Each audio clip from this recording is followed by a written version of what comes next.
Quick interruption because this fixes all content creator problems. If you're consistently adjusting your camera, losing framing when you move, or re-recording content because you drifted out of the shot, that is a waste of time and engagement. I started using the OBS Bot mini camera and it eliminated all of that. It uses AI auto tracking to follow you in real time, keeps you perfectly framed, and delivers clean, professional video without extra gear or full studio setup. Whether you're streaming, podcasting, or on client calls, this makes you look locked in and polished automatically. Stop fighting your camera and focus on your message. I dropped the affiliate link in the description. If you're serious about content, this is an easy upgrade. As you can see, I'm testing out the camera and everything, and it's working out pretty well. Hit the link, get yours. Welcome to the table. Power, perspective, profit.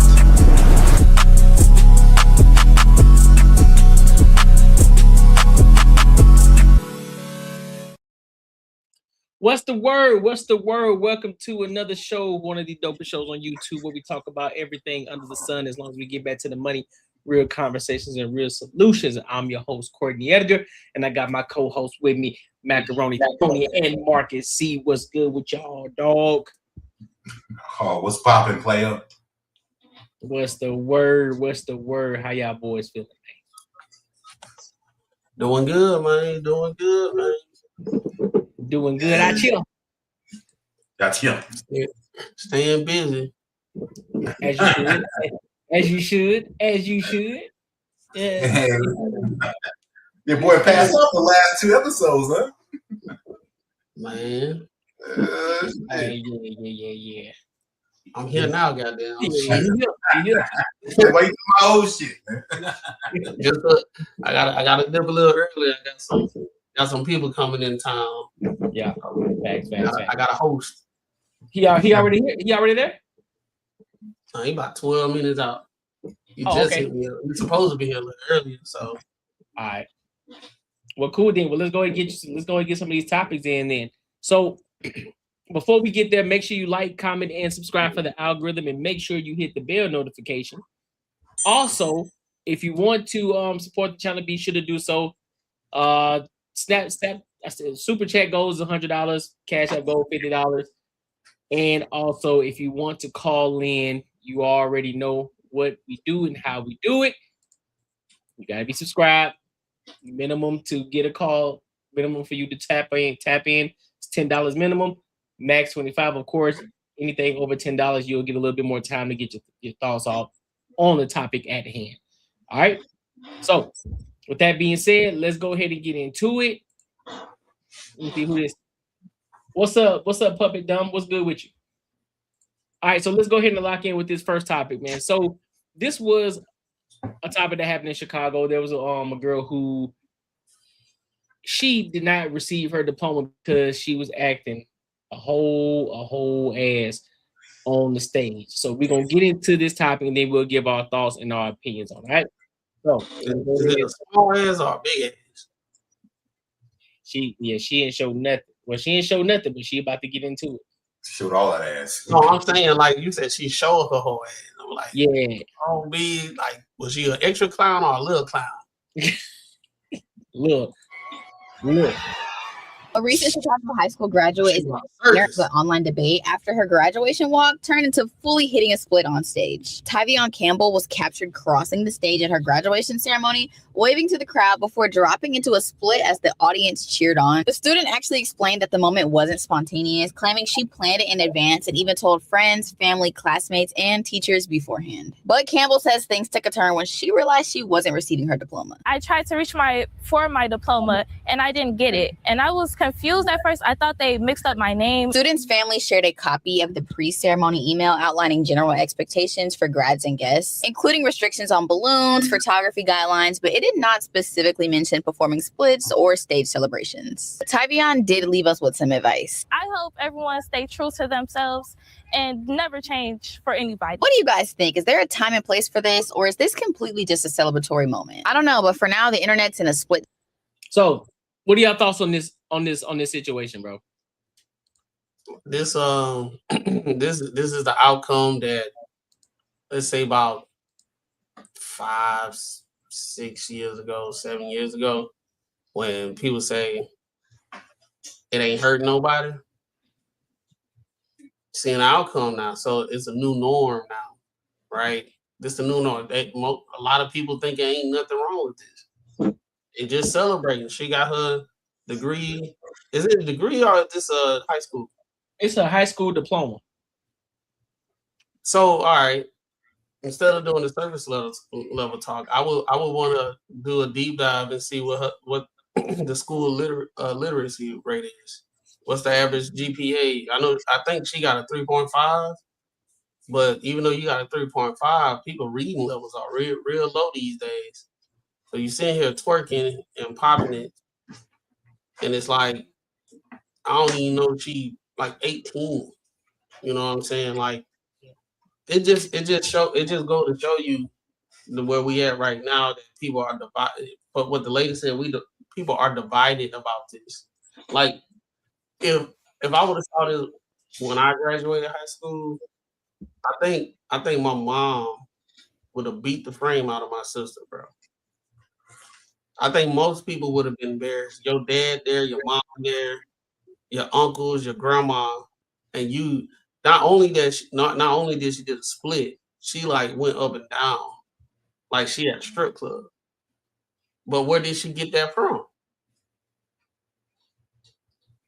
Music don't hurt nobody. Look at her, she didn't get her diploma. You know what I'm saying? But then even after that happened, and you saw repercussions, right? She still said be yourself. So she don't even care. That just tell you where like a lot of people now just imagine how she get older with what her mindset gonna be. Right. But I'm pretty sure they told her that they can't do that shit. Like once they go across the stage, like they have to be, presentable. They gotta be like cordial. Like this is the stage in life where you learn like how to be a fucking adult. Like I get it, bro. Like hey, you graduated high school. I think that's a good thing. You graduate high school, but you still got to be able to like be accountable for how you act and how you look. And the thing is crazy. I guarantee your parents thought this was insanely crazy. And let's see, parent, her fucking mother thought this was crazy. That like, yo, like you did this, you deserve it. You should be able to do what the hell you want to do. It don't matter where you at. Like it's your world. Don't let anyone throw shit on your parade. I don't know, bro. Like this, yeah, like I said, when I was in high school, this shit would have never slid at all. I don't think no one's parent would have fucking been cool with this shit. They don't like, you go to an after party, cool, you do your thing. But why, like right here, you represent us. You're not fucking do no shit like that. But this is only for women. You know what I'm saying? If I would have walked up there with my pants hanging down and did whatever, I did some gang signs and act like I was finna shoot the crowd and all that type of stuff. You know what I'm saying? Doing like this. If they would have said, hey, you can't get your diploma, and they interviewed me and I said, hey man, just be yourself. Don't let nobody let you not be yourself. People will be like, it'll be a whole different situation. But with women and all that stuff, the degeneracy is uphill. And the problem that I got with this situation, most of the women would say, I probably wouldn't have did that. But then they'll turn around and say, well, there's nothing wrong with it. Let her celebrate it. Let her be her. She ain't did nothing wrong. She worked hard for her degree. You know what I'm saying? I mean, her diploma, not even degree. First of all, them kids ain't working hard in them high schools. High school have been dumbed down so much. It really ain't difficult. You don't have those difficult teachers like we had back in the day. That was prepping you for college, because the teaching staff is so bad quality. Not all of them, but it's so many teachers that didn't go to school for education. To teach education and everything. They got teachers in there that just like babysitting these kids, just watching them and giving them easy curriculum. You can go to University of Phoenix and get a fucking bachelor's degree, never stepping in the class, and just Google everything and you can become a teacher. Right. And then it's different these days. Like we used to wait till the last minute to do a 4-page essay. We ain't have Grok, we ain't have ChatGPT, we didn't have Claude. Like you really stayed up all night to do that. And you had to do it yourself. Bro, I still remember those hours crunching to like, I gotta graduate. I did everything at the end of the goddamn year. The last 3 weeks of the year for me was fucking crunch time. Like I was paying attention before everything else. I wasn't doing shit, but now you just got to show up. I would say the people that's working hard, if they go down their repertoire of all the stuff that they was doing with extracurricular too. If like he was on some type of debating club, spelling club, or whatever, some extracurricular activity or business or young entrepreneurship club or something like that. And they also was in sports or something like that. Then I'm like, okay, that person probably was working hard. But so just for my bad for cutting you off. So just for reference, so it's Chicago Tech Academy. So they have a graduation rate of 80 of it was 5-year 80% graduation. So they are 3.8% decrease from the previous year. So let everybody go through. Yeah, so well, like I said in previous thing, I blame what's his name? Shoot, Bush. For the no kid left behind situation. Yeah, so I get it. Like the nuance is they graduation rate is 80%, right. But like what's like are they curving these test grades when they in class and stuff? You know what I'm saying? Like are they trying to hit a percentage so they don't look bad, so they don't get the government funding that they need? You know what I'm saying? It's a lot that goes into it. Yep. Yeah, but like what you said earlier, like most women would say that they wouldn't do this, but this is okay. This is the thing that like I see like in all these podcasts and everything we watch. Like women would never critique another girl. They can do no wrong, and they think when a man does it, it's because either you like it's in an ill way. But I think if you condone this shit, I think it's in an ill way. It's a I don't give a fuck what happens to you in life type of shit. It's like, hey, it's not me. I don't give a fuck. Go ahead and do whatever you want to do. Whatever makes you happy, cool. But when you say, yo, at the end of the day, you do stuff like this may affect you in the long term. It may not be for this specific reason, but me letting you know this is okay, you might do something else that you think is okay that you shouldn't do. But me telling you this is not okay, maybe it may bring some awareness to you to be like, hey, certain situations I probably shouldn't do this. But most women say, hey, dude, be you. Do what the fuck you want to do. Man, I would have done so much shit when I was young out of high school that made no sense. But thank God that fucking consequences come with being a man. And like, if it was just like, hey, gas, do what the fuck you want to do, bro. I don't even know what the fuck I'd do.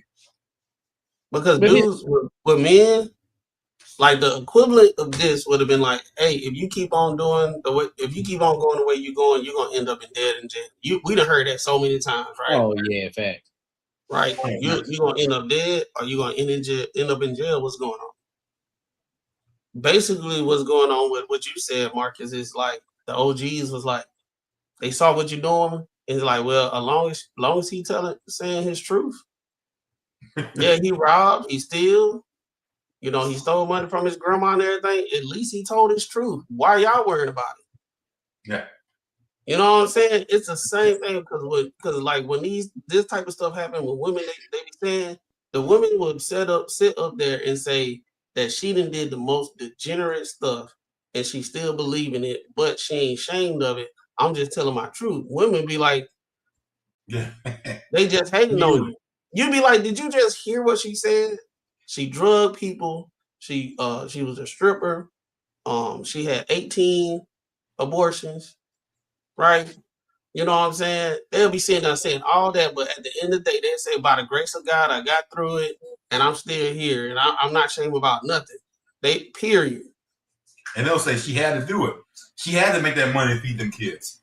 Y'all just mad. Y'all don't understand the woman's struggle. Well, first of all, just like I told you, if men was to go down in the lane of degeneracy that they usually are acclimated to, they'd be like, you either be in dead or jail. It's not worse.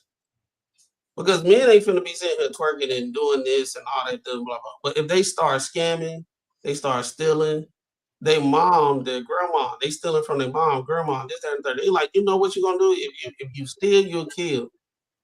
You know, because they say you'll still kill because you heading in that direction, right? So that's the reason why society is like harder on men when it comes to stuff. But when women do stuff like this and they dress the way they dress, she got a head full of fake hair. You know what I'm saying? She trying to keep up with the aesthetics of people our age. We can see right now, us as men, we already know the path she going on. And on a personal situation, I don't know about like if she gonna be straight with finances and stuff like that. But we already know where her headspace gonna be in the future. You know what I'm saying? Right. You ain't gonna be able to tell her nothing. Right. Yeah. She got a whole segment on the news. Not to condemn her, to interview her, to leave it up to the people to say if it's okay or not. Yeah, because that part right there says like I was done wrong. Yeah, she was done wrong. She was like, I thought all right, here go another side thing. I know I've been talking. This is what I'm talking about. When some women, when they tell you a story about something and they leave out a lot of shit.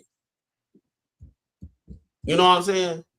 And expect you to believe it. It was like, I thought they mispronounced my name or they didn't say my name right. But she didn't say she was like, all I did was celebrate. And it's a thing though, I know it's bullshit. Gonna be bad. But she's sitting there bouncing up and down on the split and all that type. Look, she did a whole little hand thing, split and all that type. How you gonna sit there and think? So that to me, I would be embarrassed if they didn't call my name and I did all that. You know what I'm saying? She said, I thought they didn't call my name. You lying. You saw the hand thing. The only reason why she did it because they called the name right. Yeah, so she just lied. She knew what was up. She forgot that whole part right there. She just walked across stage and did like a little celebration. Don't nobody move like that when you get your name called incorrectly, bro. What up, Carmen? That ain't the first time. What's good with it? I'm pretty sure. Have you seen this video? I seen it, and honestly, it's embarrassing. Why is she not embarrassed? She will forever be remembered as the girl who did a split in her damn graduation. Like, you should have more respect for yourself for that. And I'm just so disappointed because this is exactly the stereotype that gets put. I'm sorry to say it, but this is exactly the stereotype that gets put on Black women. But look at how the way that y'all acting. She is a beautiful young Black woman who just graduated. You want to do all of that, but then get mad at the stereotype, but look at how you're acting. Okay. I'm sorry, but you don't see this from other cultures. You just don't. Do y'all think back in the day there used to be a stereotype, but it was hyper focused on a minority, but now the stereotype is like real true? Like, yeah, it's like I guess like us as Black people and like our Black women, they actually embracing it now because they trying to be unapologetically about it. So it's more and more them doing it.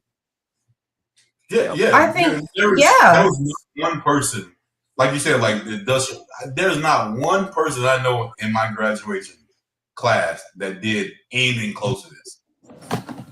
Instead of going like, yeah, I'm happy, but like no one did no shit like that. Like, I think nothing close. So yeah, like stereotypes that they definitely are embraced. Because I think back before social media, the stereotypes were just a small amount. Like, they still count a small amount of people, but like a really small amount of people. But now, like, that small amount of people is getting bigger and bigger and bigger. These stereotypes are being Oh, my earned.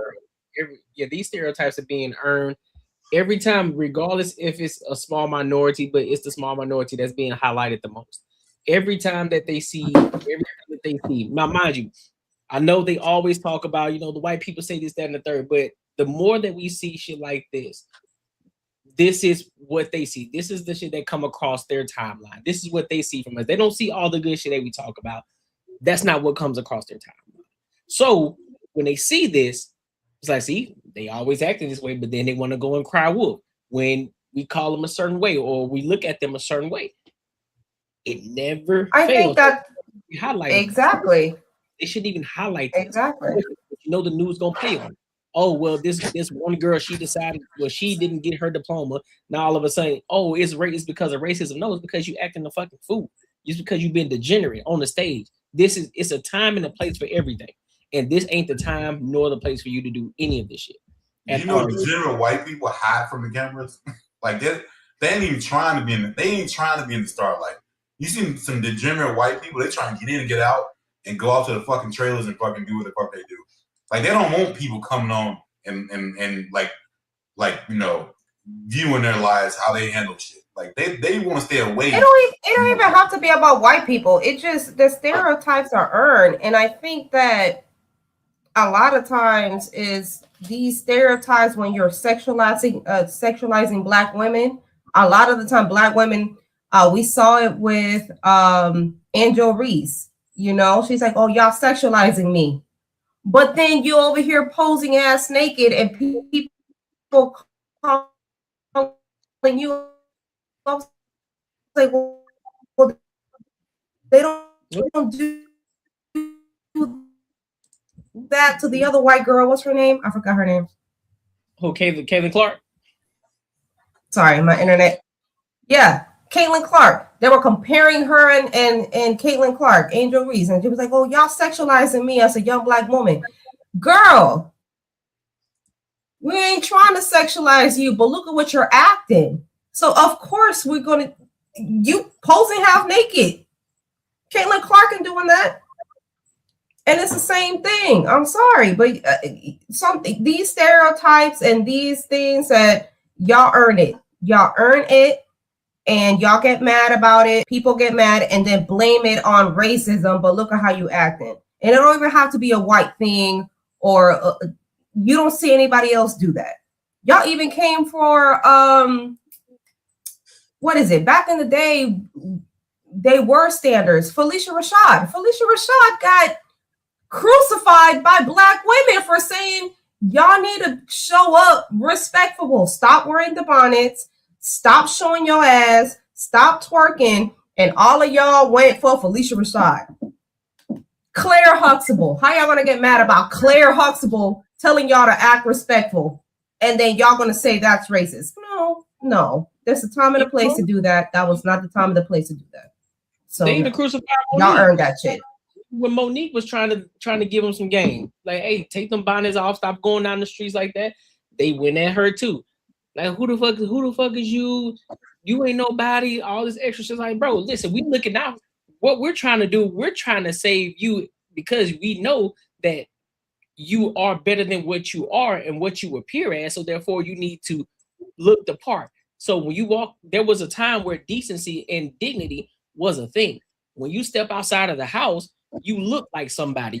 Because you're representing somebody. When you step out the house, you're not just representing yourself, you're representing the family. They know, oh, that's such and such kid right there. Oh, that's his kid, or that's such and such nephew, whatever the case may be. You're representing somebody else. It ain't just about you. And so this is the problem.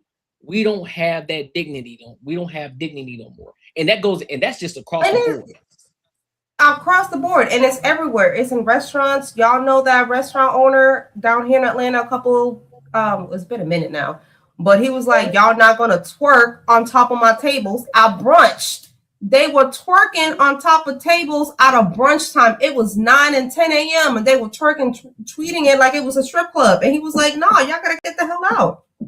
That is embarrassing. You don't act like that at a restaurant. And there was the other guy that came out, the other black man that was a Ruth Chris. And everybody came in. He talked about both black women and black men. Talking about, if you are Ruth Chris, I came out with my woman to have a nice dinner, and then the whole atmosphere was off. Why was it off? But then you get mad about people treating the whole community that way. But look at what is celebrated and look at what's put out. You can't get mad about that. That is the reflection. And it sucks that maybe a small community acts like that, but that small community is a reflection of the whole entire culture. So I'm so sorry about that. But Monty. this is Monty, really? ridiculous. Monty, no, people were getting criticized about their do-rags. They were getting criticized because guess what? They were looked at as thugs. They were looked at a certain way. They were being criticized. That's why they were always telling them, don't wear your do-rags outside of the house. Don't do that. Now, of course, you can clean it up a little better. You know, you can't just be having a flap in the back and it looking all dusty and shit. But they got criticized too for wearing do-rags. So yes, they got the same smoke for women and for the men. So I don't know what you got. They got the same smoke. I did an analogy earlier. Like if I had my pants hanging down and I was doing like this to the crowd and talking about what up and doing like some gang signs and stuff, I would have got crucified. I probably wouldn't even receive my diploma. They would have put me on the news and they gonna be like, hey, this dude might be a gang member. They ain't say this lady might be I don't want to say that to a woman that's like younger, but y'all know what I'm talking about. You know what I'm saying? Like for you, that's the thing you thought about doing when you graduated. So my whole thing is they needed to go back to playing that graduation music. As well.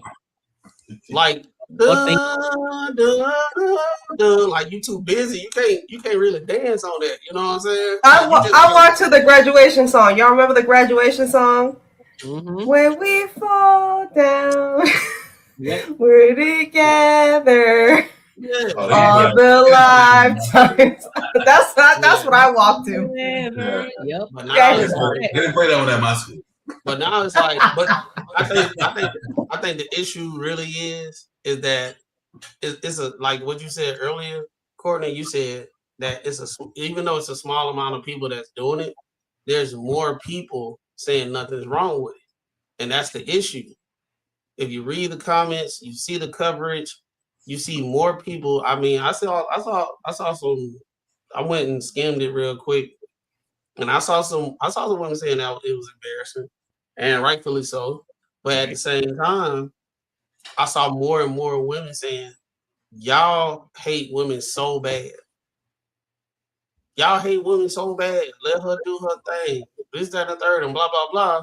So not only, the world is watching that, the world are reading the comments. So it's giving confirmation bias. Like, nah, they can't agree with this. Then you go in the comments, what's wrong with it? She happy. Long as she got her degree, what's the issue?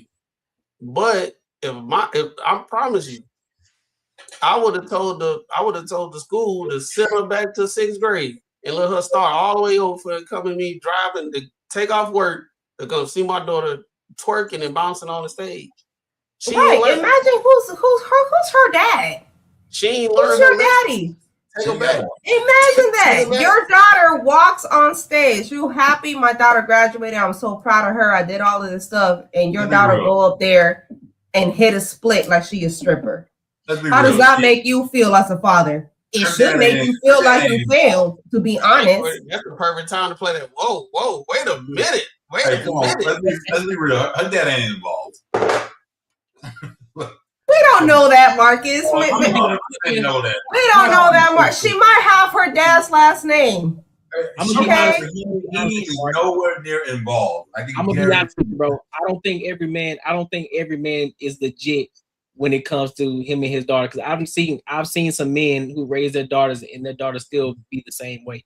So I don't think I don't think every situation where the father is in the household that the daughter is always gonna come out, legit in the right way. Because there are some men who came from the hood, they came from a certain area, they came from a certain background, and they let their daughters do whatever it is that they want to do, and they behave the same exact way. No, That's your I daughter. agree. I agree with you. I agree. She carry your last name, so you think that's respectful? You think that's respectful for real, Courtney? So your daughter walk on stage and do that, and she has your last name? No, what I'm saying. Hell no. No, what I'm saying is there are still some men out here who have daughters who raise their daughters and their daughters still acting like that. I'm not saying that I agree. I don't know any of them. I don't know none of them because my dad, Marcos Diaz Sr., will be damned if I acted like that because he'd be ashamed of me. I'm like, you carrying my name and you acting like that? No. So you telling me let me ask you this. You don't know any soft fathers? You don't know any soft fathers? Hey, come on. I don't. Have you been watching? I do not. To be honest, I do not. My own husband, if his stepdaughter, we just saw graduation for both his daughters. My both stepdaughters, they're both Miltons. He will be a damn shame. I'm like, what the hell are you doing? He will be pissed off. He will walk off. I'm like, why are you twerking on stage? And you are a reflection of me. Absolutely not. Public defender's wife or his daughter's offender. How do you think his daughters are? I was leading to that, Mark. Mm-hmm. Huh? Hey, hold on. I was leading to Carmen. Do you think it's important that you can have a great dad that got good values and all that stuff and want to teach and all that stuff? But after you got that great dad, you still need that mom to reassure it. Because now is at the time when this kid is getting older, they thinking like, well, my mom is cool, my dad too strict, I'm gonna go in the way in how my mom was. Or how my mom say everything is okay. But if you got both parents saying it's not okay, yeah, the kids will be mad at first and this, that, and third, and they be like, our parents always mean. But then when they get older, they be like, I'm glad they did that because I'm seeing how the people around me that didn't have this kind of like support are acting. So this could be a perfect or a prime example. Her dad probably was there and was trying to instill some stuff. But at the same time, if the mama saying everything okay, and one of the things why I'm saying everything is okay is because how did she get her hair done? How was she able to coordinate to go with the news station and talk about the things that she's talking about? She's still either she's underage, but she's not all the way adult yet. She still have to get around and all that type of stuff. So somebody in that house is letting it go. Because I know if I saw my daughter like that, she wouldn't be on no TV station talking about she don't know why she got the clone. Like you did what you did, TV station saying, hey, we want to know, they ain't interviewing nothing. She embarrassed enough. Somebody in that house gave the green light. So that's the thing. Somebody in that house gave the green light. You're right. And that's a shame because at that point, that's why every child needs both their parents in their household. But that's not somebody got to get behind one direction, but that's not always the case. I understand that. But Carmen, do you know any feminine men? Like maybe not person, but you've never like run across, seen him on TV or? I have. In my real life that I know them, that I surround myself with, no, I don't know any feminine men like that. But I know that they exist because I see it from the outside on social media, people that I don't really know like that on the internet? Yeah, I do. There are some feminine men. That's one thing. That's one reason I don't like the absolutes. Like if there's a man in the house, this is gonna be great because it's not. If you got a feminine man in the house, then it's just like two women in the house. That's why they get along so well. And it's like, all right, but you're like literally going for the same goal is to express yourself, be this and be this, blah, blah, blah. But there are, especially now, a lot more feminine men out there. I mean, yeah, there are some men that just believe the whole motto, happy wife, happy life type of thing. Yeah. They just there to provide a paycheck. Happy life, happy life, happy wife. She a happy wife, happy life daughter. That's what you get. If there's a man in the house, that's what it would. I mean, fuck this. But doesn't that bother y'all? It's not even happy life, a happy wife, happy life thing, and this is the product. And then y'all get blamed. Well, that's because the dad didn't do enough. No, hold up. Don't that bother y'all? No, this is what I'm saying. This is what I'm saying. This is what I was alluding to when Marcus said that the father probably was in the house. I was saying that could be true, but also there's another factor too. It could be a simp father in the household that's allowing this. Not saying that we agree with it, but that could also. I was just going back and forth with him in regards to what he said. Like, it's not always the fact that it's a single mother. Sometimes it's a father in the household not taking care of his business. But no, I don't agree with it. I don't agree with it at all. And the fathers get blamed either way. Whether if you're not in the child's life, you're a deadbeat. If you are in the child's life, you a simp and you ain't got no backbone. But either way, that's I can't. Because here's the idea: the men who gonna take care of business, we don't have to talk to them because we already know they're gonna take care of business. Their daughter ain't gonna be on the screen. We won't be having a conversation about it. We won't know them. You know what I'm saying? So but two things can be true at the same time. Either one, she grew up in a single parent household, or two, she may be in a 2-parent household, but that father, he's the simp father. Yeah. And he's the happy wife, happy life situation, letting his daughter do what he wants. That's my baby girl, that's my princess, she can do what she wants. Y'all can't tell her nothing. We know those kind of guys. You know, we seen the Yadas. You know, we seen these type of guys. So they exist out here too. And that's the reason why. When we got the real men that's talking about, hey, we gotta handle the business, you gotta show up, make sure your daughter ain't on no pole and X, Y, and Z, this, that, and the third. We gotta combat the like the heathens, we gotta combat them because they don't like the tone that we talking about. They don't. Why you talking about she might end up on a pole? We be like, well, she might. The way it's going, like for real. And that's the reason why we ain't trying to have that happen. So majority of the time, y'all be trying to figure out the men that's not doing their job because the degenerate daughters are being exposed on here. The degenerate daughters don't have to get a whole special on the news because she ain't twerking. She went up there, shook her hand, got her diploma, did her little thing, and she walked off. The degenerate daughter is the one that went up there and embarrassed the whole family lineage. And we know what she about to end up. And she ain't even got to college yet. We already know how college go down. And that's the thing. Look, she getting so much attention.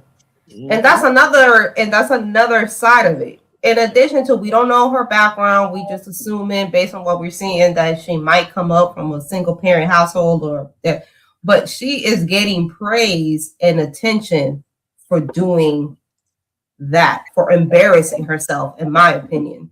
Yeah, just like what does that say about us? You know how you said us? It's like us with us men. Like, it's like we damn if we do, damn if we don't. We always to blame. It's one of those situations y'all to blame because it's not y'all, all y'all, just the ones that I get what you're saying. Because it's one of those things, all of us see it, but you got the certain demographic of women that's championing saying ain't nothing wrong with it. You know what I'm saying? So it's like it could be a situation where everybody say, hey, that's wrong. And she get condemned for it, and then she can learn from it. But if it's a situation where she can get all glammed up, even the news station is awarding this because they didn't say it was wrong. They was like, she's getting the attention. She's getting the attention. And imagine if she does learn from it. Imagine that she doesn't end up on a pole. Let's say that she grow up, she go to med school, she grow up to be a lawyer or a doctor or a respectful person and a business owner, however you want to put it. You will forever be known as the girl who twerked on her graduation. What kind of man? A man that want to take you seriously can go on the internet right now, this very moment, and be like, well, when you was 17, 18 years old, you did a split at your graduation. You think I want to be attached to that? Why you searching up a little girl twerking? What's wrong with you? That's what they're gonna say. I guess. That's what they gonna say. I just feel like, girl, what you do on camera nowadays, it's on the internet forever. So how the hell are you going to get a job? You just graduated from high school. Any job is going to go on the internet and be like, oh yeah, you the girl that twerk on stage. Who's going to hire you now? She can get a job at a strip club. Sure, go ahead. Come to Magic City. I'm sure they'll hire you. Did you say no black boys graduate? Robert, what you got on it? What you got on the top? I know you saw it. Well, first I need to see what zip code that school is in before. Well, Chicago, Michigan. Yeah, Chicago Tech Academy. Yeah, I ain't look up like the zone or where it's at or whatever, like, you know, because yeah, we upholding them from standards that we've grown to learn and understand. At that particular age, depending on your environment, you may not know better. We all wish for them to do better. Doesn't mean that they know better. My bad. Hold on. Let me let you keep going. But 60608 is the zip code. 60608. Yeah. All right. Well, I'll talk my shit first, and then I'll look it up in a minute. All but right. You know, I know we trying to hold them to the standards that it needs to be held to, but if it's an inner city type ordeal, she may not know better, and depending on who's around, there may not be any guidance for her to learn better at the time. She can grow out of it. She's still young enough to. I mean, clearly nowadays we all holding people to standards that need to be upheld right now on the internet. So just like Carmen was saying, she'll never be able to escape the past of this video. But now that she sees, oh, hey, you know, everybody on my block was hyping me up for doing this shit, but the greater world is like, oh, you full of shit, then she can tune it up. So that's where I'm not going to just throw her under the bus. Now, is it classy? Hell the fuck no. Was that the time and the place? Hell no. But like I said, you know, you got, yeah, we want to condemn the strippers and all this other stuff, but some of them great movies that y'all done grew up watching, motherfuckers had to go sell a titty to get a degree. But that's the thing, you should condemn it. So now you're saying make Shino not know better. All of this is making excuses for her behavior. We need to bring shame back. It's shameful. The news should not be praising her. People on the comments should not be praising her. People on the comments should tell her you are ashamed, you are a disgrace, and you are being disrespectful. Because when you tell her that, then maybe that would turn the switch back on and be like, you know what? That was some disrespectful ass shit that I did, and I should know better.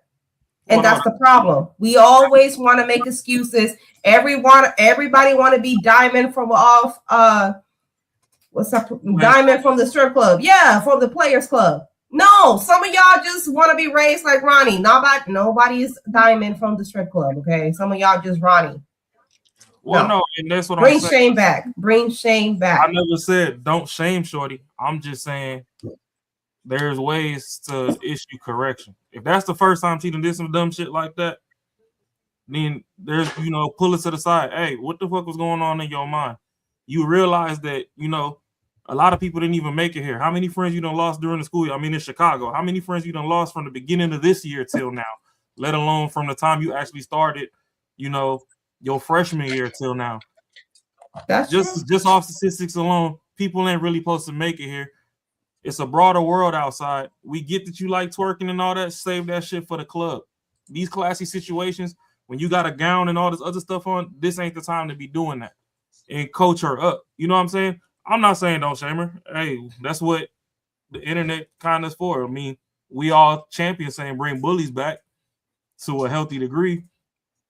So yeah, if you got to bully her into some act right, bully her into some act right. I was just coming from the point of view where I would actually kind of want to know her background a little bit, just to see like, oh, okay, this is where the actions came from. Like, oh, she grew up in a house with 6 women, you know, 5 of them is dancers, 2 of them is scammers, or whatever, however you want to fucking do the split. Like, ain't nobody in the house got no damn sense.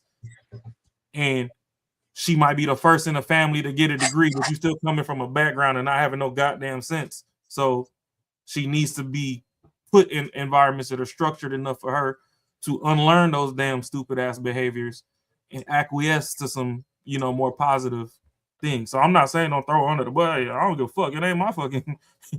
Ain't nobody related to me. Hit her with the bat for all I give a damn. But I just wanted to know, like a little bit of backstory. That's why I was just kind of wondering where the school is at. So I was like, I was going to talk first, and I'll go look it up in a minute. Yep. Any let me just address this real quick. How are you going to shame someone that you don't take care of? We don't care. Well, first of all, a lot of y'all always like to blame that everything that happens to Black people is rape, right? Everything that happens, anything that you do wrong or anything that doesn't benefit you, it automatically is racist, right? So why put yourself in a certain light especially if you don't want to be stereotyped a certain way? Why would you put yourself in a certain light? So therefore, individuals like myself, who's a Black man, Baza Raw, who's a Black man, Macaron and Tony, who's a Black man, and then Carmen, who's also a brown woman, who's a part of the Hispanic community, right? So if all of us see this and we do not agree with it, because guess what? It paints you in the bad light. Why the fuck wouldn't we shame that?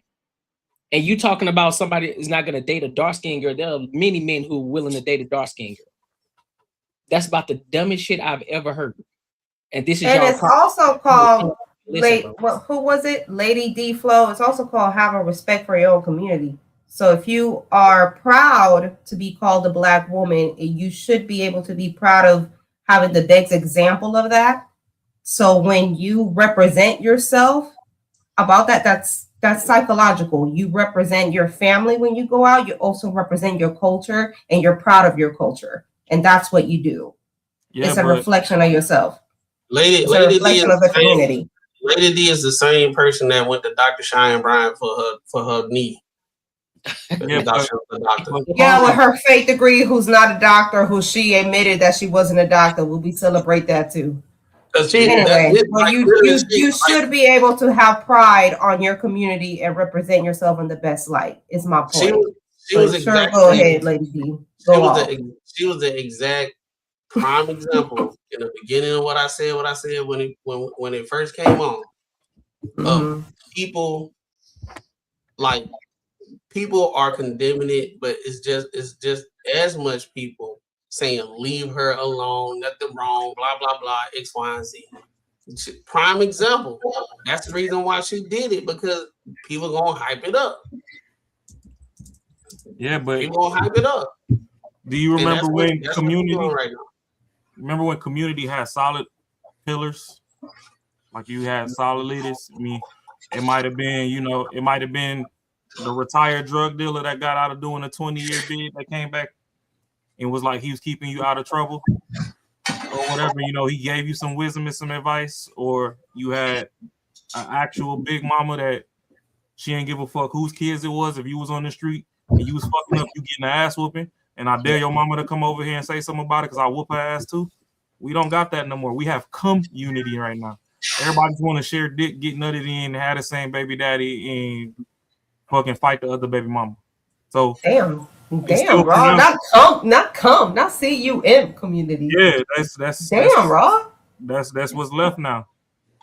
So now these women running around like they the great splash players in the block, and everybody get a turn to splash on them. And nobody ain't got no damn sense. Shit.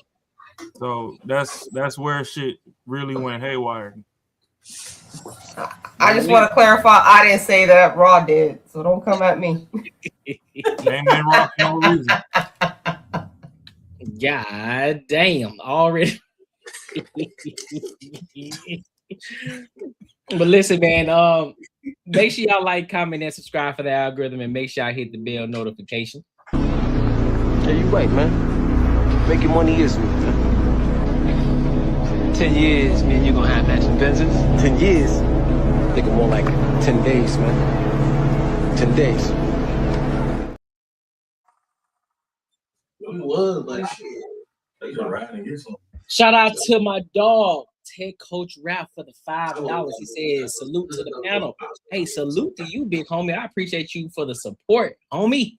Appreciate you. Y'all wish. And look, if y'all want to know about AI, if y'all want to know about anything technological, learning how to prompt anything, go tap into his Patreon and go watch his channel, his live stream, bro. He gives really good insight on a lot of different topics, on a lot of AI shit. I'm telling you. Matter of fact, I still got to tap in with you on Tech Coach Ralph outside of the live stream.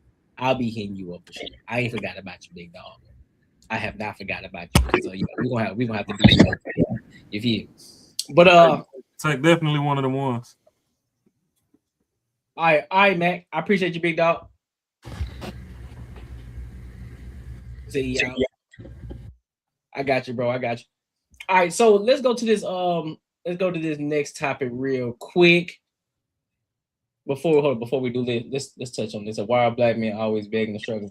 What black men, Lady D Flow, what black men you know that are begging and struggling? I'm pretty sure there are some out there, and they're probably the ones that's on the street. They're probably the ones out there on the corner begging for money. Yeah, I'm pretty sure. And the ones that you know, Lady D, those ones, the one that you affiliate yourself with, and the ones that let you come in you, those are the black men, because I know plenty of black men, and I'm married to one who is not begging and struggling out here. So those are just the ones that you know. They're probably in jail.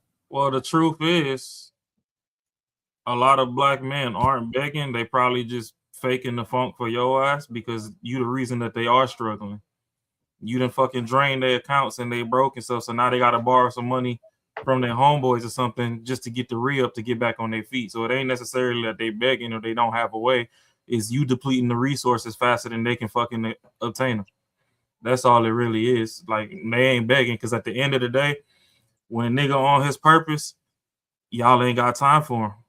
Y'all want the nigga that's going to drive your Altima and go play the pickup games and, like I said, get back to the community and go fuck 4-5 of your homegirls and then come back and he ain't even going to pre-rinse the dick off. He going to drop that nasty damn smutted out balls right back in your ass with everybody else damn coochie juice still on it. So let's keep it real. Are they really begging and struggling? Or is it just that you paying attention to the ones that's begging and struggling? Because the nigga that got a Balenciaga shirt on with the Balenciaga shoes to match, that's the broke nigga. Exactly. You step out the house every day with a $3,000. That's the black man that you surround yourself with. That's all it is. But it look good to y'all.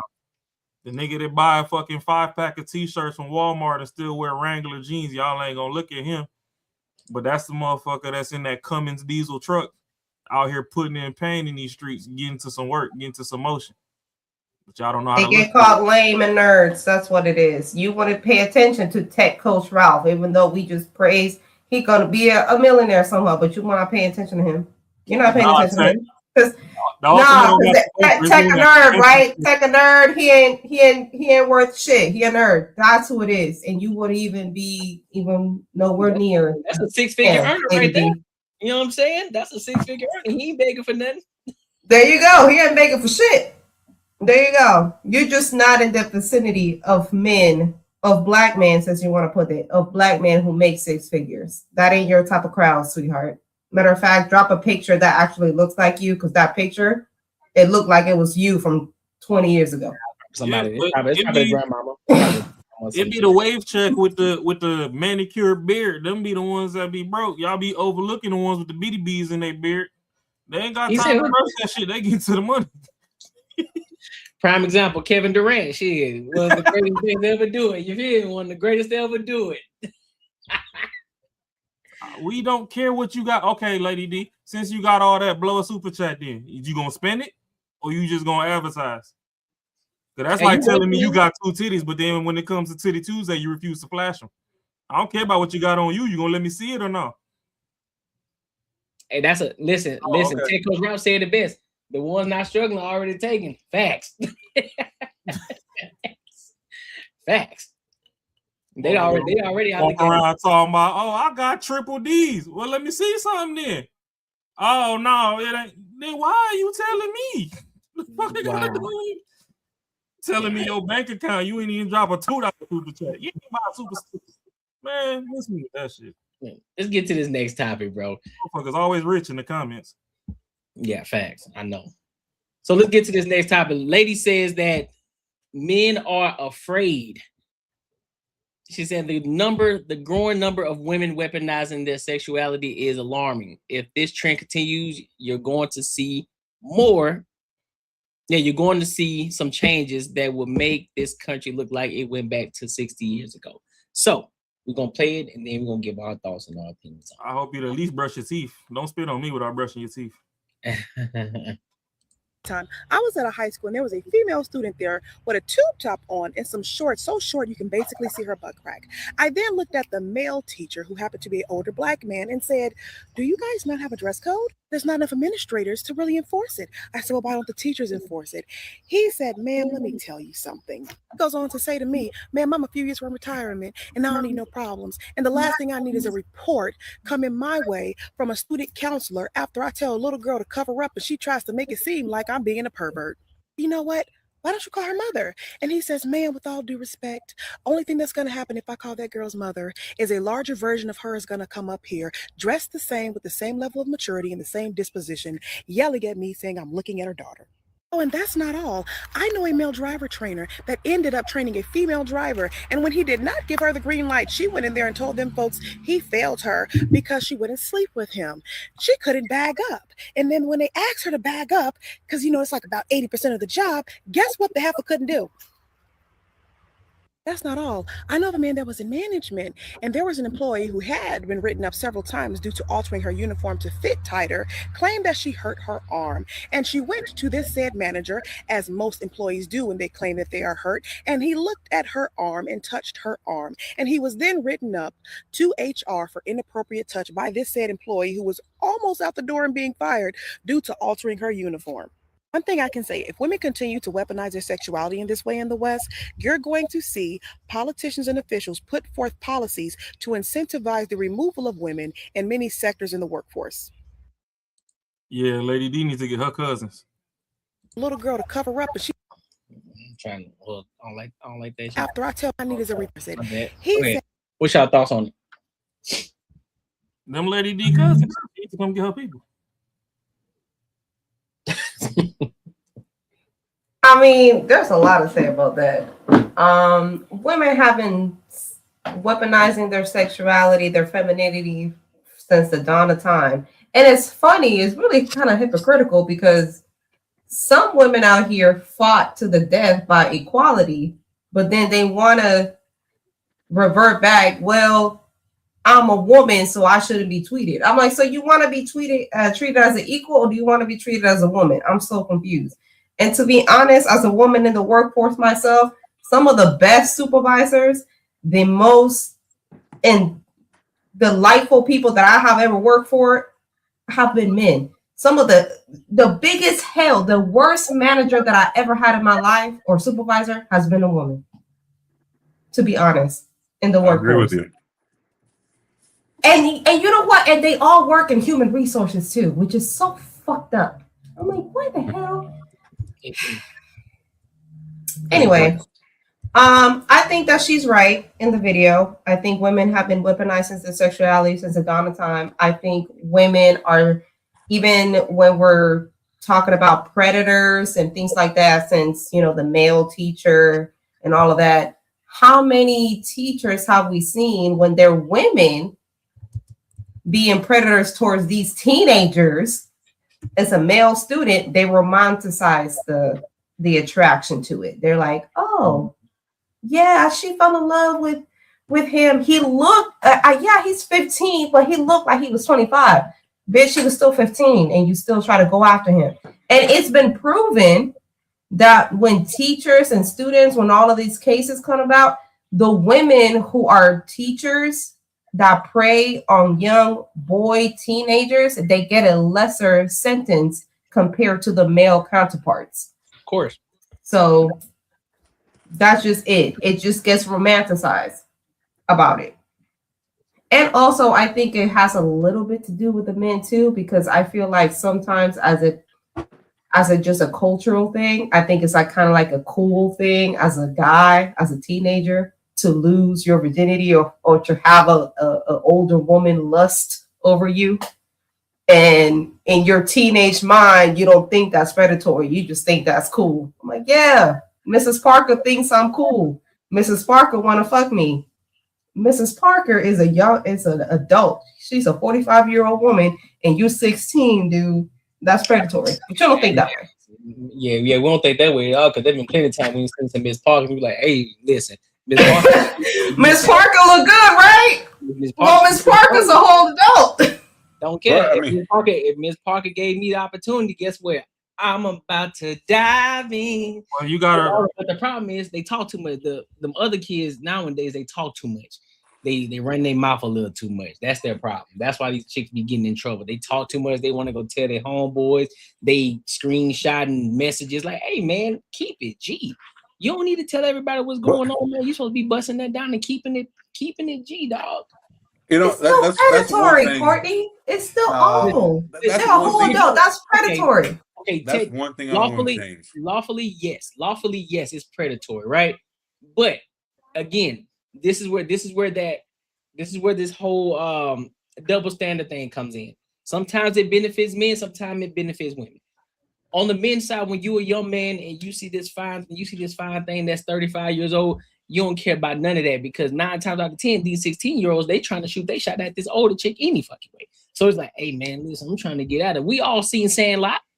when Well, what if you're one of these athletes? You know, some of these athletes like Brittany Renner, you go into NBA, the NBA finals is going on right now. The Spurs and the Knicks. There are 20, 21-year-olds, and it's a young ass team. Yeah, they were sought after in their high school teams. What if you're one of these older chicks, an old hoe, that you went to the high school game? I'm like, yeah, he's gonna make it to the NBA. Let me go slide in here right now, catch him while he's green.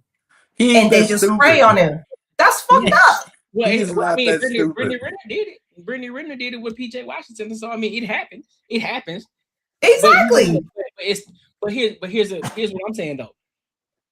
Outside of celebrities and having an actual real reason to actually be predatory towards somebody, because a lot of times when women are predatory towards men, it's a financial gain for them. It's more of a financial gain, typically speaking. A lot of times money's involved. But on the opposite side, if the boy's younger, it's typically because he finds shorty attractive and he want to get his dick wet. But I don't even. Yeah, I'm sorry. I don't even look at the PJ. I don't look at the PJ Washington and Brittany Renner thing as predatorial.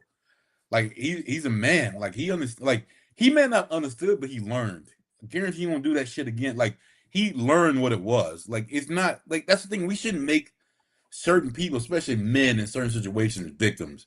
You don't want to fucking start getting that mindset like women do. Like he chose. He wanted to do at that point. He learned his fucking lesson, and hopefully doesn't do it again. Like you can't be like, yo, you were preyed on, and this is what happened. You're gonna get a different mindset about life, and I don't think that's fucking right. Men shouldn't be built that way. We did it, and we fucking learned, and you know it is what it is. We can't get that woman mindset of, yo, like I made this choice, it didn't work the fuck out. Guess what? I can fucking take it back, and now we don't want that shit. Women deal with that shit, and that's what they do. Fuck that. I don't think men should have that mindset. No, fuck all of that. I think men should have the same mentality as women. The same. No, hell no. When we were growing up, everybody had that creepy ass uncle that be like, well, you know, when uncle so and so, when cousin so and so come over, you're not gonna stay alone with him. You gotta cover it up. Okay. It should be the same way. No, the auntie that be telling you, oh, when you grow up, you're gonna be so handsome. Okay. She goddamn predator. It's a difference from wrong and you choose to do it. It's different from wrong, and you can't intertwine them both. Carmen. Like you can't that one that you're the next door neighbor who's trying to creep up on you and you didn't want that shit. That's different than fucking I'm a 16, 17-year-old and my teacher's hot and I want to fuck her, even though it's not like what she should do. Yeah, no, I want to do that. That's what I was gonna do, and it's fine. I'm not saying she shouldn't get in trouble. But he should take whatever consequences that come with it. He shouldn't be labeled a victim at all. Like I agree with that. Close. I agree with that. Carmen, did you watch Discovery Channel or Animal Planet or anything growing up? Yes, I watch Shark Week every single time it comes on. What about it? So you know that if you watch a lot of animals in their natural habitat, there's certain things that they do at certain ages that if you compare it to our our same, like if you add the ages to our ages, as far as our growth chart goes or whatever, there's just certain things that you're naturally inclined to do. The thing is, society has set standards in place to where now it's frowned upon morally, or however you want to look at it, to do things at certain ages. Realistically, once that male child gets his first boner, he trying to stab something. And it could be as young as 9 years old that thing stand up. That's why you got hoes as young as 13. That's true, but we're not animals. We have thoughts, reasoning. No. Mammals kill their young too. There's the young lions that come into the pride, and there's a new lion in town. They kill all the young. You don't kill your sons. So we got to evolve because we're human. Depending on how much a dude like the shorty, he might get rid of the last baby daddy's kids. It's TV shows about that shit. That's true. Like, bitch, I like you and our kids. I ain't like this little nigga. We gonna keep it a buck. Ladies, you know the real word? No. It's women all the time drowning the other baby mama's kids in the bathtub. So at the end of the day, nature gonna nature. We just put laws in place to where we're like, oh, if you do this, we're gonna collectively, like you said, shame you into submission. So that's all it really is. So yeah, you do have the weird uncle that don't know how to control himself and shouldn't be released around people, and ain't nobody want to send him to jail because he family. The same way you got auntie, you know, once that Adam's apple start poking out, she start looking at your trousers more than your throat because she know if the Adam's apple poking, something else poking too. And that's I guess it's just that's one of those double standards, and it's a double standard because partly is yes comes from y'all because that's just an understanding, I guess, because that's just how y'all think. You a man, once you start getting your I guess your wood start getting hard. It don't matter if it comes from an older woman or a younger woman or somebody that's your age. I don't know. I just think it's wrong. I think it's predatory. But okay. You understand? Women. But even science, science told you what goes up must come down. People just give them a pass for fucking up. Rod, you know what I'm saying. Hey, Carmen, you understand? Women do the same shit. Girls do the same shit. Girls do the exact same shit. When they're younger, 16, whatever, they go out the dudes that are fucking like in their 20s or older.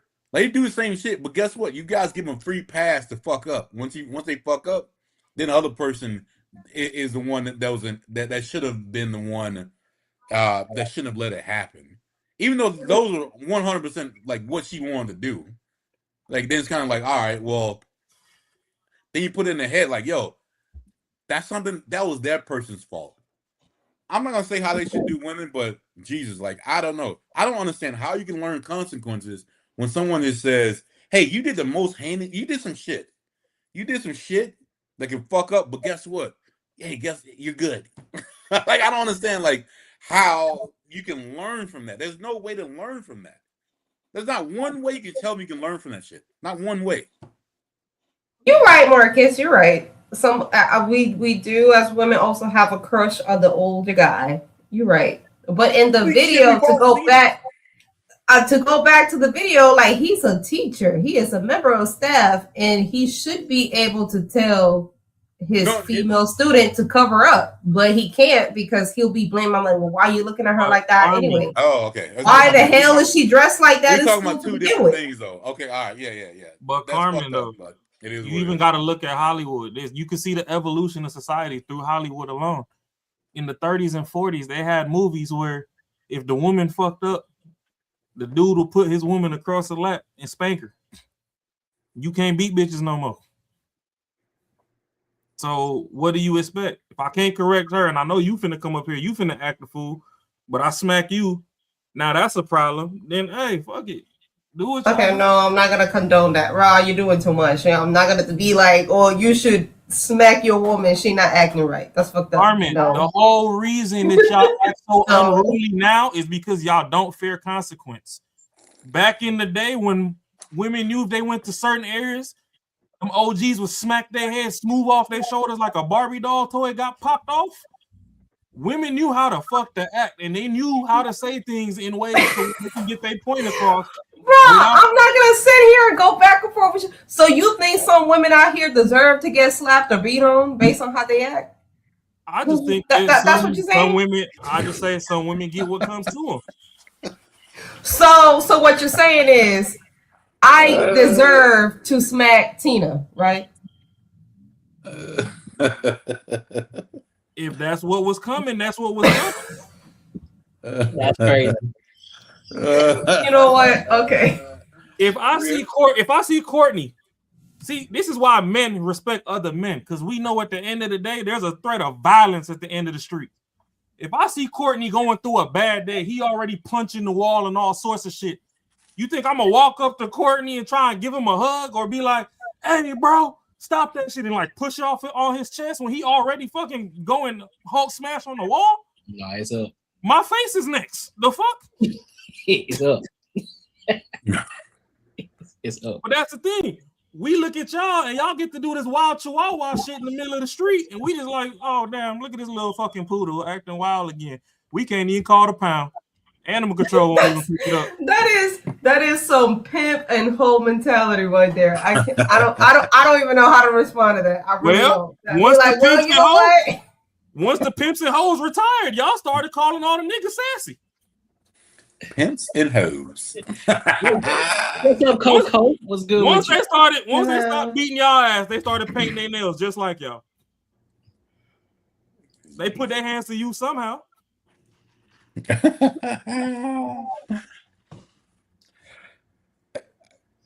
let me ask the question. So let me ask the question then. So, do y'all think if the way that things are going right now, and if it continues, a lot of women, over sexualizing themselves and then using and then weaponizing it, do you think that eventually it would take us back to where we once were and start taking women out of the workforce? Do you think that would be an actual thing, or they'll just say, "Fuck it, you just have to figure out how to maneuver around it"?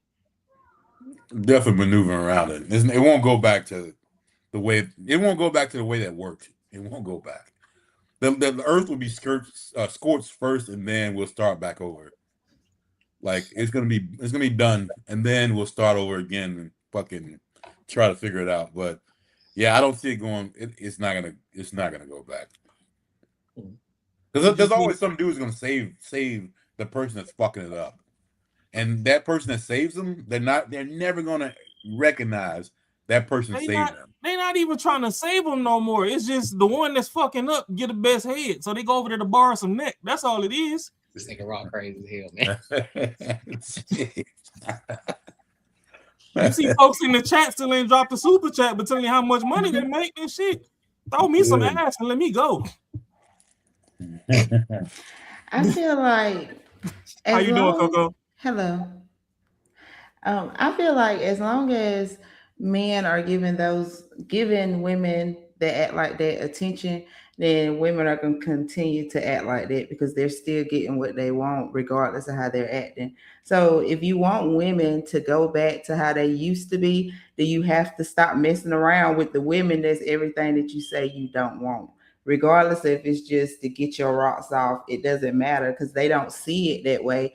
We as women, and I'm going to say we because I'm a woman too, but are delusional. We don't see things the way men do. So if you're out here sleeping with them, in their mind, they can have you. Whether they can keep you or not, they don't care about that. They can have you, so they're going to continue to act the way they act.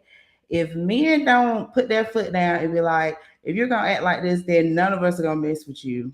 Women are going to continue to act like that. That's some truthful ass shit.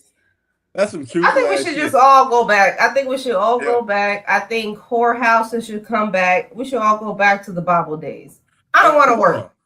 Hold on. We all should. I'm a woman, and I would say, whoa, slow your roll. I'm the one that's wrong. What are you talking about, sister? No. I want to go back to the Bible days. The Bible days where there was a whorehouse, and you know who was a whore.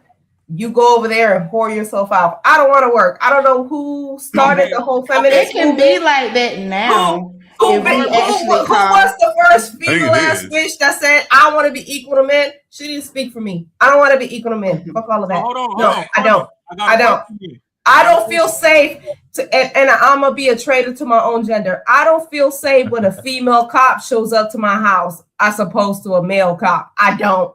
I don't feel safe. I don't feel safe when a female firewoman comes to my house as opposed to male house. I even see it in construction. I live in Atlanta. Construction's happening all the time. I won't even drive. If you tell me, be like, hey, Bridge A was built by women and Bridge B was built by men. I'm gonna take Bridge B, bitch. I don't want to work. No, bring back traditional roles. Bring back the Bible. I am so sorry. I am a traitor to my own gender. I don't want to work. I want to be comfy at my house. Thank you. Y'all not strong enough to handle that. If you don't if you don't come up off some thought or some ass for a week, am I allowed to go down to the whorehouse and go ahead and drop my little 20 on the counter? Exactly. And you should say that. And we should say that. So Lady D, if you want to drop it down and be like, you know what, you want to be taken to Ruth Chris, and you say, you know what, if you take me to a steak dinner, I will give up some kuka, then say, come on, man. Clap them chicks. Clap them chicks, and I will have more respect for you, sweetheart. So Clap let them me get chicks. this straight though. So hypothetically, we go together. You ain't coming up none. I go down there. As long as I come back with her clean my chart and the receipt, you good? Yeah. Ain't Go ahead. Yes, go ahead. You're a hoe. Call it. See, this is our new age shit. This is our new age shit. People be like, oh, you gotta take me out. You gotta wine and dine me if you want some pussy. I'm like, girl, really? He gotta wine and dine you? But hold on. No. But hold on. Being a hoe, being a stripper and being a hoe is the oldest profession in the world. If you want to be a hoe, go ahead and say be a hoe. I'm like, if I will give it up if you give me this, great. I will have more respect for you when you say it up front. Do it. No, Mark, I was just gonna say before you say anything, you see how she said that if they want to be a hoe, go be a hoe. They want to go eat and stuff. That proves that Lady D was wrong, because that means it's the shorties that's begging. Because bitch, I gotta pay for the food. That's true. They can say it up front. You out, and you was looking at the gray sweatpants, so you asked me to drop the dick off. You already on the begging. We didn't even get to the gas in my car to come pick you up and get you there, or the Uber. And it's not even equal. Even in modern times, it's not equal. Women fought for equality. I'm like, we don't really want to be equal, bitches. We really don't. But hold on. Hey, what Coco said earlier about like the delusional shit. Even though we know, like, hey, we just smashing, and it's like all, and then in her mind, she's like, I got this motherfucker. Like, it is what it is. And then when he starts slacking and saying, I'm not showing zero effort because I'm just fucking smashing. In her mind, she's like, I let this motherfucker go.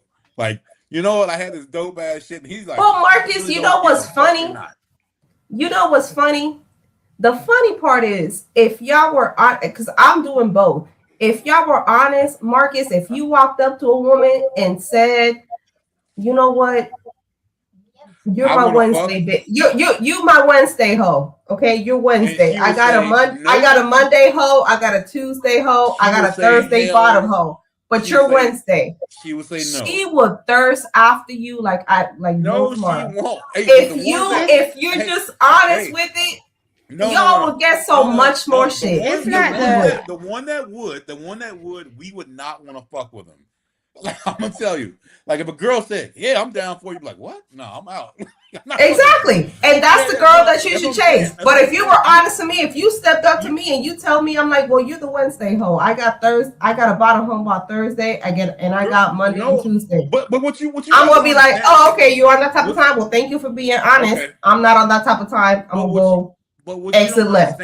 What you don't understand, even if you're trying to fuck with a girl, she still got an opportunity to be your girl. A lot of times they just fuck it up, and then now you get put in that zone of, I'm just fucking you. That's it.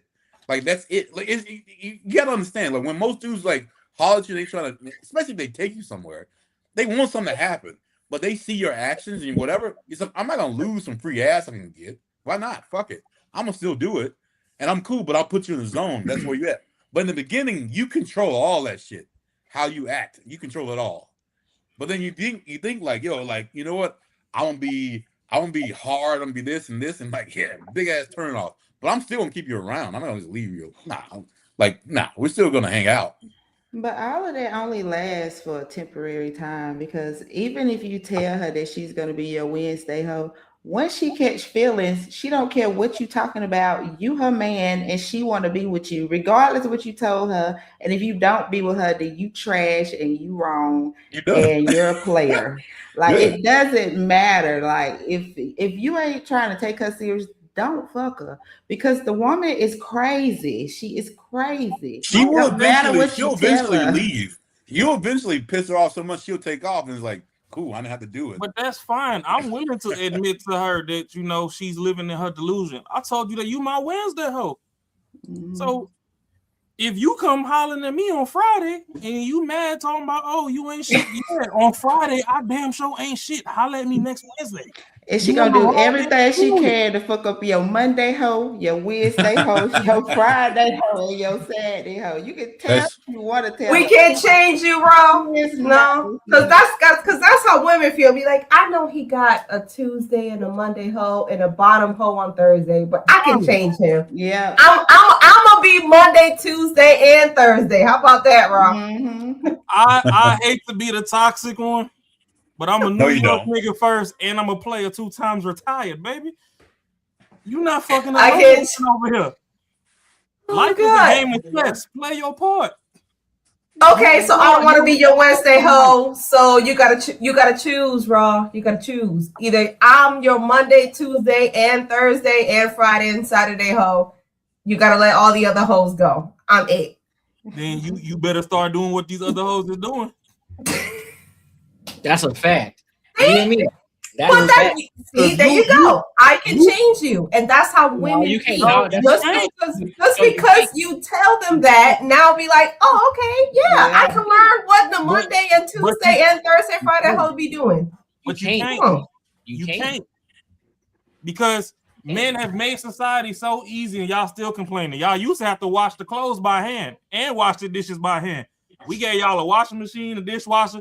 Y'all still lay on the couch and say that y'all tired. Oh, no, not with these nails, honey. I'm sorry. So not with the these Friday nails. hoe in charge of the meal prep. Your throat just nicer. I don't wash no dishes by hand. I cook and I clean, and y'all can see my Instagram, but I don't wash dishes by hand. Fuck all of that. Exactly. That's what the dishwasher's for. Not with these nails. No. I don't even. Maybe because I'm from the South, I don't even know how to use a dishwasher. Hold on, Coco. Where you from? What part of the South you from, Coco? I'm from South Carolina. South Carolina. Yeah. I'm from Alabama. You know what I'm we do everything by hand. Cook with my hands, everything. I cook from scratch, and I will cook you everything, but I will not. I grew up washing dishes by hand. By the time I turned 20, I'm like, no, Carmen. See, that's what happens when you get with a black man. I don't want You get with a black man. Hey, but no, Courtney, hold on though. Courtney, hold on. Hold on. I'm not throwing no thot jacket on y'all. I'm just using an example.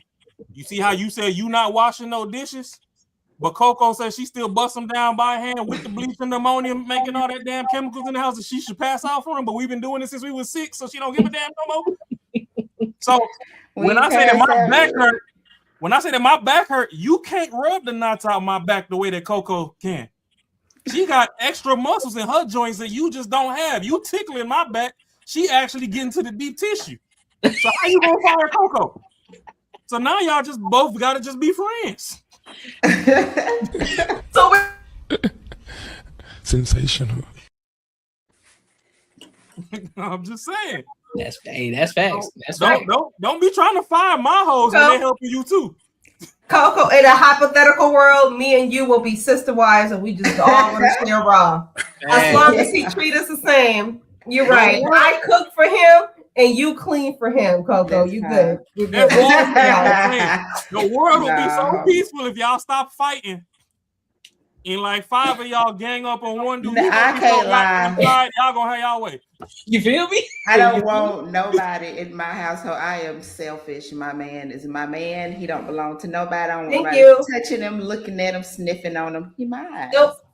I am too. I'm Latina. Don't look at my man. I am a Latina. I will fuck your ass up. I'm like, first of all, I will cuss you out. I will cuss you out twice. Do you the first time in English, the second time in Spanish. Do you have siblings? Yes, I do. Oh. An older brother. So y'all have siblings. So at what point in life did y'all learn this greed that y'all don't know how to share no more? That's my sibling. I didn't have to share. I'm an only girl, so I got 4 brothers. That's true too. I'm the baby girl, so I got preference. You still have to share attention? Nah. When this brothers and the sisters, yeah, you got shit. Well, I mean, I can only speak for myself. I have an older brother. We are 7 years apart, and I was always baby girl. So, I'll take that. And I'm still baby girl, and I'm 33 years old, and I'm still baby girl. So listen, that don't apply to me.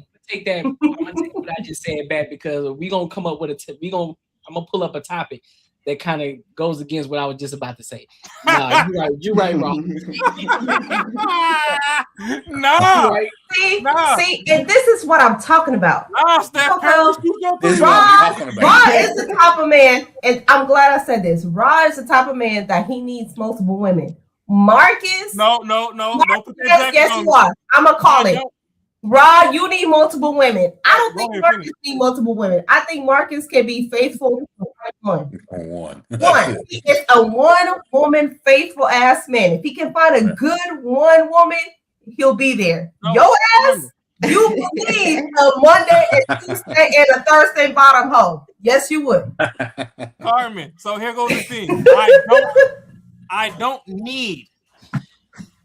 I'm not saying I'm against it, but I don't need. I understand what you're saying about Marcus, and the only reason Marcus is like that is out of fear. He ain't trying to get cut in his sleep.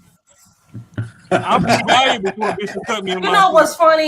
You know what's funny? Y'all talk all this big game that y'all want multiple women. What if y'all ain't got the big enough dick to satisfy all these women that y'all want? Oh, yes, the gorilla. Y'all ain't got enough dick to satisfy all these women. You want to know the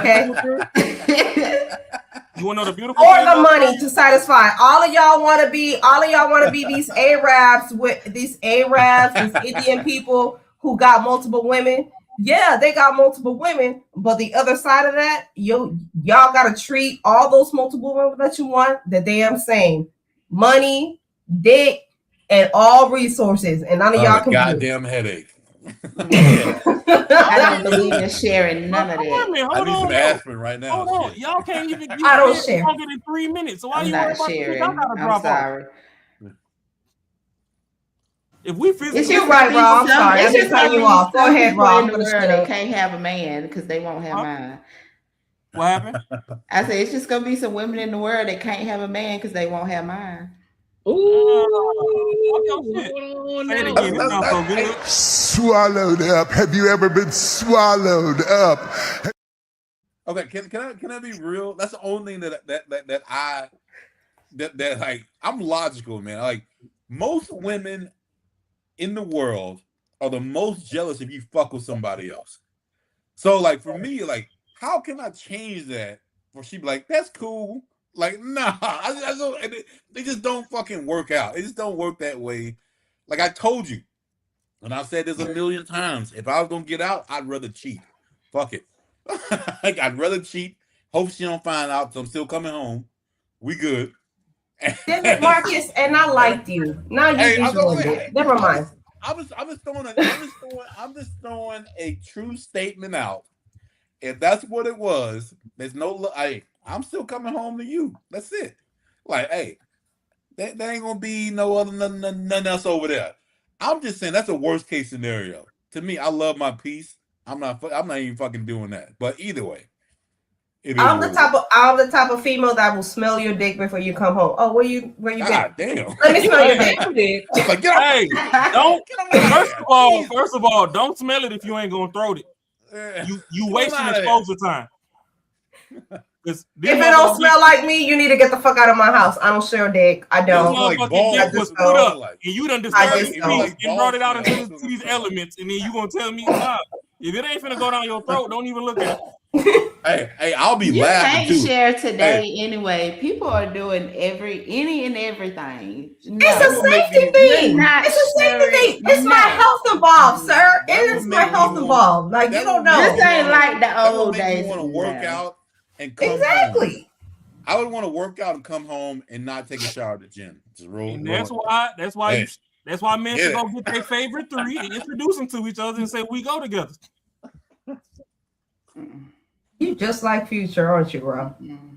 Yes. No, not Future. Nick Cannon. Nick Cannon, just like Jock. All your baby mamas just friends. He's got it. I don't know about Jock. I don't know. Hey, but the thing is, though, right? If y'all gonna keep waking up every day and keep telling us how tired y'all are, why don't I get a helper? Shit. Yeah, I can understand that point. So women, y'all got to stop being tired. I'm not saying it's all of y'all. Coco says she know how to hold it down, and I believe her. She still wash dishes by hand. She don't need no help over there. I'm doing what I got to do, so my man ain't got to go nowhere. He touched his thigh, it's his. It is what it is. But no. Listen. All right, y'all. Good night. I make sure I may not wash dishes by hand. That's what a dishwasher is for. I spent 16 years washing dishes by hands. Okay. I'm not doing that no more because the technology has evolved. But I make sure that my man, when he gets out of this damn house, his balls is drained and his belly is full. Okay. So he don't need nobody else. Now, I cannot control if he needs that. And Rob, I feel like even if you did have that deal, you would still find somebody else. Oh, if you done drain the balls, and baby, we can watch this Netflix. I don't even want to go outside no more. I'll tell the boy we can do it another day. Drain your balls, belly full. You still not gonna find nobody else? Baby, I'm on the couch. Come lay down. Now, I will say later. I'm out of commission 1 week of a month, but you know, what can you do? I know that. Well, I mean, you can do a lot with that. I'm just saying though. If you would hold it down for 3 weeks, Courtney, what you mean? It's still some hold on. So what you mean? What you mean? Listen. What you mean? You out of commission for a week of a month? What are you talking about? Hold on. No, you ain't out of commission. No, you're not. So because your waist is down, you can't bless the mic? It's freestyle. Exactly. Listen. Swallowed up. Have you ever been swallowed up?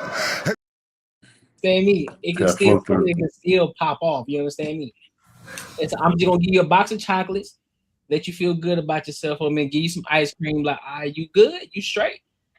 Nah, bless the mic real quick. You gotta think about it. Because you gotta think about it. Oh, what's happening, AJ? My dog, AJ. I've been listening. Carmen, you gotta think about it. Right? We talking about bringing the old school back, right? What I gotta think about? You telling me that because the coochie down, the throat is out of service too. But now you mad at me when I go down the street, and the only thing I wanted from the bitch down the street was some throat. Because you would have come up off yours. I didn't even get the ass. I just wanted some throat. And you was like, oh, well, coochie closed, throat closed. You can hold it now for a week, Raw. You'll be all right. Use your hand for that week. Can you do that? The problem, see, here go, and that's the exact problem. Once a man Marcus can do it. There you go. Marcus agrees with me. That's why I like Marcus. Once a man gets a woman, he should not be, he should never see a box of Kleenex or a bottle of Jergens ever again. You done retired from really, it is. So either Rock, go. I ain't ready to go yet. Yeah, Rock, keep going. Either we gonna have our time or Marcus, say something. Marcus, say something. Say something to Raw. Say something. Nah, ain't nothing gonna change his mind, man. He good. Listen. No, Rod's up on that Molly, I think. I think Rod's been on that shit tonight. I don't know though. I've only known him twice. Yeah, that's the second time. Yeah. Carmen, you got to think about it. We risked our lives to sign you up for this. We said we done took you out the streets and put you in the house. Now you won't even do the house chores. The coochie broke, so the throat is too. Yeah, what the fuck, man? Is it gonna all break down? Just bury you now or what? What are you doing? At this point, What are we with doing? our pager, I think Don't you get PTO time off your job? Listen, you can do a lot. Listen, you Yeah. can do a lot of that. Yeah. Okay. There's a lot of things you can do. But like you don't get years off. You don't get PTO years once off. a You month know what I mean? every No. month. Hey, a week's good. A week's fine. Shit, that's good. Yeah, a week is like, hey, the office should be in shambles by the time you come back from that week, week off. Do you understand the word that you just said? It's called a week. I've lost my strength. I need a bitch to strengthen me back up. I think you'll be okay. I think you'll be okay. Just 1 week. I think you'll be all right. You lose more strength when you release. Bro, I didn't agree to like not do nothing during that week. I was gonna just be cool. During that week, That's like true, Coco. I'll be cool. That's true, Coco. You do. Yeah. You lose. Yeah, you get weaker when Gain you lose. some strength and hold it in. No, you don't. But because my legs however, stand up longer the more but these however, motherfuckers stand up. However, It's a muscle. Learn some clarity. Understand. Okay. Understand. 21. Listen, the key number is Go 21. on a cleanse. A 21. cleanse is healthy once a month. Okay. Carmen. Yeah. Gain some clarity. Carmen. The 21. throat was Just remember this clean. number. 21. 21. It's good. we gotta release that thing 21 times out the month. So outside of that red week, no. listen, you got hands and you got other things that you can use to really Head, shoulders, knees, and toes. Show me something. Hey, Yeah, exactly. we're creative. You got We're hands, creative. toes, We're you very got the- creative. Yeah, we you got are. a Yeah. lot of things that you can make work. You got a lot of things you can make it work with. I mean, anything really. Like look around the house, like a pillow you could figure it out. Like look around, like I'm looking at like stuff in the fridge. And we could probably figure it out. Yeah, dude, you whatever it takes. Yeah, there you go. You can use the hand, not our hands. Hey. No, yeah. Then you got a problem, though. Hey, yeah. If you got someone using certain things around the house, then like you lost them. Yeah. Not my personal hand, her hand. It's a difference. Yeah. Okay. So I got a Her question hand, her here. hand. Before we get into the next topic, I got a question for the ladies. So, since y'all want this hypothetical week off, even though we know y'all don't even bleed the whole week, can my wallet take the same days off? The coochie take days off? Yeah, I would say why not? I can go without. Yeah, why not? Rent is Save paid up the once a period month. week. So what you talking No, about? save Rent up and the mortgage period is week. paid once a month. So you good? No Starbucks, no running to the store, nothing. Leave my wallet the fuck alone. We ain't spending a dime. Don't even look at Amazon Prime. That's fine because I cook my home. I cook my home meals at home and make my own coffee. Coco cooks and cleans and all of that stuff on her own pocket for once a week. So yeah, that's fine. Okay, so I guess we just play Sudoku for a week. Be like, Yeah. Yeah, hey, if you're bleeding, you're leaving. Pay for mine too while you're at it. You know what I mean? You're bleeding. Give me something. You bleed, you leave. You're bleeding, you're leaving that week. You got it. Yeah. if you hurt, my pockets hurt. Watch Love Island. Do something. Watch a series. Love There you go. That's cool. Love Island. You said watch Love Island. They on TV Yeah. beating ass and I ain't getting none. You finna frustrate me. Yeah, that's yeah. Raw. Don't get him going Watch the right now. Don't series. get Raw going right now. All right, so look. So now we're gonna go to this. So now we're gonna go to this next topic because this is a great segue. Since we talking about people being freaky and shit, we finna get to this next topic. So Sophie Rain has outed. I guess you could say pretty much has outed Shannon Sharpe in saying that he asked her for what he was going to give her 15 mil to bust it open. Also, Shaq as well, but that's not confirmed. That's not confirmed with the Shaq situation because he ended up being at one of her birthday parties, but she was on a podcast and she ended up showing what was going on. So we're gonna get into it. We're gonna give our thoughts on it. All right. So let's go ahead and get to it. This is Oliver. I want to pull up. So that's Shaq. Now I don't know. It says Shaquille O'Neal with the check mark. Yo, big dog, big business opportunity for you. What's up, Shaq? I'm offering you 15 mil. let's get this money that worked for you, 15 mil. I'm listening. Now we don't know if that's a real thing. I'll show you because they're so perfect. This is Oliver, and that's Willow. Oh, they are very cute. Aren't they so cute? And those are so. Hold on, what the fuck? Those are dogs. Oh, hell. mini. Yes, they're mini. So show me with your hands how big they are. That'd be 6 months. Hold on, this ain't the one. That ain't the one. Give me a second. Here we go. Who is the professional athlete that offered you $15 million I can't to say. deflower you? I can't say. Why? Because I'm going to get in so much trouble. Why would you get in trouble if this person was bold enough to make a $15 million offer? I mean, that is true. Yeah, but I don't want them to have any consequences. you Okay, know? but for clickbait, let's ask again, and you go, okay, I've never said it before. Jeez. We tell you. And then- Oh, don't even say that. Here's what's going to happen. I'm going to ask you again, and you're going to say their name in a rhyme, like something that rhymes with. So you don't say it, and then we will figure it out. Like it's not for Braun Maines. It's not. Okay. Right? McKeel What the O'Neal. fuck? Right. Oh my gosh, but that's so obvious. I can't. What? I can't. Did we get it? I mean, you'll never know. What was yours? You'll never know. Maybe. McKeel O'Neal. McKeel O'Neal. I mean, he did come to my birthday party. Did he? He sure did. Yes. He's so awesome. Really? He sure did. Well, I like crashed his party on my birthday, but it's my birthday party. Wherever you show up, it's your party. Exactly. Yes. Exactly. Thank you for having us on your podcast. Of course. Of We course. want Anytime. to be the guest for the first time you wear Yes. headphones is such an honor for us. Thank you. Thank you. You live in Miami, I don't live in Miami. I live in Tampa currently. which is Florida. All right. So they're alluding to the fact that Shaq offered 15 mil. Now, do y'all think that for sexual reason, or you think it was actual legitimate business?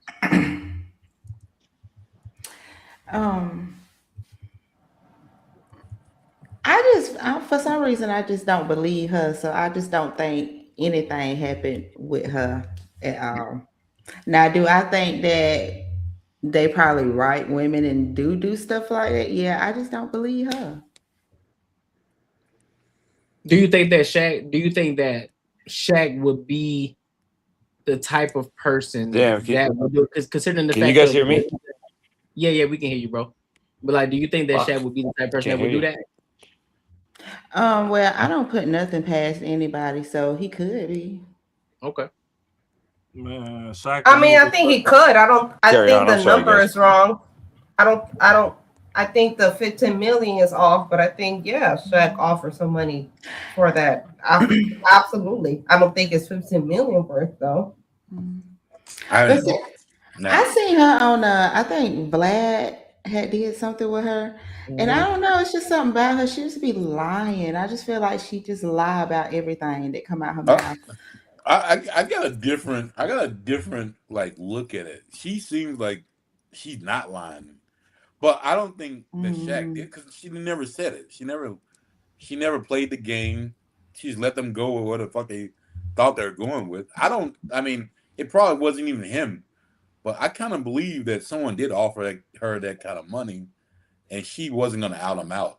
It's kind of like because most bitches like it, like yeah, I'll play that game, cool. All right, like she was like really trying to like whoever it was, like you can tell me whatever you want to tell me, but I'm not gonna confirm it. So I kind of believe her. She didn't seem like she's. I mean, no offense to her. She's very pretty, but I don't think she's 15 million pretty. No, I don't. for me, I mean, no. that's a lot of money for even a celebrity and millionaire. I'm like, that's a lot of money. I mean, you got $1 billion. Like you don't give a fuck about 15.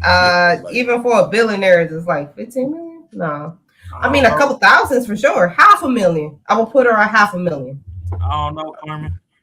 If the cookies is sealed, 15 might be worth it. But you don't think they would have to write it off like 15 million just to give away 15 million? I mean, honestly, she don't seem like a girl that's gonna tell shit. So that 15 would be like secure. She telling everything. She's telling now. What are you talking about? No, y'all assuming. When nobody even know that What even did happened if she what did wasn't she actually telling it. say? She actually didn't say shit. Y'all is going off what you assume. No, what she alluded to. She alluded to the fact that somebody wrote She her. did not. She did not. She said everything without saying everything. But she said it. If you heard Howie said, "Who did you say?" and he asking her a question about something that she already has said. So she put all of this out there. So she is the type to tell her business because they asking her questions about what she said. I don't know. She didn't say it though. She said, "Who's the white girl? Who's the white girl that Shannon Sharpe was messing with? What's her name?" Oh, no one knows the name, but the one that fucked him over. I forgot her name. Anyway, 19 or something. I don't know. She was the white girl that Shannon Sharpe fucked him over. Right. Do you see her doing interviews? No, she shut the fuck up after she got her money. But this bitch is out here podcast. She did not shut the fuck up. She didn't. That's the opposite. We know about it because of the lawsuit. She ain't out here doing podcasts. It's the fact she said his name, and then he actually hadn't talked about being in relationships with her. So her story actually matched up in some type of way. Now, whether it was for what she said it was for, if he did what she said he did, I didn't see her on no podcast talking about it. I saw the court. I saw people comment on the court records, but I didn't see her on no podcast talking about it. The girl said Shannon's name, so that's how we all knew that it was Shannon. So she didn't just put information out there, allude to something. She let you know exactly who it was him. Yeah. Yeah. Listen. Yeah, she set him up. It was set up. Yeah. Now I'm not saying whether she set him up or not, but he actually was dealing with that girl. Now her right there, she just keeps saying a whole lot of shit, but ain't putting no names to it because she's out here lying. All I can say she's is not putting no names to it. She's not ratting nobody out. The old girl wanted money from Shannon Sharpe. She fucked him over. This girl want clout, so she gonna say whatever the fuck she can. Yeah, but old girl from Shannon Sharpe wanted money from Shannon Sharpe. And the only reason why we know about it was because of legal goddamn records. But the girl ain't going on a tour after she got the money for Shannon Sharpe. She not talking about it. That's my point. She not talking about it. She could. She already got what she wanted. Yeah, but she could get more money in all these people's podcasts, but she don't. She shut the fuck up. So now she's a good girl though? No, she's not a good girl.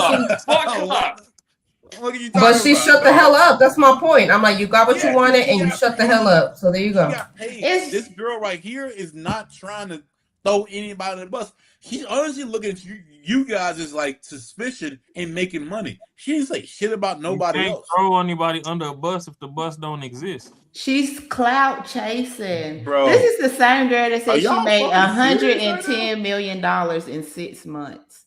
Now, what I will say is she said she's a virgin, correct? A virgin? Yep. Yeah. She says she's a virgin, but she got an OnlyFans and she made $110 million in 6 months. I believe that. I just don't believe nothing that she's saying. I believe that.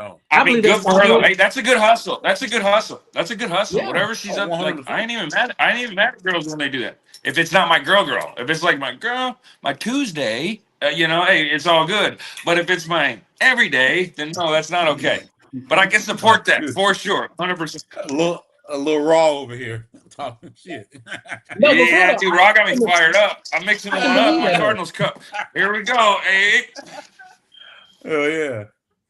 But no, I believe it. I can believe that. I can actually believe that because it's OnlyFans. You don't have. Here's the thing: you can make money without actually doing something with anybody else. A lot of dudes still pay for this shit. All you do is playing with yourself. So I can believe that.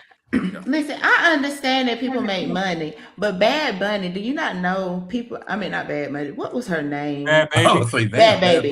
Yeah, Bad Baby. Yeah, baby. Her people was waiting on her to turn 18, and she only made $1 million in 1 year. And you think this little? No, that was the girl first day. She said that $1 million was the first day. Okay, but listen, look at who she is. This little girl right here. Didn't nobody know who she was, and she just got on the internet and said she made $110 million in 6 months. Yeah, well, I think it was a lot from like these weird, huge billionaires. Like I think it was like big chunks from weird Asian dudes who like wanted this virgin. Some countries like they value the virginity so much that's like that's why she's saying it. Like these Asian countries, and it's weird. I'm not saying like it's cool. Like it's weird as fuck. It's weird that they would wait for someone to turn 18. Like it's like, hey, if it's like. I'd slide him. But hey, if no one was there, but it's weird. It's like you don't want that dude in the world. But hey, it is what it is. There's billionaires with a lot of money. Now I Hey, can. would you go make $1 million in a day? I would. Let me tell you what, I would. I'd go. Not like if it was straight, and not like homosexual shit. Yeah, I would go make $1 million in a day. It doesn't matter who it is. Doesn't matter who it is. I can understand what all of y'all are saying. It's just that in this day and age, the way clout chasing is and how people would do and say anything to get their name out there, I just don't believe it unless I see the receipts and you telling me who did it. I just don't believe what you're saying. Yeah. I don't believe it either. I don't believe it either, even the specialty, because I mean, how many other OnlyFans? She's not the only one with the OnlyFans. That's what I'm saying. The market is so saturated. Like, and a lot of these women that saying that they making this much money. But everyone knows her name, right? Like we know her name. I'm not an OnlyFans. You're not an OnlyFans, maybe. I don't know what's up. I didn't know. I seen her on Vlad. Y'all know it. Vlad If I got an OnlyFans, I'd look her up. I'll tell you that much. So that's So here go my 2 cents, right? When it comes to Shaq done had many allegations with many women. Yeah. I mean, even just recently, it was alleged that he was trying to pay the lease to grease the crease on Angel Reese. So but they're saying names though. I don't believe her. Like, give me a name, give me some proof, give me some evidence. She didn't give you a name because they say that's why I don't believe her. I don't believe people just because they saying that something happened. I need some receipts. People can lie and say anything. I understand what you're saying, Coco, but at the same time, I like that, Coco. Actually, honestly, the when we instincts get are on like this podcast day in and day out, and y'all want 6 figures, 6 foot tall, blah blah blah, then you got Shaq Diesel, and he come in way above them requirements. I mean, hey, Coco, he was going, but here's the Coco, thing. Go ahead, Mark. Just one second. Hey, Coco, if you had that type of money, and you're gonna do something like this, would you choose someone who wouldn't say shit, or would you choose someone who would fucking blab to the world? She already blabbing to the world, but she didn't say. But she did not say his name. She did say his name because she didn't lying. I just she don't know who to say. She don't know what the name. We over here pretending. She said the name. We all know who she's talking about. She said the name without saying it. What name she say? No, I think she was copying what the other lady said, copying what she said. But we might all got got. We might all got got. She may have never said it. What name did she say without saying it? She said like the biggest basketball player I feel like she didn't say a name because she didn't know who to put it on. So God she damn it! got the weight. Let me wait it out. Let me play it again. She just got replay it, Courtney. Replay it. What name she said? Play it again. Let me replay my best. Okay. I can try my best. Who is the professional athlete that offered you $15 million I can't to say. deflower you? I can't say. Why? Because I'm going to get in so much trouble. Why would you get in trouble if this person was bold enough to make a $15 million offer? I mean, that is true. Yeah. But I don't want them to have any consequences. Okay, but for clickbait, let's ask again and you go, okay, I've never said it before. Let me tell you. And then... Don't even say that. Here's what's going to happen. I'm going to ask you again, and you're going to say their name in a rhyme, like something that rhymes with. So you don't say it, and then we will figure it out. Like it's not. She never says it. McKeel Boniel. Oh shit! Oh shit! Who said that? Did she or the You'll never know. What was yours? You'll never know. Maybe McKeel Boniel. McKeel Boniel. Oh, what was that? Did it sound like that it? Is. He sure did. Yeah. She don't even know who that is. Look at her face. But hold up. Yeah, and then she lied and then said he came to my birthday party. And then she was like, well, no, I crashed his party. Once they started she said he came to his party. Exactly. Thank you for having us. But I'm saying she was saying that he came to her party. She said no, but he did come to my party once. Like trying to make it seem like he just came to her party. And then after they started pressing her a little bit, then she was like, well, actually, I crashed his party on my birthday. It's just little shit. That's how y'all Like, when I start catching little I ain't gonna hold lies, you. I just I ain't gonna hold you, Coco. I ain't gonna hold you, Coco and Carmen. I'm with Marcus on this one. He didn't say the name. She didn't say the name. They were trying to allude to it. They were trying to force her into your it. shit. He literally fall into She your didn't say shit. anything. Yeah, she didn't say Yo, anything. are y'all really using the Bill Clinton defense on this shit? Are you serious? Because that's what it sounds like to me right now. Y'all literally using Bill Clinton defense right now. Carmen. I mean, there ain't nothing wrong with what Bill did. He was stressed out. He was running a country. But hey, like what we're saying right now is that she didn't say the name. She didn't say the name. You know what I mean? Hey, she acted like she didn't even know who it was. Oh my God! You know what, Coco? They're using the Bill Clinton. That should be defense. taxpayer This is dollars. what it is. My taxes, that's hey, how my women fucking be- 50,000. no, I'm telling you. They got me good. That's They got me how for a missile women this be year. able to Hey, play I should be a paying whole for lot Trump's of games. blowjob. I And would be paying for it. Yeah, I would. then- I would. No. I would. That's why women play a lot of I games. didn't and then have they get sex mad with at her in the White House, but she did suck my dick. But that wasn't sex. That's what it is. Yeah, he's like, oh, hey, and then do you know who he's married to? Have you seen Mhm. that? Have you seen the veracity and like the what he has to sleep next? It's like, oof. Do you know how I would have Mean. played that? Mean, I would mean, have played the same shit. If you threw some shit out there and it was someone I did not fuck with, I'm like, oh shit, that's one of my best friends. Cool. Damn, these motherfuckers didn't get it. Cool. What do you mean by that? I would have kept going with it. And you guys think this is so crazy. You women think you goddamn like you're like private detectives, and the shit that you throw out right in your face, you're like, I knew it. Nah, it's called reading. It's called reading context clues. Listen, It's a called woman- reading context clues. A woman that is If they had the really right name, she would have been like, oh shit, let me change the subject. Let me change it. She would have not been like, oh, I went to a party with him. No, she would have been like, let me change the subject. Let me change it to something else. She's trying to get clout off She would of have got them. flustered. Yeah, that's all she's worth right now. With it, bro. She's went trying to wrong get with it. clout She off worth of it. them. That was not it. That was A not woman, listen, a woman Exactly. A woman that's not gonna say anything and don't want her business out. She's not even gonna allude to it for you to even ask her those questions. There was no reason for her to She's even not even get gonna on be on a the damn internet podcast. She knows and it was say wrong. She knew this that wasn't person- what it was.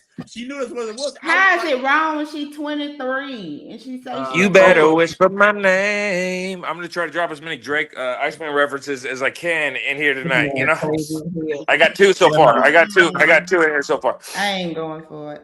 Coco cooking with grease. I'm sorry, because if you did watch the Vlad interview, his whole interview was just literally him calling her out on her bullshit. She was lying about To everything. the point where she even admitted. She even admitted when he was asking about her age, she even admitted like, "Oh yeah, well I just do the shit to throw people off because then you just never know what's real and what's not." She's smart about it. And Shaq was cool for not suing her. Shaq was cool. Shaq was cool for not suing her because that he could have gone for like libel and like Shaq's in a lot of different companies. He could have easily sued her, and he was like, you know what? Nah, I won't. So he was cool for that. He knew. He's probably like, well, it's nothing I did, so it's like not even fucking Right. tripping on that. People are going to talk about me. They're not going to prove it. 10 million is a whole Papa John's franchise. What the fuck? What? Yeah, So he gave her a whole John's was Papa fine getting franchise. checks. Yeah. But there's nothing that can prove he did it. He probably wouldn't give a fuck because he didn't do it.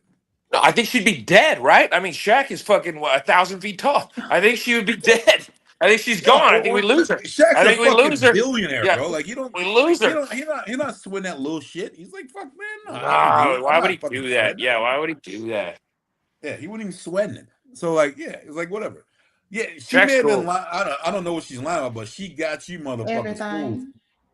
Yeah, she got us talking about it. Look at us right now. Yeah, on a Friday. Exactly. Hey, she's doing the right shit because he got motherfuckers talking about it. Yeah. I'm gonna get an OnlyFans now, Coco and Carmen. I'm gonna get an OnlyFans. I'm gonna check this shit out actually. Matter of fact. And I'll see you on Tuesday and Wednesday. Was it Wednesday, Carmen? I'm gonna go see. I'm fucking kidding. With all due respect, you girls are beautiful. I would never. Hey, I'm being so. It was Monday and Tuesday hoe, Wednesday hoe, and bought a whole Thursday. And bought a whole Thursday. That's what it was. You get sent first class for that mistake. I apologize. I'll see you on Monday and Wednesday then. That's where I'll see you. Scottsdale, Arizona, please. Yeah, come on through. Hell yeah. There you go. 100%. That's dope. But yeah, nah, she's just good at marketing. That's all it is. Cause she's just trying to get the click rate up. She knows she only got about 7 more years left on that face before it go to waste. So it is what it is. Though? What about Bonnie Blue? Like, is that done? Is she want to deal with 1,000 dudes? Is that done? Right? Like, I never watched it. I didn't want to. Like, I don't know. Like, dude, how you get railed by 1,000 else. The See, I get triggered by these hoes because they make all of us look unbelievable. crazy. I hate these hoes. You know what it is? They act like that.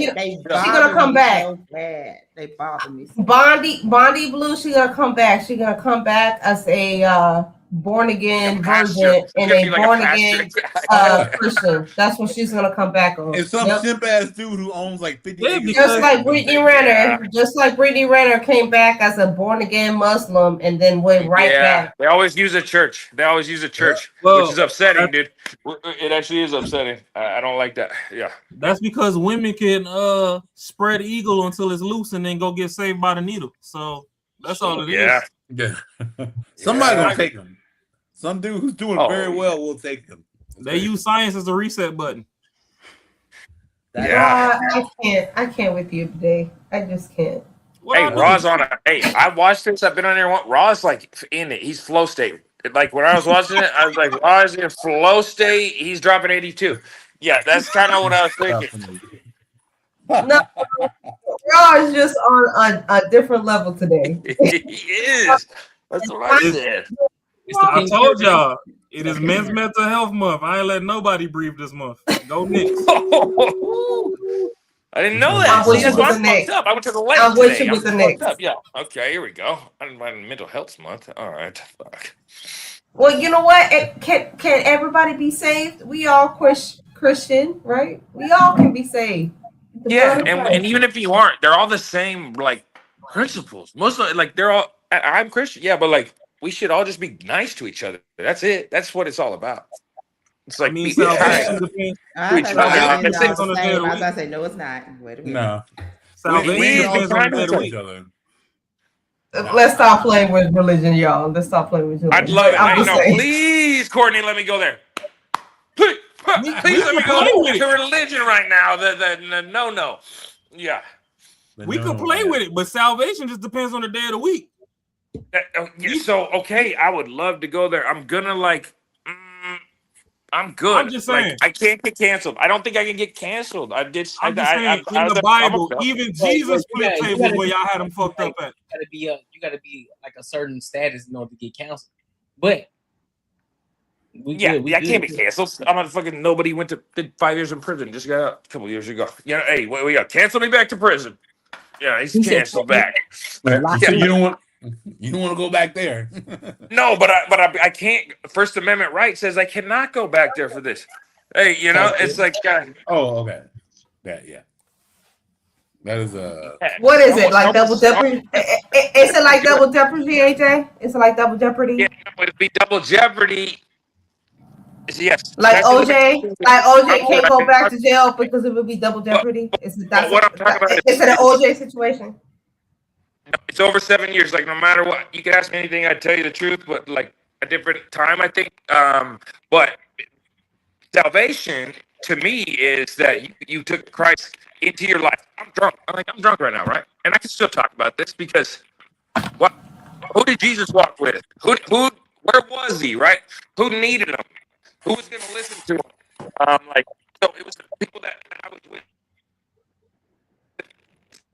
Oh, the internet tripping out on him. At a hotel on a Tuesday.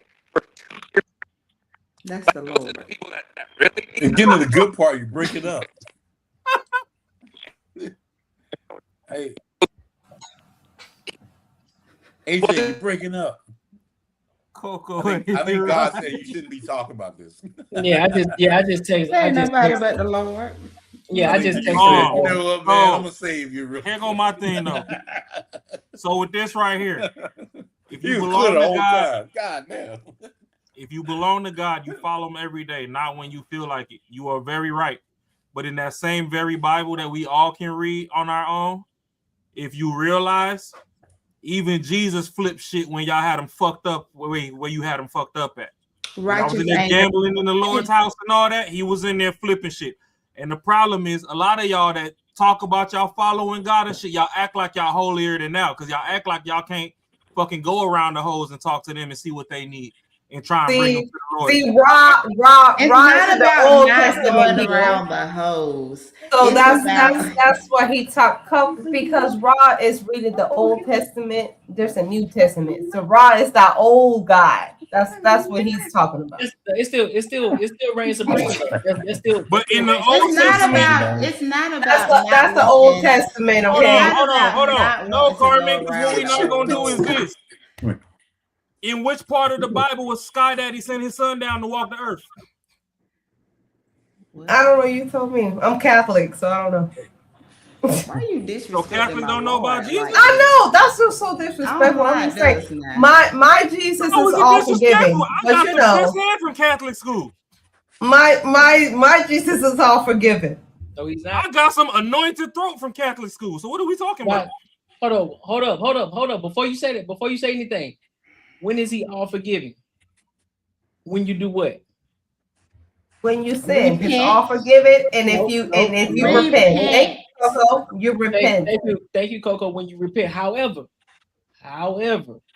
that does not mean God loves you unconditionally. Sure does not. He loves you conditionally as well. Why do you think Sodom and Gomorrah happened? He does not love you conditionally. That's what everybody gets it mixed up at. No, he does not. Just because God is a God, God is a loving God. He is omnipresent. Everything. Guess what? It's still conditional at the end of the day. Because if you reject God, guess what He's gonna do? He's gonna reject you. Mm-hmm. So it's not conditioned. It's not unconditional. That's in both testaments. Yeah, but that's just like playing in the Lord's face, thinking that I can sin today because the Lord gonna forgive me. He know those things. You know that your heart, when you are repenting, is not in the right place. Confession is a difference. When you go to confession, you go in the true spirit of being forgiven, and you're not going to sin again. That is the essence. That's why you receive the body. It's about not trying to, but it's a difference from you saying that. Oh, we're human, and God made us. But that's the point. That's the point. We know we're gonna sin, but your main objective is to try your best not to. Saying that, okay, I sinned, and now I can repent, and the Lord just gonna keep forgiving me.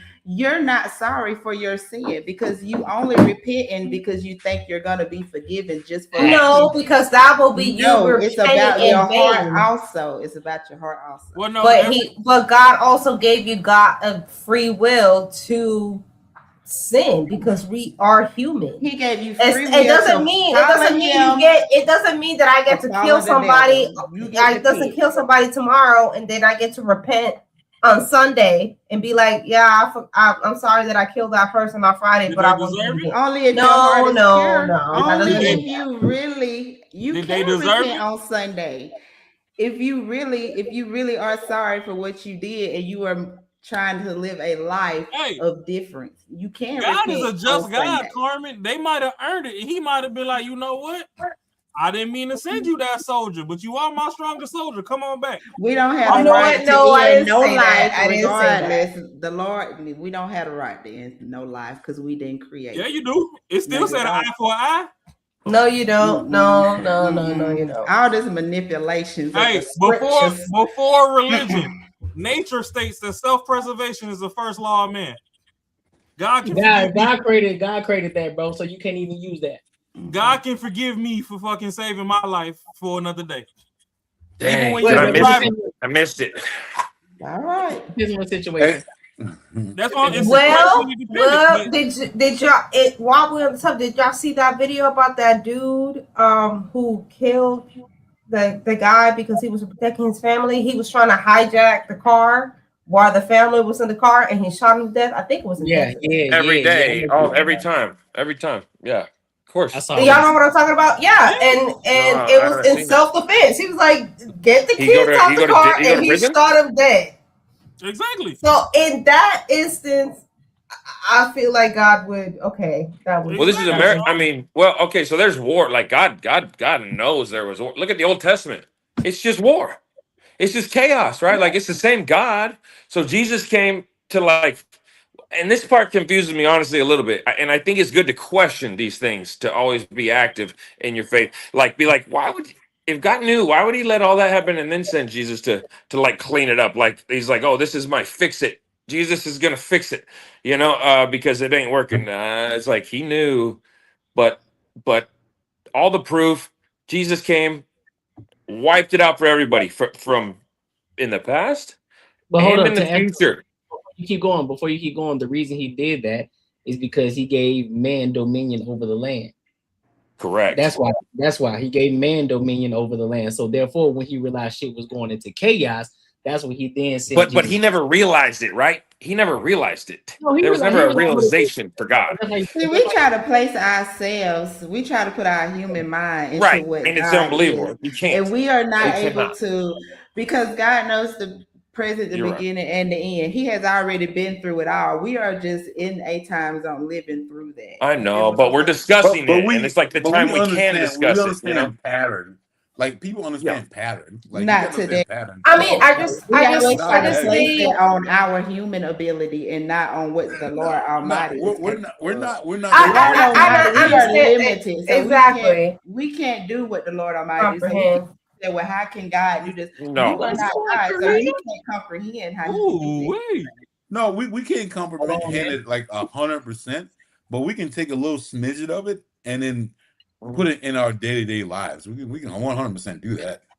Like We it can doesn't do have to be certain things, but as far as Him and what He is capable of, you cannot understand it because you are not of that. not at all. But like if I'm not big into religion or the Bible. I'm from Mississippi. So like when I moved here, when I was like fucking 19, I remember being in the car. I'm Southern Baptist. Being in the car with my buddy, and he was like, he asked me, I don't know how the fuck we started talking about it. He was like, are you like religious? I'm like, I'm Baptist. And he was like, so what makes your God better than anyone else's God? And I was like, hey, good question. God's the best one. You really can never answer the shit. And then when they tell It's the same God. It's the same Because my God. God is the only God that died and rose There's like again. so many religions out there. It's the same God, though. Like there's so many religions out there. What makes your God better than anyone else's God? Like you like, and these are questions you can't even answer. You're like, But tell me this: isn't this? is. Hey, can I say something real quick? So let's just say devil's advocate. No pun intended. Honestly, it was so. If God was not real, but God was created by somebody, all these different cultures to make people treat each other better, for the most part, right? Like it's always been corrupted by man. Yes, so it's always been corrupted by man, right? Like the suicide bombers, and then the Catholic raiders, and then like it's always war. The Jews and Muslims, and they both believe in the Old Testament. They just see it different. Like they're talking about the same people here, and they read it differently. And so it's like, it's so much, but we're just here for a short blip, and I believe, hey, if you're open. I just want to live my life and experience everything I can. And I do believe there's something I cannot say like in front of a bunch of people. I know. And I think if anyone does, I think they're lying. I think they are lying to everyone. I think they could be like, I'm almost certain of it. Like the way like things have gone and what I've asked, and be like, I'm almost 100%. But no one can be 100. Nobody will 100% know everything because you can't lean on your own understanding. So. At the end of the day, it's all even exactly. It's just one of those. You gotta live to the best you can. Live life to the best you can, and what you do. You're supposed to live by the Bible in itself, and it gives you the instructions to. A lot of us, we. Courtney, are you a Christian? Courtney, are you like an active Christian? I'm working on it. But I've been, Well, but yes, then yes, yeah, that was a great answer. Actually, yeah, look, same, me being from same, Alabama, brother. Yeah. but look, for me being from Alabama, though, I grew up in the church, right? So I understand, you know, and I understand that we're supposed to live our life based off of the instructions of the Bible, right? Of course, a lot of us flee from that, but a lot of times when things start to go wrong in our lives, we know where to revert back to. We know where to go back to. Like, all right, I know exactly where to go back to. So, and I think that's I think that's the issue with from now until back then. Now, I will say this. What's happening now in the world is nothing different than what happened in the Bible. Everybody said, oh, we're in the end of times. No, we're not. It's the same thing that's been happening in the Bible that they've been talking about entirely. We just are in it right now. We're experiencing it. The same shit happens over and over again. Just like the fashion. Once the 80s fashion is now resurfacing again. Everything is just happening full circle again. And we're just going through the wars, the ABC community and all that extra shit that's going on. That shit's been happening. This ain't nothing. Sodom and Gomorrah. Yeah, exactly. This is nothing. None of this shit is new, dog. But the way I look at it, bro, like, because it comes down to the Father, like looking up to the Father, which would be Jesus. Like, my dad would never want me to praise him. Like, as far as like, like, do what's right. You're gonna mess up and learn what like how you do it, like how you did it. As long as you don't hurt anyone and you don't do it like maliciously, definitely don't hurt anyone, but be knowledgeable. That's literally like a simple as fuck to me, and that's what I live by. Like, I don't. If we're talking about religion, that's just fine. And I'm just gonna give my 2 cents in. Everybody has mysteries, okay? I'm Catholic, and there are the divine 20 mysteries. The Holy Trinity is one of them: the Son, the God, and the Holy Spirit. However you want to interpret that is your doing. I don't think good cannot exist without evil. That is why the devil exists. The God, That's how you know. depending on how you believe, I believe God gave the devil, Lucifer, however you want to call him, his power. Lucifer was his Lucifer, the devil, however you want to call him, depending on your religion. He was an angel of God, the most devoted angel of God, and he became a fallen angel, which is why he's devil. And that's what's an internal battle of us humans, because we have free will. God gave us free will, which angels did not get.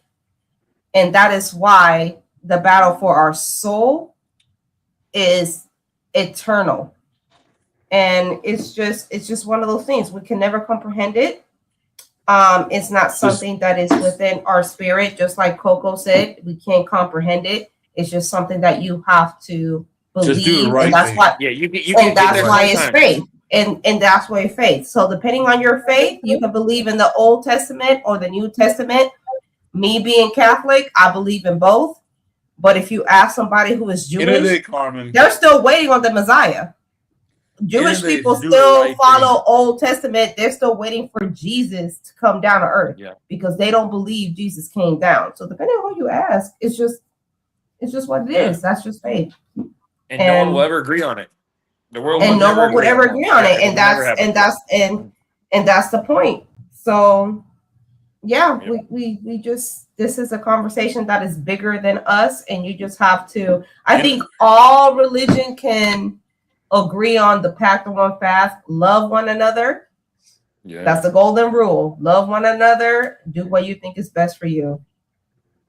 I think we all humbled ourselves a bit. Like, I think it was all kind of just happened. I didn't try to do it. I just got a little humbled and just, yeah. That was a serious topic. And we don't know. We don't. I mean, the last part was do what you believe. I don't know about that part, but yeah. That's like at the end of the day, we all. People start religious wars about. There's people in Islam and Israel blowing themselves up in the name of Jesus. And what Bible does it say where it says it is okay for you to kill another human being? Me and you don't think of it, but there's wars, and it has been for centuries. That's just like the guy who takes money from old people, like to buy planes and stuff. Hold on, Coco was about to go. Go ahead, Coco. No, I was gonna say at the end of the day, everybody's salvation is individually theirs. So you have to do what you feel is right for your salvation and for yourself. But I get passionate because I am a follower of Jesus Christ. And I get irritated when people want to always mimic what the Bible say and how Jesus is not real. But you never see this much pushback when it comes to other religions. So I feel like at the end of the day, as long as my religion is respected, I will respect what you believe in, but I'm not going to change my belief in Jesus Christ just because somebody else feels a certain type of way. I believe what I believe. I don't and it know. I is think you what missed is. it, Coco. I think you just believe what you believe in, and it's like let it be noise. Everything else is noise.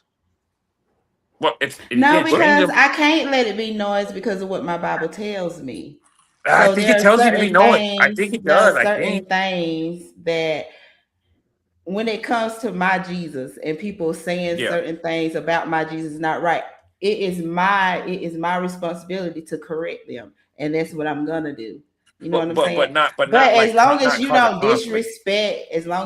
disrespect my religion, I'm not gonna disrespect yours. But once you come at Jesus about Yeah. something, then I'm gonna let you know, don't come at my Jesus. Yeah. But what if somebody says Jesus as Jehovah? So I'm gonna say this real and quick. that's her perspective, because somebody might just Yeah. say that like it's Coco's Jesus and my Jesus, but somebody might name him Jehovah. It's Well, no, fine. but Name him at the Jehovah. end of the day, though, at the end of the day, hey, At the end of Coco, the day, it's still a faith. It's all the It's same. up to your faith. Allah, it's still God, you know. So would Allah ain't my God though. So But it's a different language. And like you gotta it's- respect that. no, it's not. Yeah, It's it's just they're it's, saying God. if you read the Quran, that is a whole different God than what my Bible is talking about. So that's what I'm talking Yeah. about. That's what I mean that it's disrespectful. Like But if they stop spoke saying language, that they would say our God. God is Allah, because our God is not Allah. It's Now, a if you want word. to We don't say even read what it was written in. The Bible, we do not read what it was if you want to originally read written what in. it was written in, his name was Yahweh. Yeah. If you want to talk about my Correct. God, There's so many. There was like was 50 not Allah. hundreds of them. Allah is not my God of the Bible. No, They are not not me the either. same. Coco, we're on the same team. Like, let's not start shooting at each other But I'm before the just war even saying they're starts. not. Hey, look, I hey, have to whoa, correct save you your now. bullets. They're Save your not bullets. the same. They're not the same. See, but this is one reason, like I like to get with like a lot of women who like are my man has to be like in a church with Jesus and all so like stuff like that. Like for me, I look at it a different way, so I could never do that. Like for me, I look at it as like I know the main plan. Do the right thing, and literally that's it. You're gonna fuck up, and you learn from your fuck ups, and that's what it is. And you don't let nobody else fuck up if you can help it. And Yeah, 100%, Marcus, that's I literally what it agree is. with that. I do agree with that. But the thing is, if you're going to build something, a marriage, a family with somebody, that is one of the things that you have to be equally yoked For me, with. no. You do have to be. I mean, for me personally, If you don't for me wanna be personally, in- I have to be with the same Yeah. religion as the person I'm building with, because fine. that affects a A lot lot of of people things. do. A lot of people do. That's very common. A lot of people do. And even when it comes to your children being baptized, not everybody agrees of your children being baptized based on your religion. That is a very important conversation for you I'd to have a hard have time with the baptizing someone person, in someone with the else. person that you choose to marry, with the person that you want to build a life with. That is a very real, and I'm not trying to get so deep, but that's just something that has to come with being equally yoked with the person that you choose to be your partner with for the my rest of their girl life. want to get our kid That has to be a conversation. That's like and y'all have to you be choose. That's the one. key. You get to choose it. You know, we all get to. But the thing is, You do, exactly. You have to have like a stance. Like my girl now, she has like 18 crosses like in her house. And for me, I'm 100% not like that. Like I'm totally different. And see, that is something that I cannot be with, because you either I cannot be with a person who is spiritual, whatever that may be, whatever that may mean for you. spiritual or atheist. No, we gotta. No, I think that Marcus is one is thing like that's Marcus is not closer to that's Jesus just than most not Christians are. negotiable. Honest. We either believe in it or we're not. So that's just. And if you don't believe it, then I'm not just the person for you. I'm not the person for you. You're not the person for me. So that's fine. I don't need to follow someone else's word to understand what's right and what's wrong. Like I said, like I look at the same shit. Like how I look at it is a father. My father would never want me to praise him. He would never want me to he wants me to learn from my mistakes and do the right thing and not look for an excuse. Because a lot of times people look at excuses for Jesus. Like, hey, your dad saw it as a crutch. Your dad saw it as a crutch, like a weakness. So hey, I'm trying to think of how what your dad would say to you.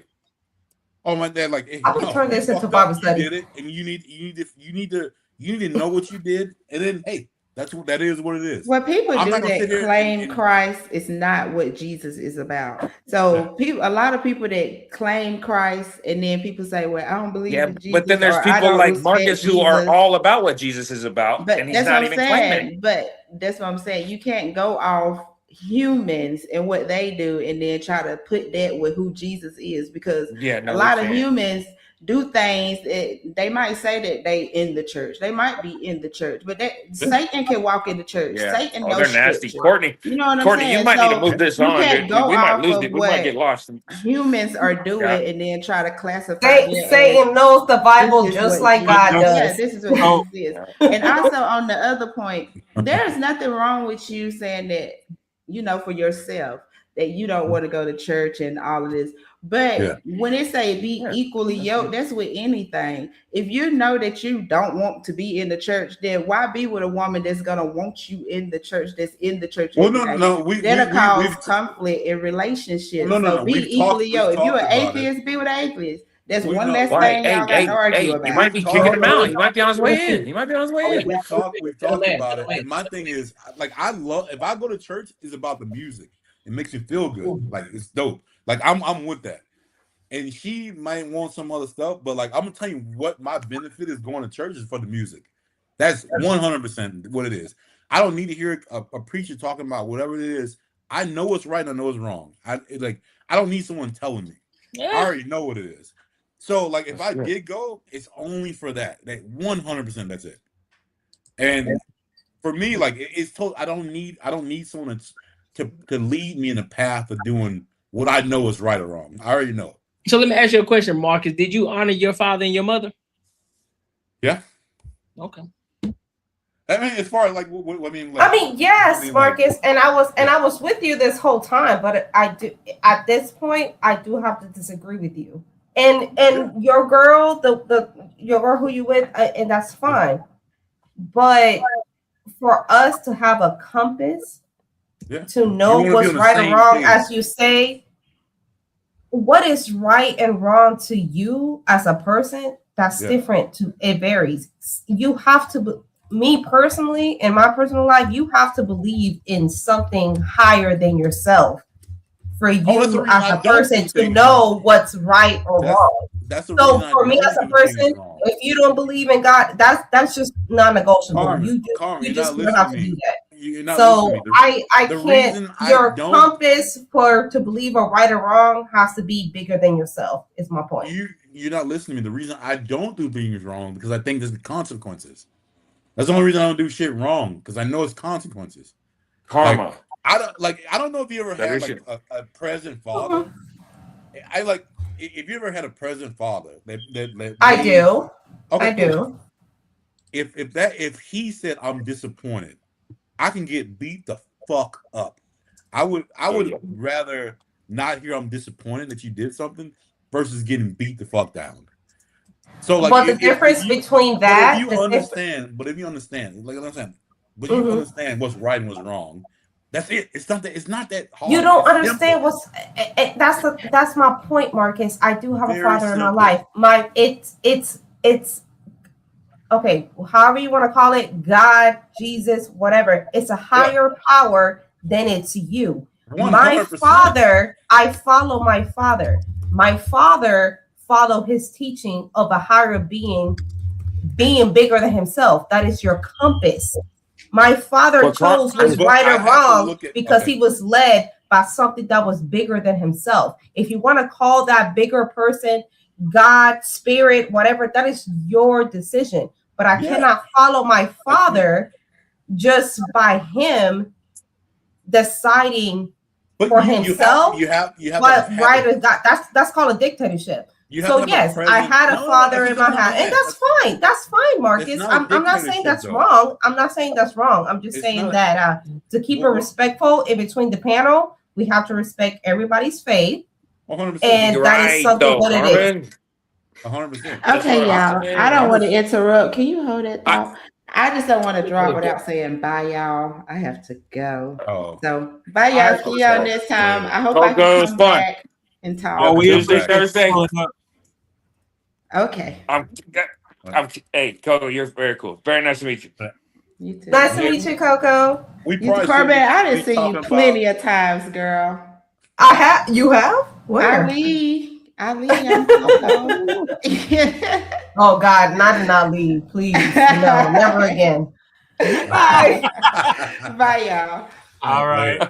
Yeah, we probably shouldn't be talking about religion as much as. Oh my God, religion. We went wild. We went wild, and we should probably change it because it'll keep. Let's go off. Let's go off to change the subject. This ain't Bible study. Let's go. The same thing as we talking about men and women, so ain't nothing different about it. It's a conversation. It's gonna get heated. It's gonna be people gonna be on different sides of the fence. And this is why I always said. Am I the only one? The Bible always says lean out on your own understanding. Yeah, so therefore we're all talking about from our different perspectives, and we're leaning on our own understanding, which the Bible says not to do. So again.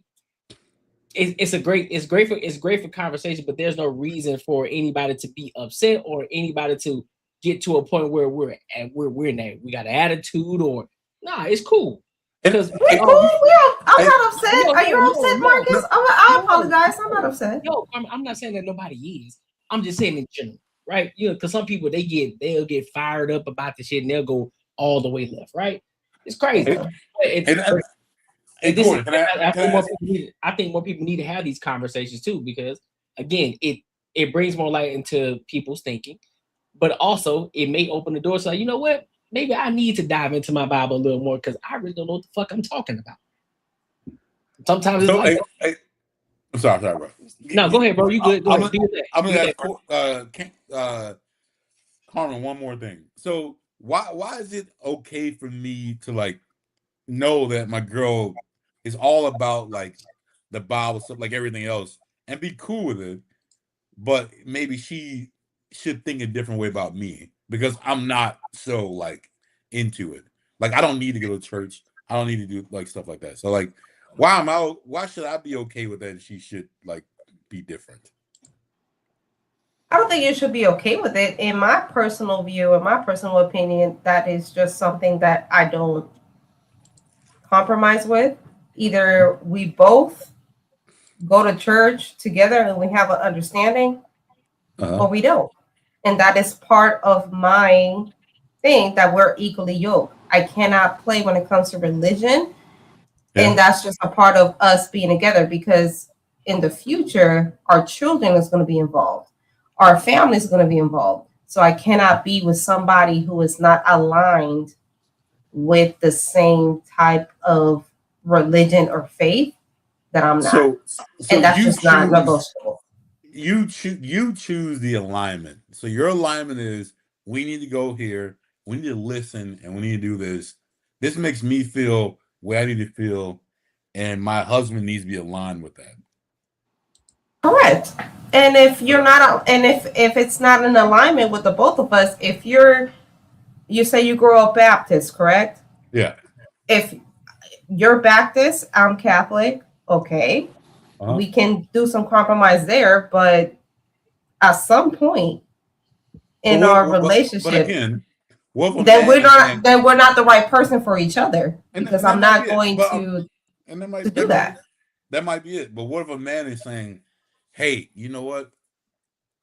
I don't need that, and I am a great person. Good. I don't need that extra. But if you need it, you're good. Go ahead and do it. if that's what you need, go ahead and do it. But I'm telling you, I don't need it. I understand it. I'm fine. And then I'm telling you, if you were raised that way and you say I don't need it, I don't do that, then I'm not the right person for you. Okay. Then at that point, that will be a deal breaker, and it will be like, okay, because moving forward, it's not just about in my faith. It's not just about your salvation and my salvation. It's also our children's salvation, and that's not something that I'm willing to compromise based on my faith. So then at that point, I'm not the right person for you, and that's okay because we're not equal. But can I tell you? Can I tell you? Some men are really strong to understand that they don't need the validation. They don't need what I've heard all. I know you're looking at me funny, Courtney, but I don't need to hear the same thing I've heard in church all the time. How Jesus is. I already know what it is. I know who he is. And me as a woman, Marcus, and I get it, and I understand that. And me as a woman, my role is to follow you. And me personally, I'm not saying women in general, me personally, I cannot follow a man who doesn't believe in something that's not higher than himself. I cannot. I never said. So at that point, then I'm just not the right person for you. And that's fine. So I'm not going to be able to follow in your lead if you don't But believe this is in the whole something point of higher like than this was yourself. never meant to happen. We are never supposed to argue about like that. You know, you're right, Carmen. Like you're supposed to just let it take its path. It could be like 50 years from now, and he may like just let it happen. Like there's no timeline. You can't say, hey, you're wrong. But this thing, you're not asking the right questions. I think God. I believe in Jesus.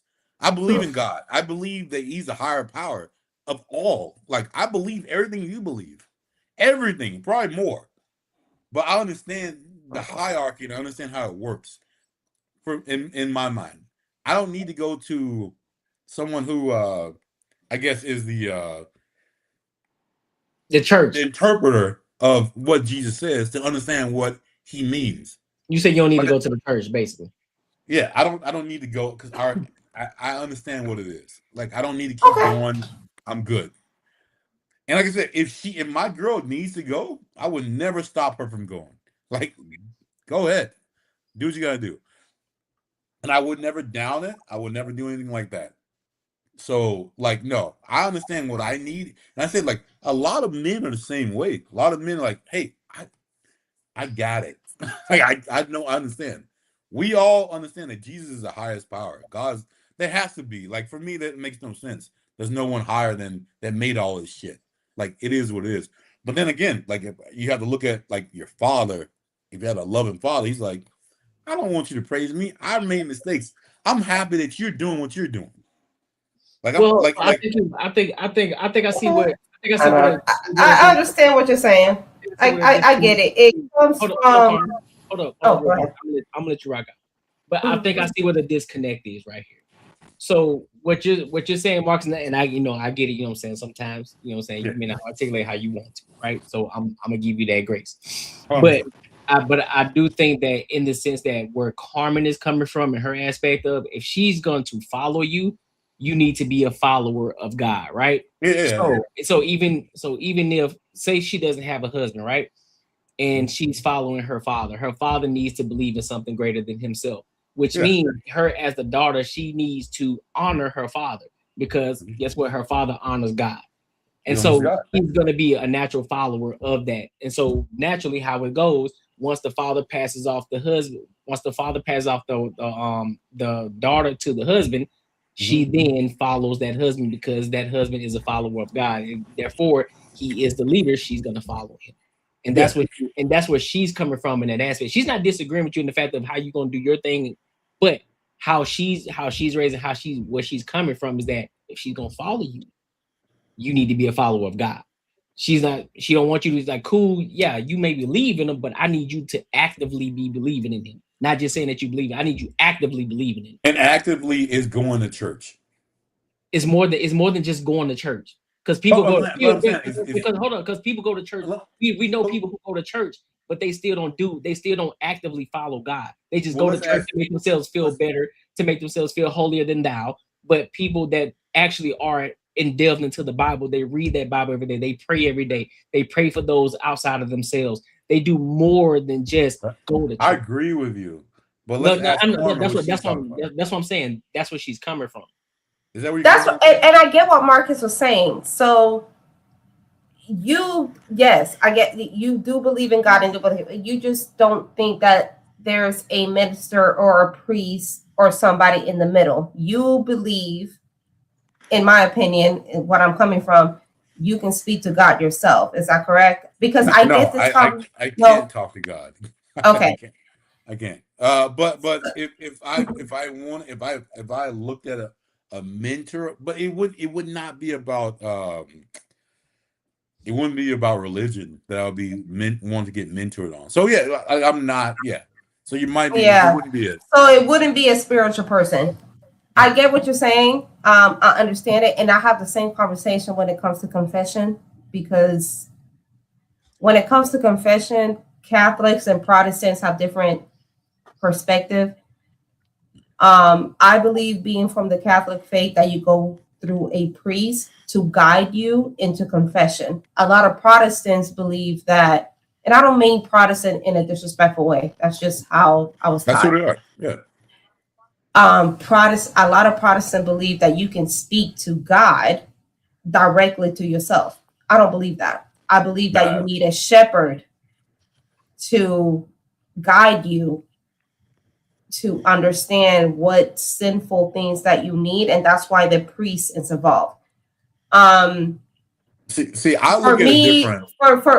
Exactly, yeah, that's where me and you disagree, and that's my point. Then at that point, in a hypothetical world, I wouldn't be the right person for you, because I 100%. cannot follow a man who is not willing to see a shepherd to salvation, because that's what it is. I believe that there has to be somebody to guide you to salvation, because us as human, we are flawed, we are confused. You need 100%. somebody to guide you into salvation. And if you can't follow that, then I'm not the right person for you. That's all. I look at a lot of things like almost 50-50. I think God throws so much things in your face, and I think us on the panel, like us, had a argument about being lucky. And I'll throw it like this shit. I'm not lucky. I'm blessed. I think God like throws a lot of stuff to you. I think God threw, like me and Courtney talking about before we even did this. Like I had a big problem like talking in like I've always wanted to talk like to groups of people, right? I always want to do that. So like, hey, you know what? Me and him connected, and I think God put that in my face, and I need to take advantage of it. I think that like that's how I look at life as far as God goes. I think you can't be 100% dependent like your father would do. Your father would be like, yo, here you go. Now it's up to you to fucking do it. Now, here you go. It's up to you to do it. Here you go. Bam. Hey, look at him. He's twinkling. Because I gotta jump in.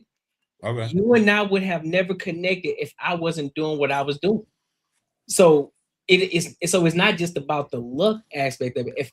If Courtney Edgar didn't have a YouTube channel, if Courtney Edgar wasn't creating content, if I wasn't doing YouTube or having my solo shows, you and I would have never connected, and this would never be a thing. So we can't say it's luck. Just like we said last time, there has to be work done in order for something to happen, in order for something to pop off. So, like we I said, look at it totally different then. So it kind of goes within. Marcus, I couldn't hear it. I can only hear yours. We just say it real quick. Faith without works is dead. It kind of goes into that. Faith without works is dead, right? So you can have faith all day, but if you ain't doing the work, ain't nothing gonna happen for you. It ain't just gonna fall in your lap. So that's what I'm saying. So to go to battle what you just said, like if you feel like you look at it as luck, but you meeting me and us having this podcast, but if I would have never done the work to create this shit, guess what? That wouldn't be no podcast for us to be talking about. So, but if I didn't talk to you at work that day, maybe you would have never done this. But in order for that to happen, I have to already have had something going. No, whichever way you want to look at it, brother. I'm not gonna try to say you know what? Raw has been real quiet. Raw, what you got? You've been quiet for the past hour and a half. Marcus, I can't hear him. Is he bullying you right now, dude? I'll jump in with you because I can't hear him. I honestly, No, I go can't. ahead. I'll run with you right now. No, Raw We're gotta running talk friendly, dude. because Hey, Raw hasn't hey, talked this freaking whole Raw time. and Courtney. Yes, I want to see what Raw thinks. The pimp and the pimp and the panel. What you gotta say? It got all religiously. Hey AJ, you might need to bounce out and come back in because my shit's Yeah, dude, I might need to bounce out. Like, hey, I can't believe Courtney let me in here tonight. He knew I was reckless. Hey, yeah, hey, but I appreciate we all it. been drinking. Hey, no, wait, no, because I can't say it here. No, I really haven't. But I was at the lake. You know, I was just been chilling. Don't tell nobody. Hey, probation ends soon, and I love everybody. Hey, but hey, I am gonna take off. I love you guys. I might see you out. I might see Courtney. Marcus, are you in Arizona? I'm in Phoenix. Yeah. I knew it. I met you that night, dude. Hey, you guys have the pictures all over here. I'm just kidding. I can only hear you. Hey, I'll just make you look good. Hey, but I'm gonna head out of here. Hey, thank you guys for having me on. All right, I love it every time. I love it. See you guys later, man. Boom, Raw Avenue. I better not. I can't go there. Can't be going there. He said, I can't go there. Can't be going there. Can't be going there. Oh shit. That's funny. No, y'all were having healthy discourse. I'm not gonna jump in the middle of what y'all got going on.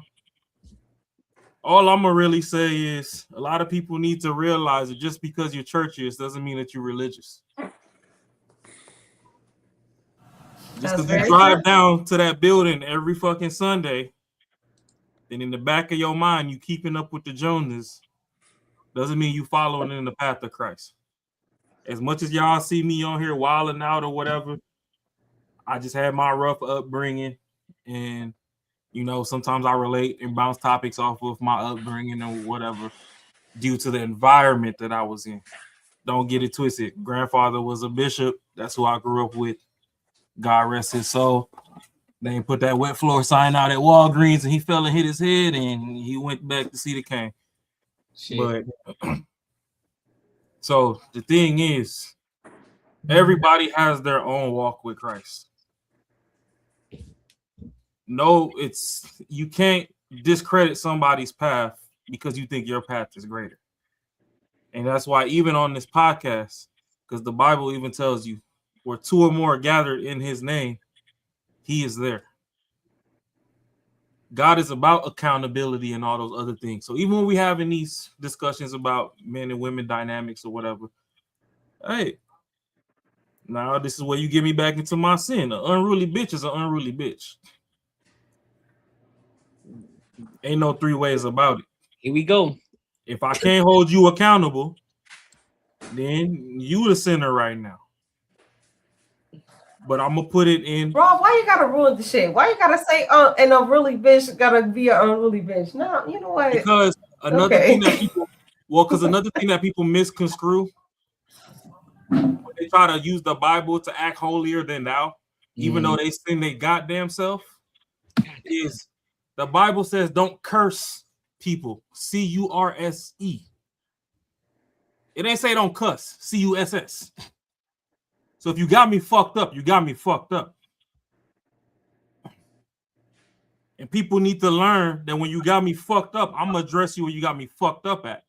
Because a big thing about religion is accountability. And I'm going to hold you accountable to these standards that we're all supposed to meet the metrics of. But you get to using, free words or whatever. And people are like, oh my God, he's cussing. It's like, no, I didn't say that because you wronged me that your family shall die in 90 days. That's putting a curse, a hex on somebody. I said, bitch, you got me fucked up. Come get this shit straight. You gonna get some straightening. But that's the thing. Another thing in modern day society is people ain't stern no more. So when somebody he gonna slap a bitch if he needs to. Slapping bees. I mean, sometimes when you go to church, you get the olive oil put in the hand and it's supposed to be pressed against your forehead. Even the Lord knows sometimes you gotta bless a bitch. But we're gonna leave that alone. You were supposed to say no to that, Raw. You were supposed to say no to slap of the bitch, but I guess He's like, what? And that's why every day when we walk the path, there's growth. There's room for growth.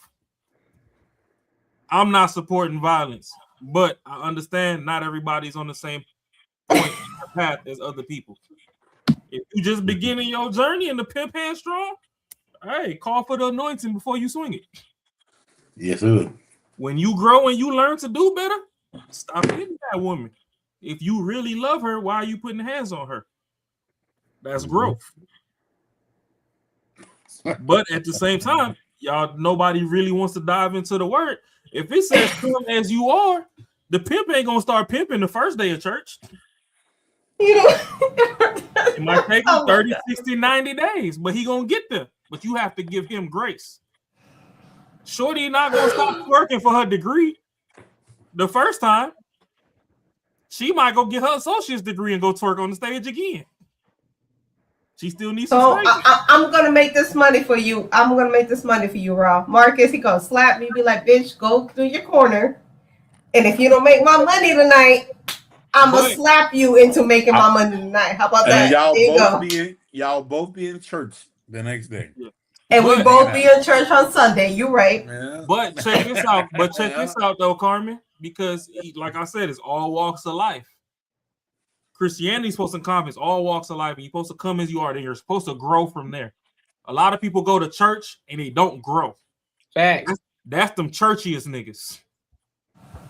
And the slap makes me grow. No, I'm just saying. If you want to bring up, no, I'm gonna just tell you though.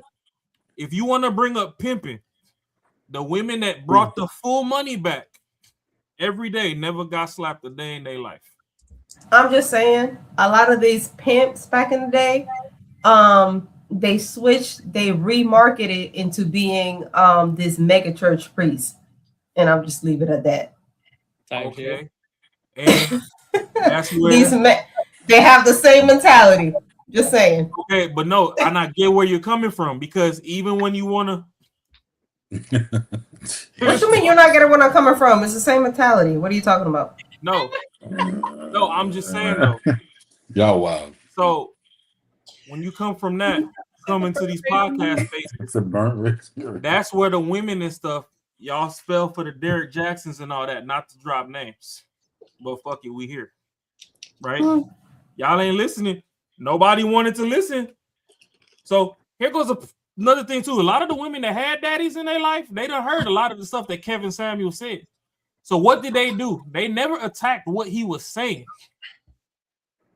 They were just like, we didn't like the delivery and the tonation of his voice. They never said he said anything wrong. But now I'm supposed to spoon feed you. Bitch, if I'm not fucking you, I don't owe you respect. I don't give a fuck what you do. Rob, I'm gonna start calling you a pimp named Slickback. You are a pimp named Slickback from Boondocks. That is your nickname for me. Because a lot of these mega pastors, the mega church pastors, they have the exact same mentality, a pimp mentality, just like you. A pimp named Slickback. That is my new nickname for you. I love you. Right. And I love those. And they're gonna be running after you. They're gonna be running after you. They're gonna leave granddad. They're gonna leave granddad, somebody that was gonna provide and protect for them, and they're gonna run after you with the heels. Yep. But you want to know what's beautiful? You want to know what's beautiful about me though? What? Ain't a woman around me that's unprotected and not respected. Type shit. So and not neglected. So a lot of you ain't never laugh. I wish you start playing that more than that fucking ass shaking shit. Damn. Now why would you speak that up? Courtney, play a pimp named Slickback. Play that. Oh, I gotta get you. Oh, I gotta. He ain't download that yet. But he ain't download that yet. We know what I'm talking about, right? Yeah, no. Play that him. Play Granddad. Granddad played Save a Hoe. Captain Save a Hoe. He was Captain Save a Hoe, and the hoe left him running in heels. You ain't never learned. But you see, a lot of people, right? They watch these podcasts and stuff and don't realize there's a performative element to podcasting. We got to keep it entertaining for you. So yeah, y'all gonna come on here and be like, oh, every time Raw Wild and blah blah blah, he unhinged you, and that's perfectly fine. I really give 3 shits what you think about me, because I know when I step out the door and you step out the door, I'm still a better person than you. And that's all I need. Whether that gets me into heaven or not, I know I'm closer to the front of the line than you are. And Carmen, that's all I need. So it's just like when we talking about this religion and Christianity and all that. Okay, it's a lot of people going to church, but you going to church to show off that you just bought some red bottom shoes, knowing that your neighbor next to you that you got to hold your hand with to pray is barefooted, and they've been barefooted the last 6 months. You got shoes that you won't even take to the Goodwill to even donate there so somebody can get blessed just by buying them off resale, let alone actually donate them to somebody that you know needs them. That's true. I done left my phones in the car and everything, and then ran $200-$300 up and went and fed the homeless by my damn self. I don't need the world's fucking praise for that shit. You know what I'm saying? I done had homegirls and homeboys that was short on fucking rent and all this other stuff, and I just fronted them the money, never asked them for it back. If they gave it back to me, they gave it back to me. If they didn't, they didn't. But we'll come on these podcasts and they like, oh, this nigga ain't shit. He always talking about slapping the bitch. Mom, a lot of that's performative. I ain't never had to put my hands on a woman in my whole life.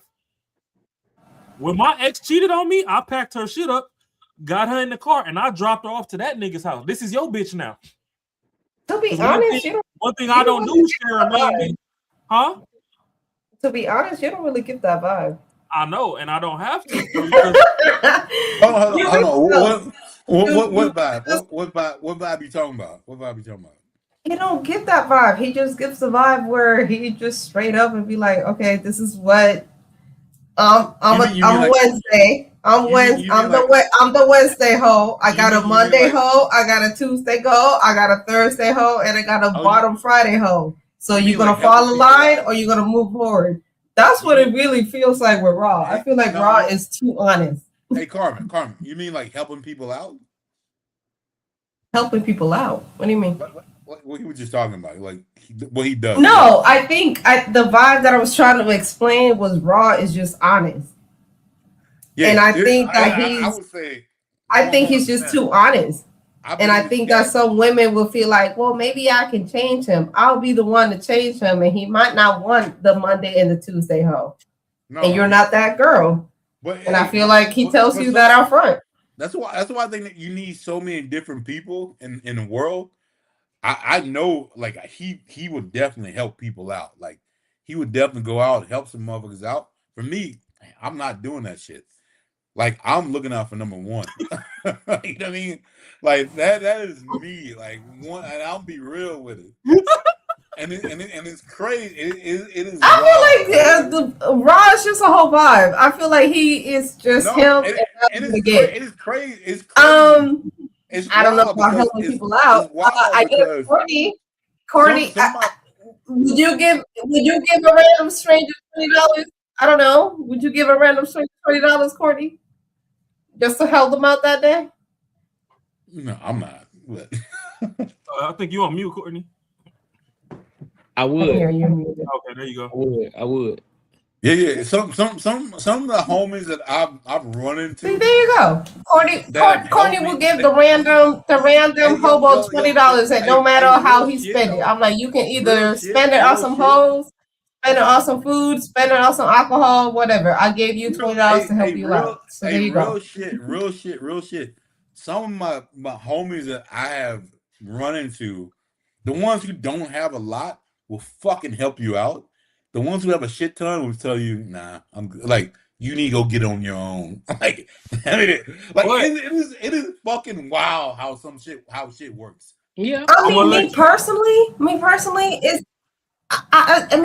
I would just give a random hobo whatever money. I don't care what you use it for. My intent is okay. Maybe you get some food, but if you decide to instead of buying food, you buy something else. That's your problem. But I gave it to you, so there you go. No, that's not what I'm saying. That's not what I'm saying. What I'm saying is, like most people should want a Raw in their corner. That wild motherfucker, but goddamn, he got a heart like a motherfucker, big as fuck. You know what I mean? Like if you going through some shit, he'll help you out. Like And you might like me. I have a friend like that. Actually, I need to call his ass. He's helped me out big time. And sometimes I was fucking like going through some shit. When last time you called him? Nah, don't hold my man accountable right now. Come on now, dog. Come on, man. I'm 100% accountable. That's why I said this shit. Like, I think more people should be. Like, I think more people should be accountable and realize certain kind of type of shit. Because, like, in most things, you'd be like, yo, like, hey, yeah, this person, like, that's why I think we're all in this puzzle to help each other out. Like I said, for me, I'll probably be like, yeah, nah, probably not. But and when you another got thing someone too, like a Raw in the corner that will help you out. And another thing too, that people need to realize when they out in public, when they friends group circles or whatever, words mean things. There's a loan and there's giving. Yeah. Make sure that y'all know the difference. Don't ask me to borrow 200. No, you're not finna pay me back 200. Ask me to just give you 200. If I got the 200, you're gonna get the 200 regardless. But just know kindness has a cutoff. If you ask to borrow 200 and you ain't paid back, don't ask me for shit else in your life. It's almost like a blessing. Yeah, hey, I know you ain't gonna pay me back, but that's it, player. Done. Now, if you need it and you know you can't give it back, just ask. Hey, bro, I'm down bad. Let me get 200. And if I got it, hey, boom, charge it to the game. You know why? But only thing I'm saying is we all should respect each other. How different we are. How different all of us are, and then we all could like help each other. Like at some point, like you know what I mean. Like we all got a different story. All got all kind of shit. But like at some point, they definitely shouldn't be judge a book by a cover, what you think the cover is. Because usually the cover is not what you think the cover is. Like I said, like most people think I would give them money, and probably not you. And I'm like, all right, yeah, like you know what I mean, like most people, like, yeah, he seems like he's the one, and you 100% be the one can realize a real problem and say, you know what, dude, I'm gonna help you out. No, I give some people some bread, bro. No. This ain't about that. I'm just saying it's like more like just like you know what I mean, like don't just judge of what it is. Like there's no reason to judge what it is. Shit, me. But it's also not a problem for me not doing. Time 18 188. Who hurt you, honey? Who hurt you? Time 18 188. What female hurt you? Not the who hurt you. No, hey, listen, I ain't gonna hold you. There are someone there. Hey, listen, that's true. Listen, if you wanted to hire a hoe, you can just hire a hoe. Who hurt you? There's women out here, there's women out here that is perfectly fine with a picnic date. I just had a fabulous picnic date with my husband, and it was awesome. Carmen, what are you talking about? Carmen, I ain't gonna hold you. There are more men that will give than women. Oh yeah, 100%. That's y'all fault. Y'all set that standard. You give your husband a lot because I agree with that too. I agree. You give your husband a lot because he is, yeah. Who cares the most, you or him? You think? No, both of us. It depends on the day. So with our marriage, it's 100. Sometimes I'm 100. Sometimes it's 100. So it's just depends on the day. If we ask him, do you think it'd be the same thing? Yeah. I'll wake up. Listen, my day to day, I just got back into working. I haven't been working in years. And I just got back. I just got back into working in the situation because something transpired and I had to get back into the workforce. I wake up at 5:30 a.m. to make sure that he is great, good to go. And I have to drive an hour to my job. So that's just what it is. No. This is what it is right now. But still, we as men understand that it's still a difference. It's still a difference. Like a man's gonna love his girl, don't mind what the fuck it is. Let me not say that. No matter what it is, like you do some certain shit, then we're done. But like on the most part, if you do it anything else, we're good. Is it you guys we got to worry about? Like y'all, hey, if some shit goes down, it's like yo, You're right. You're right. He is. If shit goes down at the end of the day, he got you. Yes.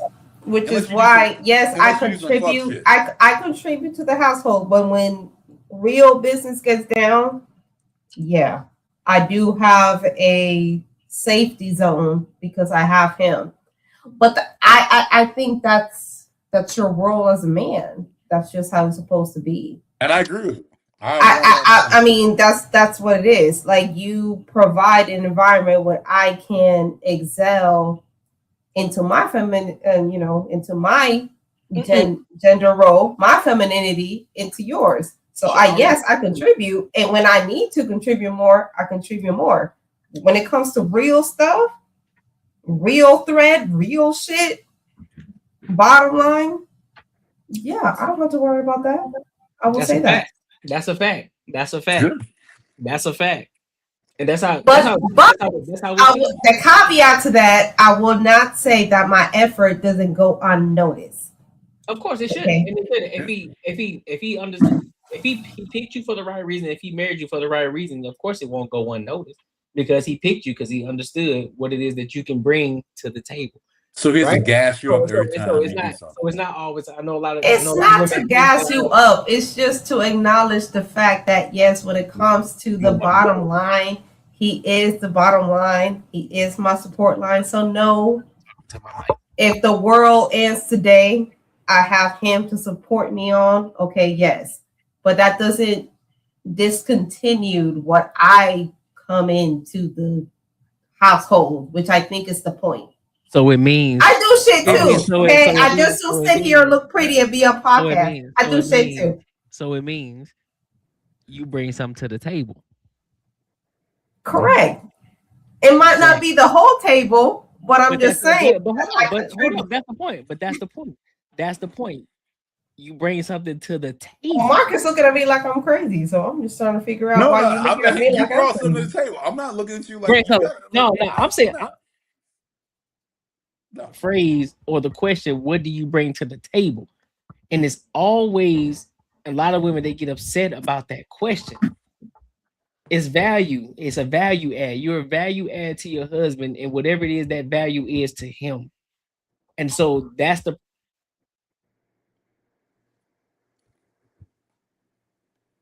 Courtney, you're muted. Can't hear you. That's why y'all can fucking hear me. Never mind. You know what? Fuck it. Don't even. You know what? Fuck it. Let's go to the next topic. We hear you now. Let's go to the next topic. No, we agree. We agree. We agree. We agree 100%. When it comes to survival skills, if I'm going to answer the question, when it comes to survival skills, yes, my husband can survive without me. Yes. Will he be happy about it? No one's Will he be happy about it and comfortable about it? I don't know. Probably not. He probably won't be happy or comfortable. He will survive. He will survive. When it comes to me, can I survive without him? No, I cannot. See, I like that. And that's just real. That's just real. That's just real talk. I like that. He can't survive without me, whether that be happy or comfortable. He probably won't be happy or comfortable, but he will survive.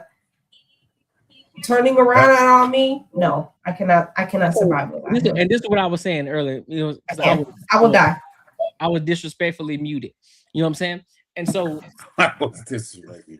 What I was saying is when you said earlier in regards to what you bring to the table, right? What you bring to the table. You are a value add to him in whatever it is that he needs you for in value. And this is the conversation that men have always been having. It's like, what is it that you bring to the table? But a lot of women always have an issue with the phrase, what is it that you bring to the table? And it's not always monetary.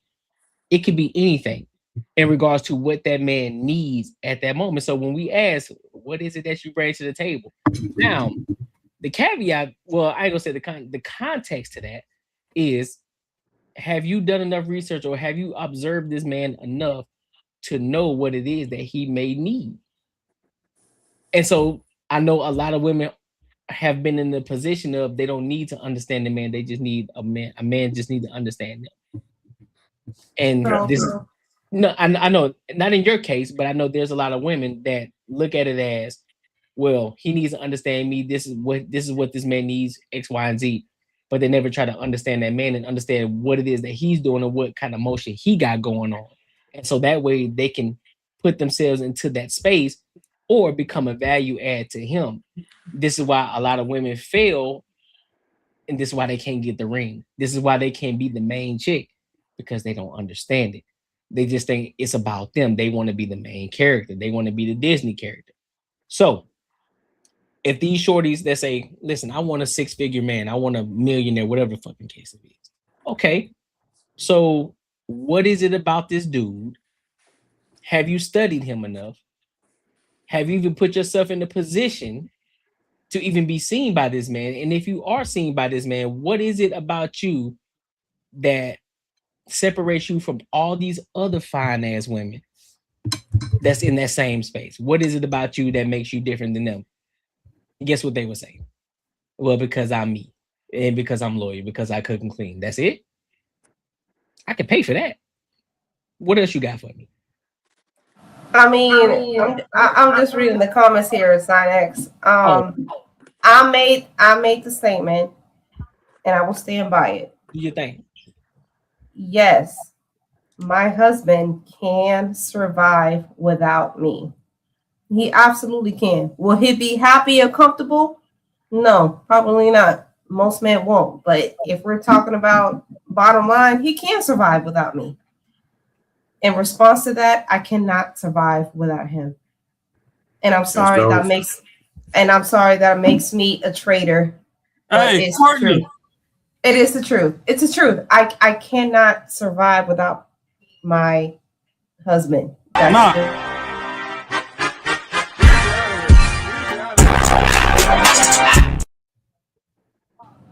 If I'm being honest right now, it is 1:17 a.m. 1 in the morning. If somebody come bust open my door right now, you think I'm gonna be in the way? No, he better be in the way. So yes, the person who I married, maybe somebody that you don't know, the person who I married will gladly stand in front of somebody who is trying to break in here and die for me. That's why I can't survive without my husband. Hey, so, Courtney, honey, I don't know. What you got some sexy salt, some freaky dust? What you done sprinkled on the pie tonight? Hey, listen, What you mean, bro? What you mean? Boy, these women in their femininity tonight between her and Coco, Hey, I'm listen. like, shit. Hey, listen, bro, because bro, it's me, bro. It's me, bro. They trying to pop my zipper. I guess it's me. No, that is the lie. That's what gets. Oh my God, this is a loaded question. That is the lie that y'all been told. Fuck the Disney bullshit. Fuck all of that.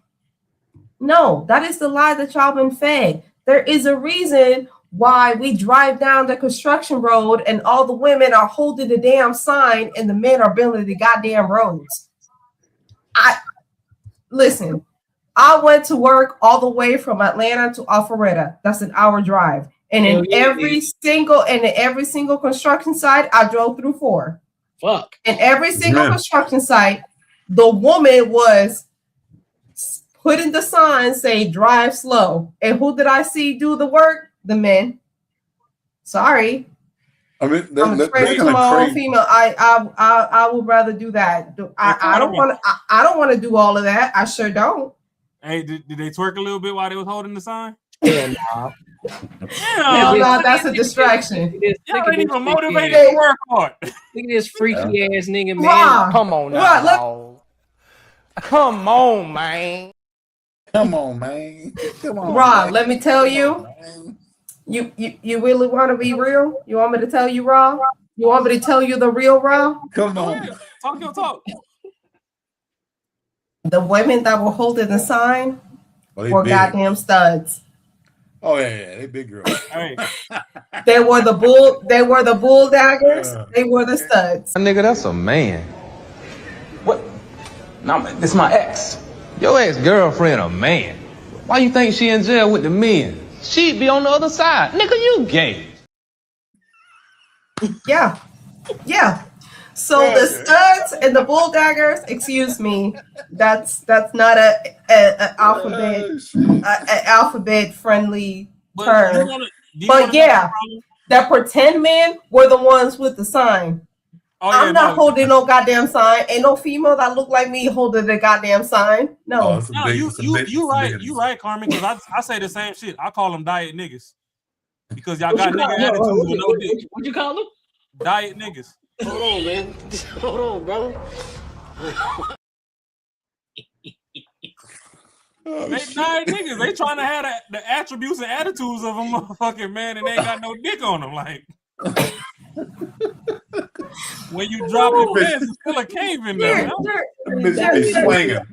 They're not like that. They're not like that, Rod. That's not their name. Stop it. They diet niggas. But no.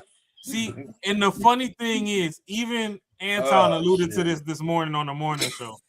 Don't nobody take these dykes and studs and stuff serious. You still got that critter boot on you. That's true. You can get hit like your mama did. Sad. Oh no. And this is what I'm talking about, Rod. You're not politically correct. Stop it. Yeah. I'm a hood nigga first. We didn't have politics in the hood. God damn. All right. Can you be neutral? We had dice games and drugs. It was survival of the fittest, not the politics. You got to be politically correct and be all inclusive. The health. You know what? I don't know where you work at in real life, Raw. I really don't. But I work at a doctor's office in real life. I work at a doctor's office, and there is a person who we have to address as they and them in all emails. Nah. Okay. The problem is you're under the illusion that you have to. You don't got to do shit. And this person if I want to get paid, yeah. Probably less money. And I'm gonna address you how the fuck I see. And this is my problem though. So not to derail. This is my last shit that I'm gonna say before we get into the next topic. But this is my motherfucking problem. Everybody comes after men and tell us we need therapy and rehab and treatment and all this other bullshit. But y'all let these delusional unicorn Skittles ass motherfuckers do whatever the fuck they want, and they don't need jack shit. They supposed to just bully us, but us that know what the real is, and we gotta sacrifice our lives just so your titties can bounce 10 years longer. We the ones that fucking. Well, I'm just saying, if you look like a Robert and I have to address you as Maria, I'm gonna address you as Maria because at the end of the day, I need to get paid. I work at a doctor's office that offers alternative care to certain individuals. And I will say, and I'm not gonna say anything. Yeah. So if you walk in there as a Robert and come as a Maria, I'm going to call you Maria. What? Yeah. Man, look at hell no. Carmen, know what's up. Yes, I will. On that and note, I will wish you a great day. On that note, welcome to the Banter and Barter Show. You can like, comment, subscribe, drop a super chat. We're on to the next topic. Let's get it. Ain't no way, Sway. So in other words, what Raw just said. Fuck you, and fuck you. Who's next? Who's next? I stand on that. Who's next? Go to Thailand, Raw. Go to Thailand. You might fall in love with the female. Go to Thailand. Oh hell no! Here go the problem. That's another misconception. My boy was a school teacher in Thailand. It's more she niggas in Atlanta than Thailand. You ain't gotta leave the country if that's what you like. Yeah. They're not she N-word. They're she males. Stop it. Why they try to put all that bass in their voice? Rags. That's my dog, man. That's my dog, Zyrag. She be popping in. I appreciate you. Stop it. So listen. There are she males. We are going to be politically correct. No, we not. Not on this show. It ain't my show. You're right. You're right, Courtney. It ain't my show. So whatever. No. I ain't saying that ain't your show, but I'm saying now on this show we ain't gonna be we gonna be politically correct, but at the same time we ain't. We're letting it loose. All right, what's his last topic? Yeah, it's Carmelo. We're gonna talk about Carmelo. All right, let's get it.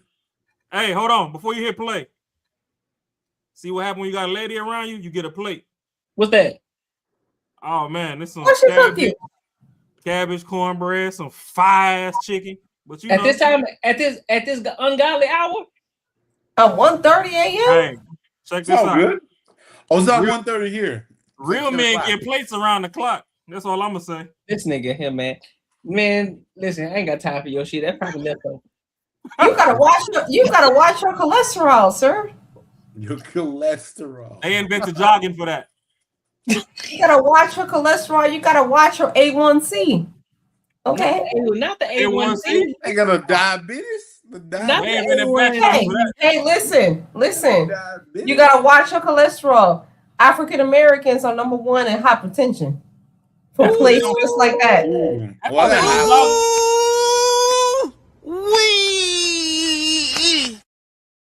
And that is a fact. You can double check that. High cholesterol for places just like that. Carmen, you want to know why that's not a fact?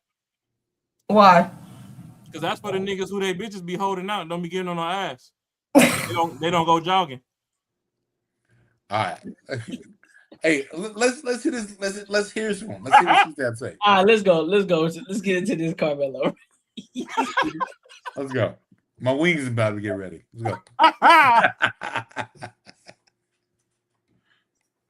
can't hear it. Hey, put the volume on. What? We can't hear it. Y'all can't hear it? No, it's on mute. No. Man, what the fuck y'all got going on? You got going on. You got 3 people telling you we can't hear it. That's your problem. You know, you're right. Don't worry about it. You're right. You're right. Don't worry about it. We on it. We on it. How about now? Hello, Anthony. Thanks so much for this. We follow day 2 today. We understand that the court is breaking for their lunch. That happened a short time ago. That means our eyes and ears in the courtroom. Cody Thomas, he is going to be able at some point to be able to join us from outside of the courthouse. He's been keeping us updated on everything that's unfolding in this camera-less trial. Let's go to the report that Cody logged for us on what he's been observing. Good afternoon. Yeah, day 2 off to a emotional start this morning. We had a first responder as the first witness on the stand, 3 witnesses so far, first responder and 2 officers. The first responder was a firefighter and paramedic that pretty much testified to the severity of the wounds once he arrived to Austin Metcalf's body, and just talked about the intense life-saving efforts they went through trying to revive him, to which, of course, to no avail. But they talked about, attaching a machine to his chest to read a pulse, and he had no pulse. He said it was flatline. There was an acronym he used, a medical term, and the prosecutor asked for, simplicity for the lay people in the gallery, and he just said, yeah, he had no pulse. He was pretty much dead. Since they loaded him up into the back of the ambulance, to which, he eventually did not regain consciousness. But then we went on to see more from officers, and they were testifying about their response to the situation that day. One was a school resource officer. He was actually the one that made contact with Carmelo Anthony and the one who detained him. But he talked about the commotion when he ran out there to the scene, all the kids running to him saying, someone's been stabbed, and they pointed towards Carmelo's direction. And so you see on the body cam when he finally approaches Carmelo, and Carmelo seemed to cooperate. He was being very cooperative. He was being compliant. He didn't try to run away. But the key thing about this testimony here on the body cam, you hear Carmelo say to the officer, he put his hands on me. I told him not to. And when he says that phrase, he clearly he's crying hysterically. You can hear him sobbing in a very emotional state. But the prosecution's harping on that last half of that statement, the I told him not to part, because the prosecution says that's simply a lie. We've heard that phrasing, he told him not to put his hands on me, or put your hands on me and see what happens. That's the narrative that the prosecution's running with, and that eventually led Carmelo to stab Austin Metcalf. But there was another officer whose body cam was played during this officer's testimony, where you heard the officer say, "We have the alleged suspect," and then you clearly hear Carmelo say out loud, "I'm not alleged, I did it." So kind of damaging to the defense's case here. But then we just heard from an officer who arrived who did not partake in any life-saving efforts for Austin Metcalf's body, more of scene patrol, scene security is what he was saying, and evidence control. He was the one securing off the scene there, and he actually showed, or we saw pictures of the knife. It was a 5-inch blade. The first time the jury actually saw that knife in person, they did a demonstrative effort in front of this jury where they showed that the blade could be swung out really quick with just the stroke of a thumb. You could open it really quickly with one hand. But the impactful part of that testimony is that we saw the body cam from this officer where you actually see Austin Metcalf's pretty much lifeless body, everyone trying to give him chest compressions, but you see the body on screen, and that obviously brought out a visceral, emotional reaction from the Metcalf family. Plenty of tears and sobbing and consoling. And I looked towards Carmelo Anthony's side, and it was pretty stoic. There was a pretty, a lack of emotion there, not necessarily in a negative sense, but just really take evidence here, all the facts of this case as the prosecution presents it thus far. That's the latest right now. I'll send it back to you. All right. So, what are y'all thoughts on this? What are y'all thoughts on this whole trial situation? Well, I want to go real quick. So, I think he, Carmelo. They're like the reason he wanted a knife. I guarantee he was getting fucked with at school by people that are our color. And he was like, "Yo, you know what? Like, next motherfucker fucks with me, I'm gonna fuck him up. You know what? Like, I'm gonna fuck him up like big time." Oh, so you saying they were putting a battery in his back? I'm not gonna say because I don't want to blame nobody. It's his shit. Like, even if that did happen, I don't want to blame. I don't want to say that there was any sort of blame. He just didn't deal with it right. But like at the end of the day, he did what he did. It was what should have never fucking happened. He should have. You got a knife. You can stab someone. Like I don't know. He got to go to jail, man. Like I'm like Charleston White. He got to go to jail. Like because for me, I have no sympathy for it. But I have sympathy because I don't think that he meant to do it. That's the only big thing. But someone died. And it's so fucking unfortunate that happened to him. Bro, my big ass got bullied in high school and middle school. I'm telling you, one time I got this lock. This fucking lock that I had I said, the next motherfucker that fucks with me, I'm going to hit him in the head with his lock. Thank God. That's right. There's a reason I think a certain way that I did not do that. Because I could be in prison or whatever if I kill someone because some other shit someone else did to me. And the next person that rolls up, you know what I mean? Like it did happen. So it's unfortunate what's happening to him, man, but like we cannot discard this dude's body, the white dude's body, or like what life he could have had just because he said, "Hey man, get out of this tent," and what you're feeling. We can't discard that, bro. I'm gonna be honest with you, bro. I think it's more to that, bro. I think it's more because I don't think in this situation it's at the track and meet. I don't think that it was just that situation. I think it was a build-up. Give me the worst case scenario, and I want you to prove it's cool for him to stab him. Okay, so there's a point where you continuously keep fucking with this one individual, this one guy, and I'm pretty sure. Hold on, you gotta let me finish. Let me finish. There's a situation because it wasn't just him that was bullying Carmelo. It was him and his brother as well. Brother, yeah. Okay. They both were bullying him, and this wasn't on a sporadic situation. This was on a consistent basis. And so I'm pretty sure for any reason, think about this for a second. Why the fuck would you bring a knife to a track meet if somebody didn't threaten you? Okay. No, I'm asking you. Why would you bring a knife to a track meet if somebody didn't threaten you?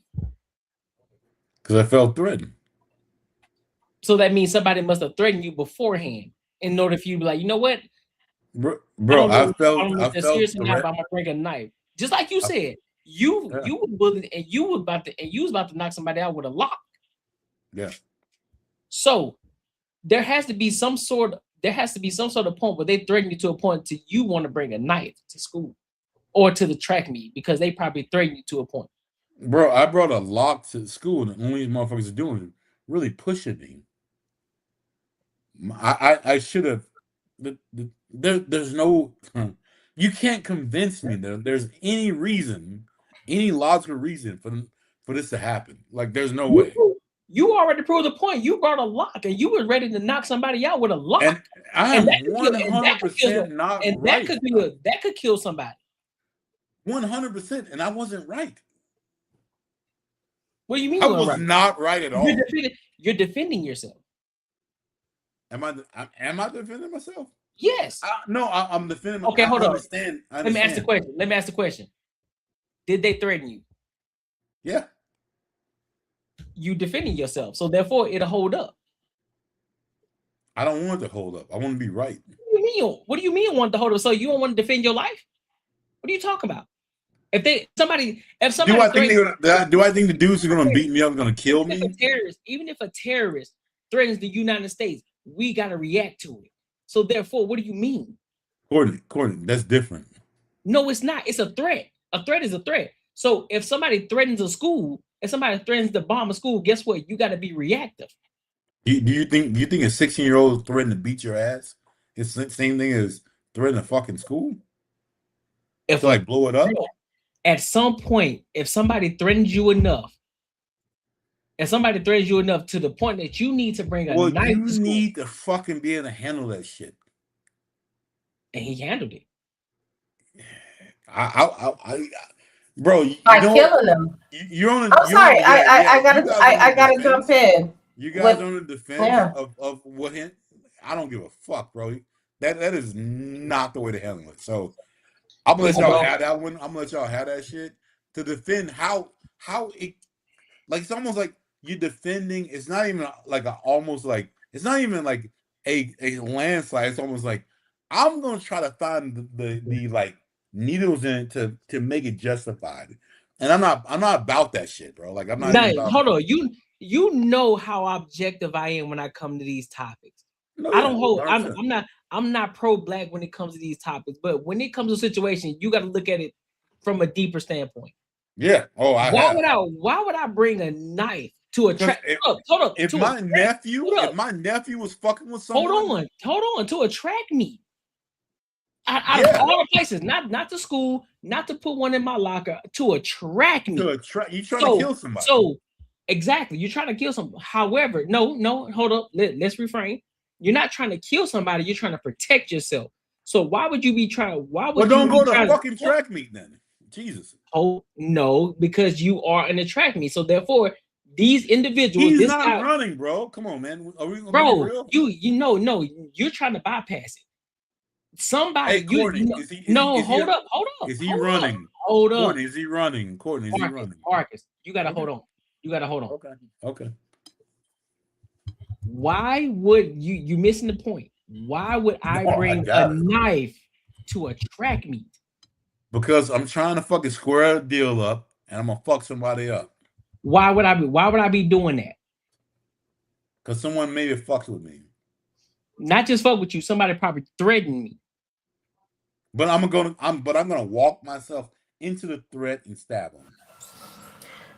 Okay. Okay, hold on. So you telling me before y'all continue, just for clarification, Marcus, Carmelo was the captain of the track team and he was a captain of the football team. Was he running? So he was an athlete, yeah. Just I'm gonna say, but I'm gonna let y'all have the rest. No.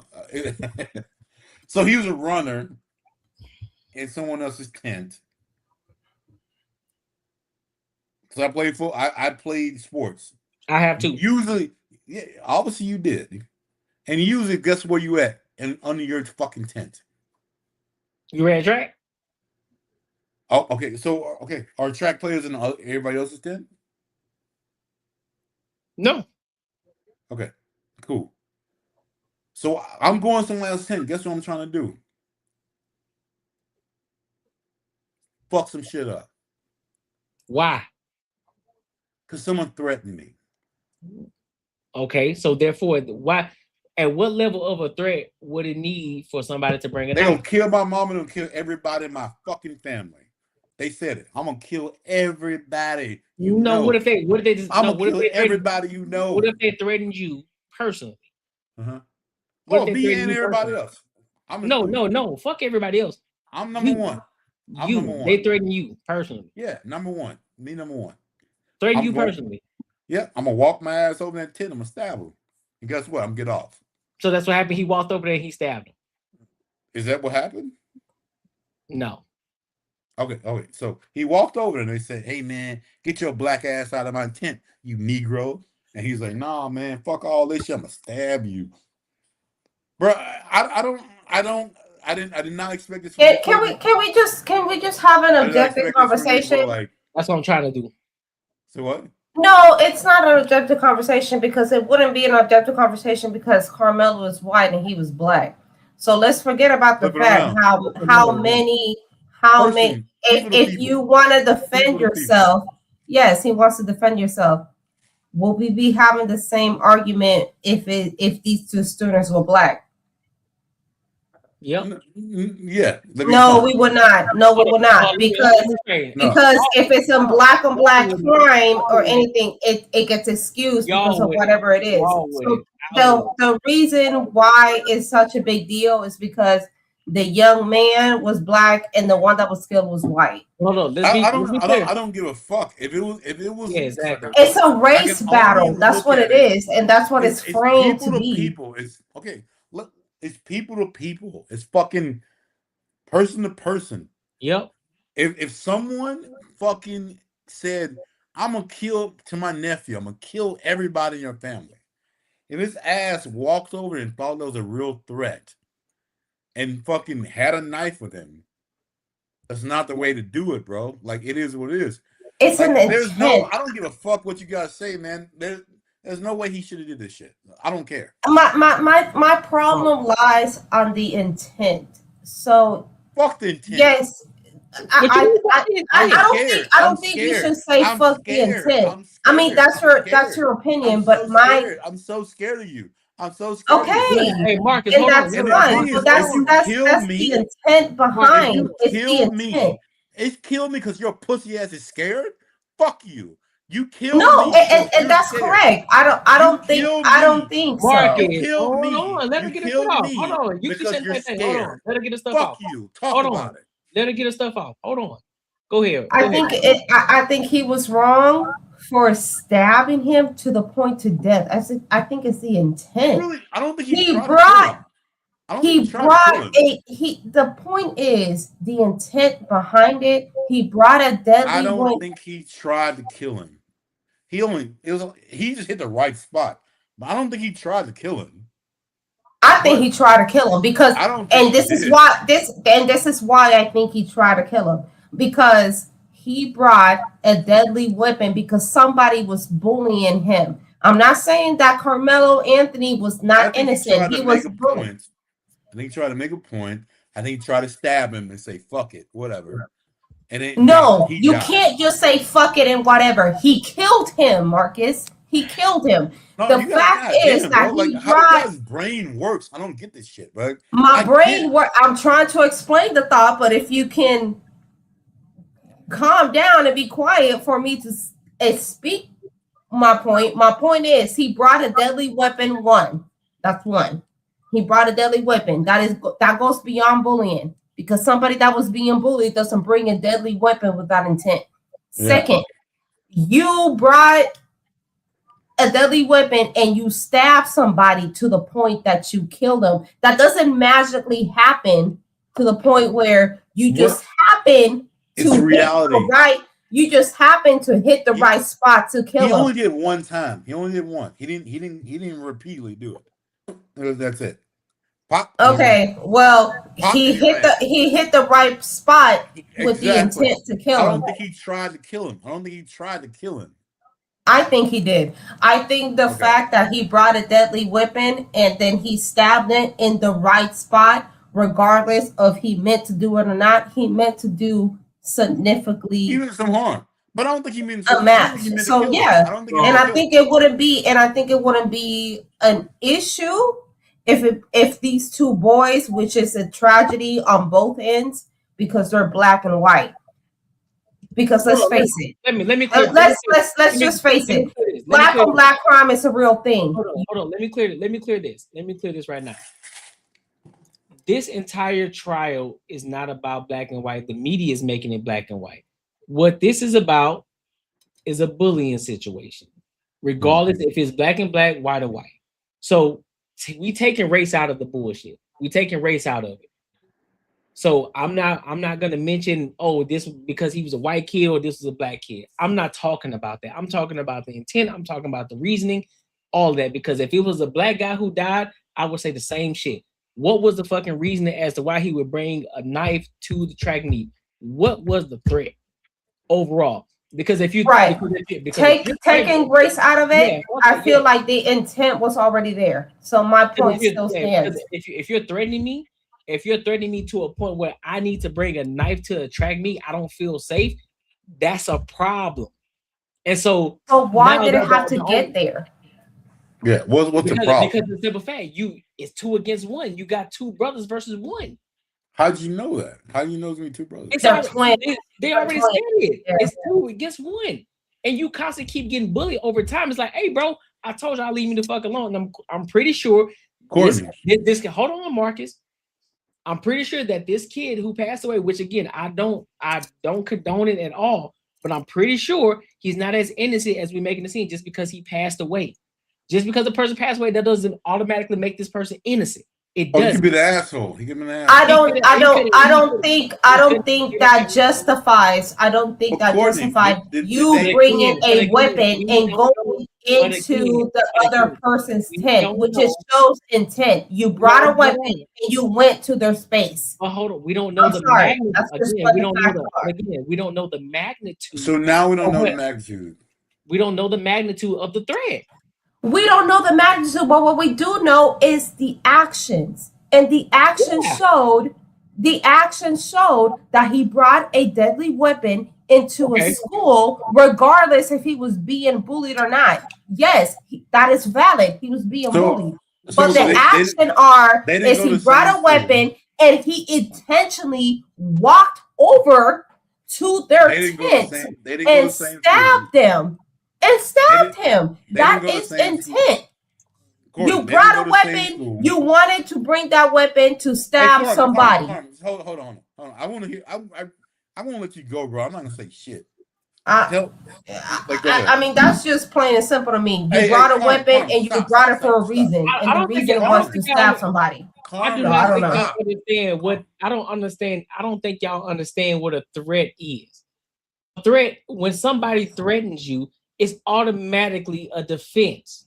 It's automatically defense.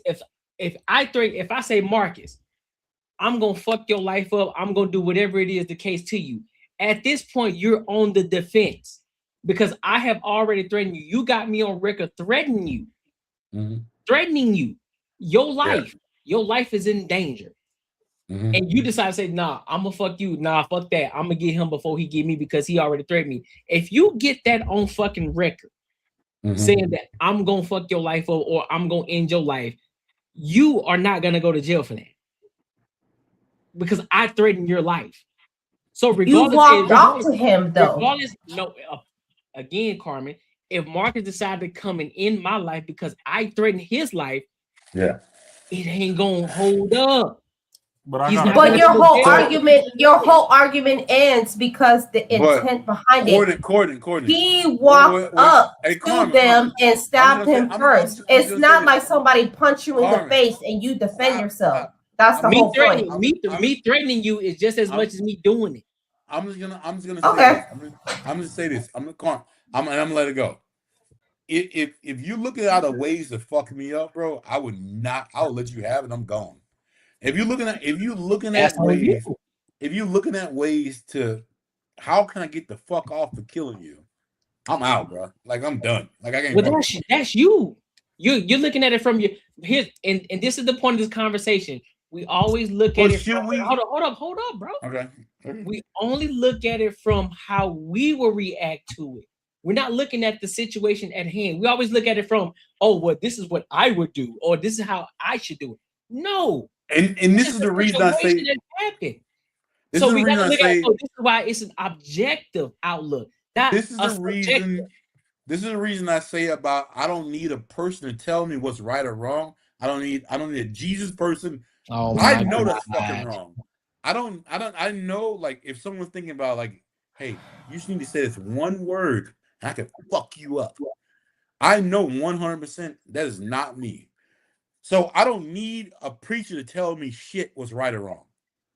I know, hey, that's what I'm saying. This is what it ties back to. That doesn't make you. That's you. But let's dial it back. Let's dial it back to the very basics. Okay, I understand a lot of people think this way. I get it. I understand. A lot of people think this way. Not me. I'm not trying to think about how I can kill you and get away with it. No, because if that's the logic, anybody that can cuss you out because they say that they can punch you in the face and cuss you, if you have the right to kill them. That's where I disagree on you with Corny, because Corny says he felt threatened, and that's not it. I didn't say he felt threatened. I said he was threatened. So that was an excuse for him to bring a deadly weapon, and walk over them to stab them. I said there must have been the point that the type of threat that was given to him must have warranted him bringing a knife to the track. Okay. Well, by that logic, I cut you off in traffic and I say, fuck you, I'm going to kill you because you cut me off in traffic, and now you feel the need to shoot me because I told you in a rage that I cut you off in traffic, that's okay. Because you felt threatened. You said that you're going to kill me? Yeah. And if I said I cut you off in traffic, I took your parking spot, whatever, road rage, and I tell you, I'm going to fucking kill you. And then you shoot me in response. And guess what? It's justified in court because you said it on record that you're going to kill me. It's going to be justified. That's the point. Y'all looking at, y'all trying to base it off of more. If we go take this shit to court, yeah, and it's recorded that you say that you're going to kill me, guess what? That's self-defense. Like, Shorty said she going to kill me. So guess what? Oh, it's over with. Up the blicky. You're done. But I think regardless of the bullying situation, I think the intent was there. He brought a weapon to school and he walked over to their space and he magically happened to stab him in the magical spot to kill him. I think that's all of that intent. So no, go ahead. Go ahead. Well, no, I was just gonna ask. So, do y'all believe that this could have been a situation where it was premeditated self-defense? That's also a factor. Because at the end of the day, like, you know, Carmen was saying,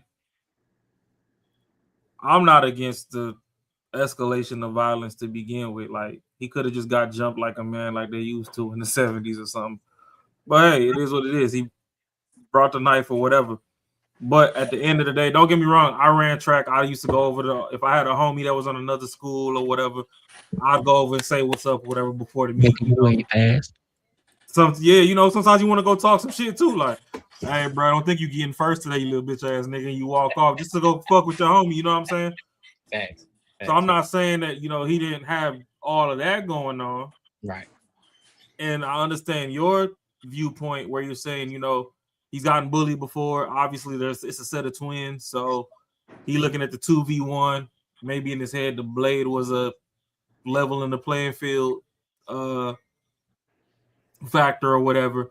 But at the end of the day, I just feel like it was a premeditated self-defense case because either way it goes, you knew you were going to this track meet. You knew that 9 times out of 10 you was finna go say what's up to your peoples, and there were people over there that didn't want you over there that was gonna have some friction with you. So you made sure that you had some how would I put it?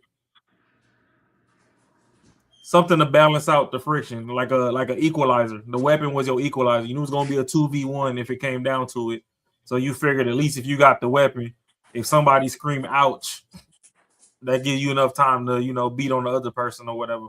Then, you know, just like y'all said, perfect storm happened to where it was one strike, one kill, because he just, you know, hit too deep in the wrong spot, and now Buddy's up out of here. But at the end of the day, it's like, you know, like we were all saying, the weapons could have stayed at home. Like I mean, I don't understand this new generation, because I know back when we was growing up, I could just be like, hey, Courtney, I'm finna go to this track meet, bro. I know you on the football team or whatever, but these dudes from this other school, they got some friction with me. It's two of them. I don't know if I could take both of them. You might come into this meet. If anything happened, to jump in with this fight with me. And then we just have a brawl, you know what I'm saying? So, like, to me, there was other options outside of a knife, gun, whatever the hell fucking people do nowadays, to where y'all could have just had a good old classic ass melee and called it a day. Then, hey, if somebody got hit too hard in the head and died of a concussion, shit, y'all niggas need to quit lifting. And that's what I'm saying. The moment that it got introduced a weapon, that automatically makes you guilty, because you introduce a deadly weapon. You introduce a deadly weapon regardless of what it was, and you went with the intent to hurt someone.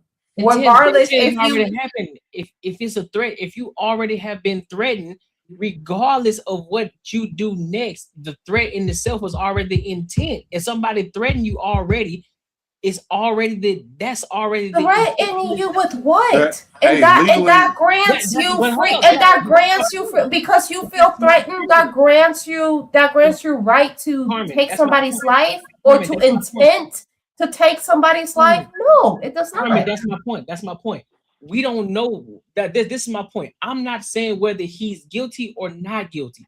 What I'm saying is we don't know what the hell warranted him to bring the knife to the track meet. If anything, if we're looking at this from an objective standpoint, there has to be a reason as to why he would bring this knife to the track meet in the first place. And the only logical reason that would make us believe that would make him bring this knife to this spot is because he had to be threatened. And it had to be a fatal threat, not just some bullshit, hey, I'm gonna put my hands on you or I'm gonna punch you in the face type shit. It has to be some in order to yes, that is correct. But why would you walk yourself over to the tent to put yourself in a vulnerable position? That's my point. So that's what I'm like, even if that was the case. Hey, Carmen. I'm sorry. I'm gonna ask Raw this. Raw grew up in the hood. If a big time dope dealer who was fucking up there, and he did whatever the fuck, whatever, like, you ain't gonna fuck with him. Like, you ain't gonna say, like, you know what, I'm gonna bring this knife, I'm gonna kill this motherfucker. You ain't gonna do that shit, because you know you can get fucked up. You know, if a dope dealer, like if some cat had that type of control over you, like, he's gonna fuck you up, you ain't gonna fuck with him because you scared as fuck.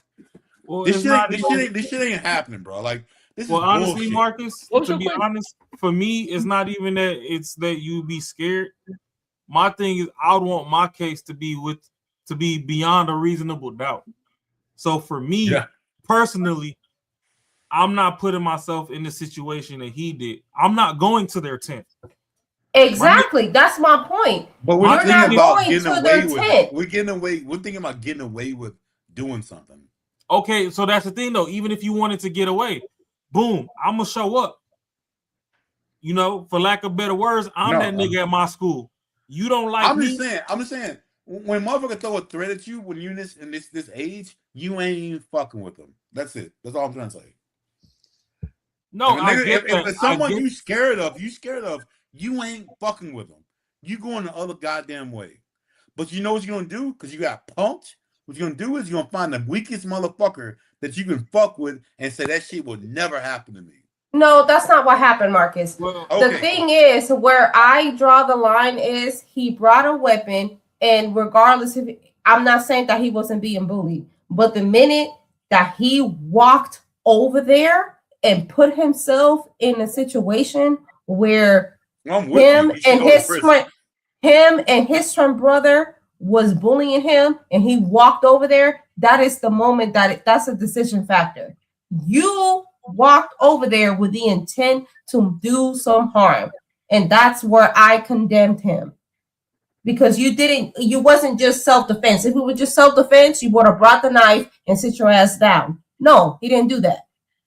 But you see, If they walked up to him in his tent and threatened him, then yeah, that is self-defense because he brought a weapon to defend himself with. No, he walked over there.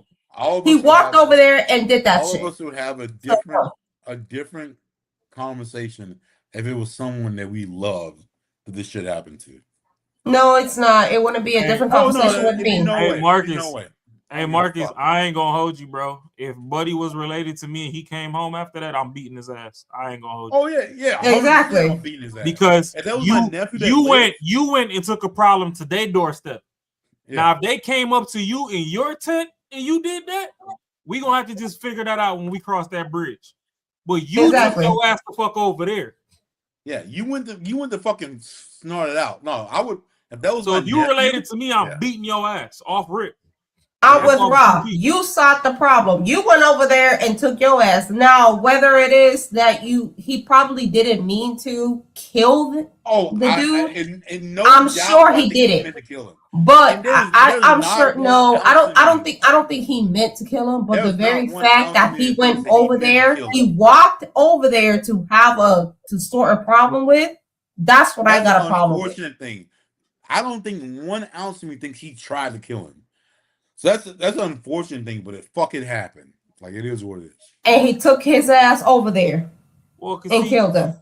Another thing that I got, the reason it kind of rubbed me the wrong way is because in a lot of schools in the inner city, shout out to the deans and the principals and all that, but they be fooling their fucking self putting a metal detector in front of the school because it was guns in all the fucking lockers.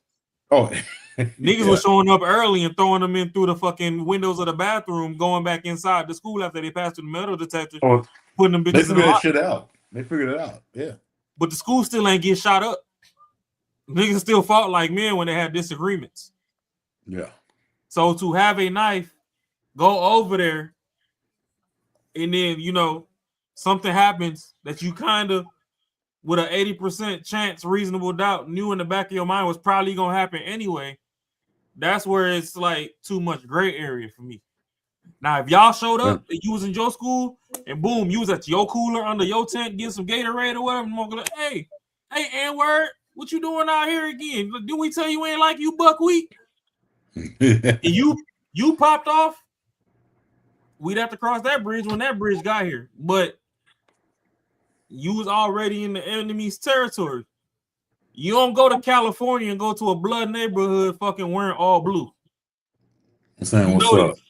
You notice. So if you go to a blood neighborhood wearing all blue, got the knife and the blick on you, and you shoot somebody or whatever, when the cops come, they don't give a fuck about the red and the blue. You still took a life. So that's where, for this thing, like, let the courts do what they do, because I don't even fully know the full story all the way, because I haven't seen like the body cam footage and stuff either. You know what I'm saying? Like, I know what the media put out, and I know how we've been spinning narratives here, there, putting all these scenarios on it, and that's fine and dandy. And I understand what you're saying. I understand what Courtney's saying. I understand what Carmen is saying. And I also understand that, it's a sporting event. Let your talent speak for itself. If you faster than the motherfuckers, stabbing them ain't fucking finna make them no slower. You was already faster. So hold on, let me interrupt. You know what I'm saying? This is where we can hold ourselves accountable, and this is where I hold myself accountable. So apparently, I was just reading up on some more. There was no prior beef between the two, right? So with that being said, he already had. I'm just gonna call it the blicky. He already had it on him beforehand, so he went and sat inside their tent, uninvited. They asked him to leave. He didn't do it, and so when Metcalf said, "Hey, you gotta go," Anthony said, "Hey, you put your hands on me, then you're gonna see what happens," and then that's what happened. So I appreciate you saying that. Hold up. Yeah, let me finish. So I'm willing to hold myself accountable and saying, listen, I was wrong in that aspect because I read more into it. So I was like, you know what? Let me dive deeper into it. So there was no prior beef to the situation. And so with that, Metcalf, there was no bullying. That wasn't even a two brothers situation. He went over there, he sat into their whole shit, nothing. So based off of the information that I just read, Carmelo was wrong. And I can hold myself accountable to that. Hey, that's dope, brother. Like that you read that shit. Cause I've followed up on this thing the whole time and I knew like that's what it was. That's dope that you can you do that. But yeah, he shouldn't. It is what it is, bro. Like it is what it is. I mean, I just want to say it's unfortunate for both parties because one family lost their son and another family lost their son because he's probably going to end up going to jail. So it's unfortunate. It's unfortunate, but it at the end of the day, the logical my logical sense lies on. I keep saying it. The intent. He brought a weapon. Intent. He went over to a tent where he was unwanted. Intent. He used that weapon in order to cause harm. That's another strike that gave him being intent. And it's wrong. It's wrong. It's unfortunate, but it's wrong. I'm going to disagree with you on this one because I'm going to say, and I don't know, that he did not intend to kill this dude. It just fucking happened. Yeah, it happened, but he intended to be harmful. He didn't intend to kill him. I don't think nobody who wants to kill somebody, unless you're a sociopath, wants to kill them on purpose. I think it's a reaction, a reaction of what you just did. He bought a deadly weapon, used a deadly weapon, and that deadly weapon ended up in somebody being dead. Did he want that person to be dead? Probably not. I'm sure he did it. Yeah. But that doesn't excuse him from the fact of him using it. It doesn't, but it's so fucking unfortunate that this is how he had to learn. Like I said, if I had to learn I would have hit my bull in the head with that goddamn lock. I would have done it. And thank God I did not. But because if I'd have fucking did it, I'd probably be right now in who knows, man? I don't know. See, my problem here though is you at a track meet, bro. You already got weapons on your feet. Yeah. Just take your shoes off and smack a motherfucker across the face. They're spikes. Yeah, a lot of track shoes have metal spikes on the bottom. Ain't gonna kill him. That motherfucker across his face. I mean, if he fucking go the rest of his life looking like he got attacked by a tiger, that's on him for fucking with you. But you know, the whole gray area, this whole case, why it's a big thing and they injecting white, black, purple, green, orange in the third is because you went out of your way that morning when you was leaving your house to throw extra shit in your backpack that did not need to be in there. It's premeditated. Just to get to a track meet to go to where you were not necessarily designated to be. That's why I think parents should talk to the kids more. Like, so it's almost like if they want to battle it away, you could say that he instigated the entire incident and it was a premeditated self-defense. Yeah, he knew it was going to happen. Because we're not going to argue that it's not self-defense if they was jumping on him. Mm-hmm. But fam, how is it not self-defense when Courtney just clarified that there wasn't no previous bullying about it? So what was the motive for him to go to the track meet strapped to begin with? Not strapped with a gun, but loaded with a deadly weapon. If you've ever been bullied before, I'm gonna tell you one thing you want to do is point out a target that you can equal, like you can fuck them over and make you feel better. Like that's probably in my opinion, in my humble personal opinion, that's weak too. Oh, 100% is weak. Because if you getting bullied and your natural reaction is you gonna look for the weakest motherfucker, and if somebody fucking pick on you, you gonna pick on them. That's weak too. Oh, isn't that just part of sports to begin with? Part of sport is the banter. No, it's not. Part of sports is the banter between the two teams. I don't know. I'm just. And that doesn't mean that that gives you a green flag to bring a weapon and attack somebody. No. That's just what it is. It's banter in between two rival teams. Carmen, sometimes you just do shit that don't make sense. It don't make sense. And that's where these kids go wrong. That's when he was wrong. It doesn't make any type of sense because you just banter back and forth. There's professional. That's why you should recognize certain type of shit and then address it right away. Fuck that. Address what? That's a so just because somebody says fuck you and your team sucks and your team captain sucks, that means that you're gonna bring a knife into it and stab them? No. What I'm trying to say is, if you're a parent, recognize if shit's going on with your kids. Recognize and ask them the direct questions, and understand. Hey, are you?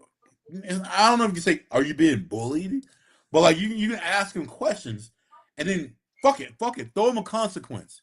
If you do some certain kind of shit, this is gonna happen, and you gotta throw that in that fucking brain that this could happen to you. I understand how you feel, but if you don't want to talk to me, I don't have any control of this shit. This is gonna happen to you. That just all sounds like an excuse for you to stab somebody. It is an excuse because you're excusing. Well, we don't know what's happening. Maybe he doesn't. That's Carmen, an extreme reaction. Carmen, I just told you how to prevent it. What if it didn't have that? How to prevent it? How to prevent what? So somebody trashed that's a part of sports. You said that you play sports. A part of the sport is trash talk. So because you trash talk my team and I trash talk team. I don't think he plays sports. Track is a sport, isn't it? I don't think he was a track. I don't think he was a track runner. Yeah, no, he was a captain. Are we sure? Are we sure? I don't think he was. That's what the media said. Yeah, he was a captain, bro. He was captain of track and football. Yeah, he was actually a runner in that game. Yeah, that's what's reported. Yeah. It doesn't matter. The point is that track is a sport, correct? Last time I checked, track is a sport. It's in the Olympics. So track is a sport, whether you're the captain or just a team member on the track meet that didn't run one single foot, that's fine. Trash talking is a part of sports, is it not? So why 100%. He talked trash about his team. He probably trash talk about his team. It don't matter. We don't know. We don't know. But that was an extreme reaction. And the matter of the fact that was an extreme reaction. From what I heard, he could have been like a that's wrong or some shit. But he was not. From what I heard, I might be wrong. He was not like a fucking relevant player in whatever that meet was. Why does that matter? The point was, why the fuck are you there? Like, why are you there? Because he put himself there. That is the whole point. He put himself there. Whether he ran a foot or not, he wasn't the captain. He took his ass to the wrong team. That's my point. Even when the JV football games, I stayed in my tent. I stayed where we stayed. We never went over the fuck with anyone else. Great. Thank you. Thank you for proving the point. He went there. He went there, Marcus. He went. You were a JV team, and he went to the senior tent with a deadly weapon. That is the entire fucking point of this conversation. I think he should go to prison for the rest of his life. Okay, I'm done. What? We over here playing. I'm done. Hold on. You don't think that's what he should do? I don't know about the rest of his life. Oh, if he killed like someone I knew, like my nephew, he'd go on for the rest of his life. I don't know about that, bro. All right. Okay. Premeditated or not, self-defense is self-defense. It wasn't self-defense. That's the whole point. I don't think it was self-defense at all. It would be self-defense if they came and attacked him. We can play it. There isn't no playing about it. We can play it. I mean, whether or not how many years he gets, that is up to a judge to decide. We can play we can play it self-defense, and I'm pretty sure it's some fucking weasel way. There goes the thing, though. Figure it out self-defense. Right? I don't think it's self-defense, but sure. I know, but if we gonna play public opinion, right, and we just gonna play off witness statements, and they say, "Oh, he went over there. These motherfuckers got in his face and told him get the fuck out," and he was like, "Oh, why do I gotta go? It's raining or whatever the fuck," and it became a tit for tat or whatever. To a bystander's point of view, no matter if we want to say that it was premeditated self-defense or whatever. From a bystander's point of view, once it became 2v1, he was defending himself. Whether we justify how he shows how to defend himself or not, he was defending himself. I would never win this argument, so I'm not going to get into it. So you're right. You got it, player. I won't ever win the argument you guys are fighting right now. I'm not necessarily trying to win because to me, you could have just brought some homies and scrapped it out melee style like we used to. Beat ass. Like when I lived in Texas, my neighborhood park was a park that at the end of the school year, every school year, motherfuckers came and settled their differences. You'd have 50, 60 people brawls at the end of the school year, last day of school. And everybody was cool after that for the summer. See, Ross, so you understand, like you get it, but you're still trying to defend the legal part of it.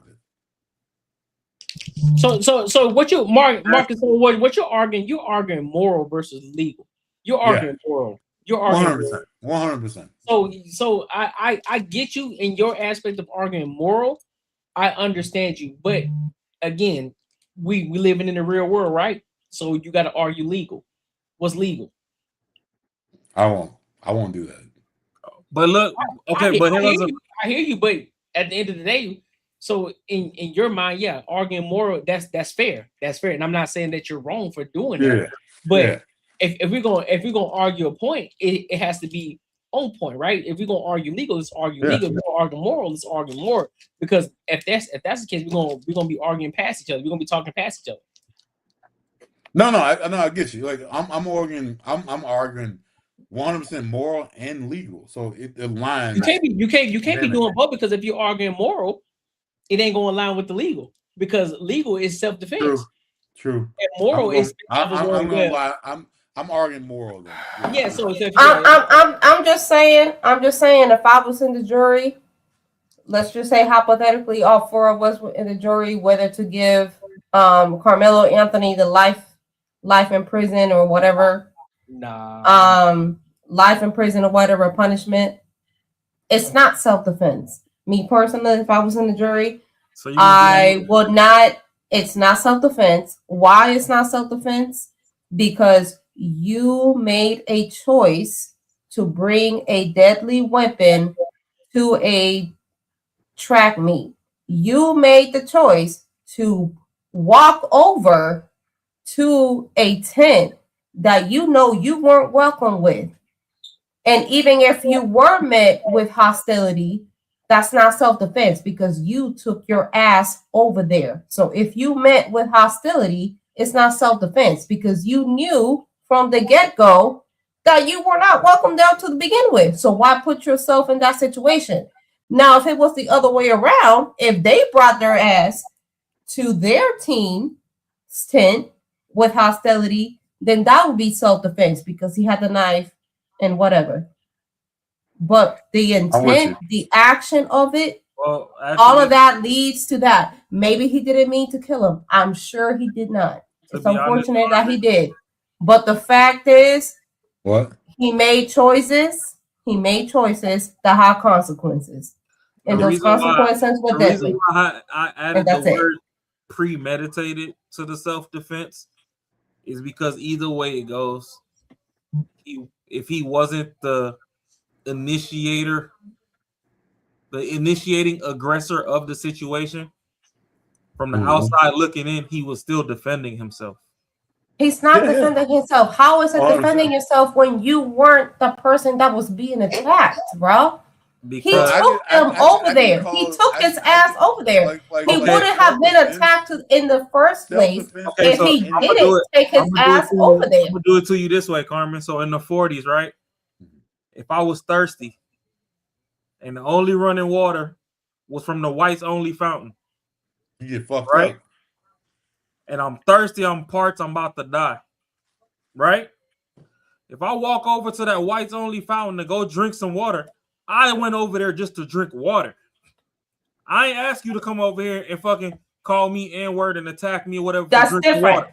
And I'm gonna tell you why it's different. Because it wasn't. No, it's not, Rod. It's a different situation, and you're trying to stretch it. It's a different situation because it's not the 1940s. You weren't dying of thirst, and the only fountain was the whites only fountain. That's a necessity because you needed it. You needed that thirst of water because you needed to survive. He didn't need that knife. He didn't need to walk over there to get that knife. And let's take the knife out of it. Let's say, yes, he was being bullied and he had the knife to protect himself. Great. Keep the knife on you and don't use it unless they approach you. He approached them with a deadly weapon. That is why it's not the same thing. God damn, am I drunk or something, Carmen? Yep. I'm fucking actually agreeing with you. What the fuck is happening? This nigga says he drunk. Am I fucking? No, but you see, like, but where y'all missing it, the reason why I went to such an extreme is because the same way Carmelo shouldn't have been at that tent is the same way how back in those times you shouldn't have been at that fountain. No, it's not the same way that they could have been at that fountain, because the same way that it could have been at that fountain that same way is because you needed it. Did he need to be in that tent with that knife She got you to man. survive?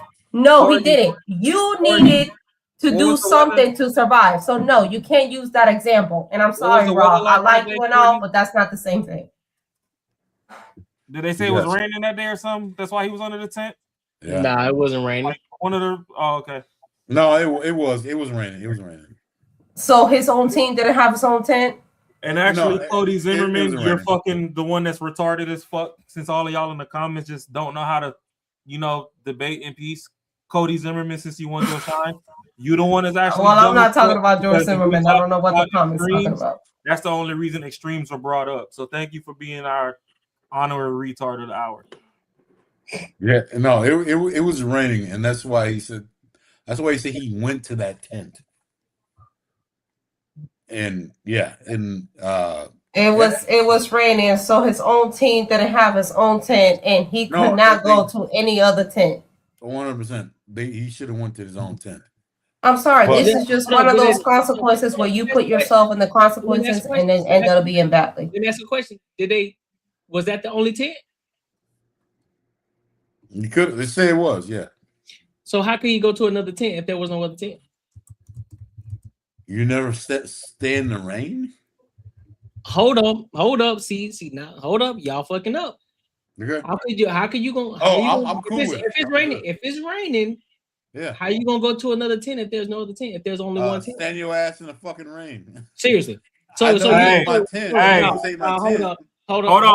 on. I just looked it up. It says, yes, reports indicate it was raining during April 2nd, 2025, Frisco track meet where the fatal altercation between Austin Metcalf and Carmelo Anthony took place. It was raining, 100%. So why? So are again, you fucking kidding me, bro? No. Ain't no how are you fucking kidding me? Well, when I went to my extremes, y'all thought I was crazy. So, no, bro. I told you. I didn't say, and you said I thought you was crazy because that wasn't even remarkably close. You talking about if the whites only? I mean, I don't talk. Stop. I think I'll do a wraparound now. We'll wrap around. Yeah, I like the truth, and I told, and you guys questioned if it was raining. I told you, yeah, it was 110% raining when he did it. So if you guys can play it back, I said it. I wasn't like it wasn't what it was. But if it's raining, who gives a fuck, bro? Even if it was raining, you still had a fucking knife to begin with. Oh my God. So fine. It was raining. It was a monsoon outside. You still brought a knife to the track meet On top of that, it was raining. It was a monsoon outside. That was the only tent that you can possibly stand under to survive. You still made that decision to stab somebody, regardless you meant to kill them or not. That is so damn stupid. Are we still trying to excuse you? When we were in sports, when we were like 16, 15, if for some reason we said this motherfucker didn't go to our school, get the fuck out of our tent, I think I would have did the same shit. Get the fuck out of our tent. I think I would have done the same shit. Yeah, get the fuck out of our tent. And it doesn't excuse the fact that you. So why bring the knife, Marcus? Why bring the knife? Should I deserve to die because the motherfucker want to stab me? Get the fuck out of my Exactly. You don't deserve to die. So why bring the knife? So we can't act like we wouldn't have done the same shit like when we were that age. No, I wouldn't. I would have not brought a knife to the track team. No, I would not. Well, see the difference. But see, that's the difference between you and me. I'm cocky, so I will let you sit there because I know I'm still gonna beat your ass. Okay, cool. I would tell you get the fuck out of my tent. I'm different. My homies so I'm the guy. I'm just gonna sit there like, no, go ahead. Okay. You can sit here right here with you. Just let you know you sit right here with the greats. I'm still gonna beat you. But is your way? So I'm not down in it. Cool, you would have done it. Is it different from my way? I would tell him to get the fuck out of my tent. And no, it's not. It's not different. It's not different at all. But at the end of the day, regardless of the situation, should I die? So now what we're doing? We've been moving goalposts this whole time. So one minute we're telling him to go sit in the rain, go stand in the rain. He's like, hey man, I ain't finna sit in no fucking rain. Who gives a fuck about him? Who cares? I don't. That's the point. Who gives a fuck about him? Well, what you talk? Listen, you talking about who gives a fuck about him? But guess what? He told you put your hands on him. Guess what? I'm gonna show you something. And guess what happened? They put his hands on him, and he showed them. And he learned. And so he brought a knife doing it. And yeah, Rochelle. Okay, Rochelle. I would now have brought a knife into the damn thing. Did we forget about that? Hold on, Carmen. We forgot about the whole deadly weapon. Carmen, you're missing something though. This is something critical that y'all are missing here. For one, if you don't know a person, because I've already said and already admitted to the fact that they didn't have a prior existing beef. If you don't know somebody and they tell you don't put your fucking hands on them, you still gonna put your hands on them after they tell you, look, put your hands on me and see what happens. You gonna put your hands on them? As a 16, 17-year-old, yes, I am. Okay, okay, right there. You put your hands on him. He told you don't put your hands on me. You're gonna see what happens. I should die. Because you big and bad. I'm big and bad. Say, I'm gonna put my hands on you. And he so guess what? Whose fault is it? You put your hands on him, right? Apparently, it's my fault. Apparently, it's my fault. Is that self-defense? Cool. Oh, no. He should go to prison then. Fuck no, him. He's not. He should. No, it ain't about what he should. Is he going to prison? No, because you thinking of a moral, but he told you not to put his hands on you. He verbally told you, don't put your hands on me. And you did. Hey, because you thought you were big. You thought you was big and bad. Because as teenagers, we big and bad. We want to do the big things for the people in front of us because we don't want to look like the little guy. Yeah. And you put your hands on him, and he showed you. So what's up? Now I'm dead. Exactly. You're right. So is it self-defense? Is it self-defense or is it he should get away. He should go home. He should do it. I'm dead. Is it self-defense? So is it is it self-defense or premeditated murder? Oh, self-defense. So what we talking about?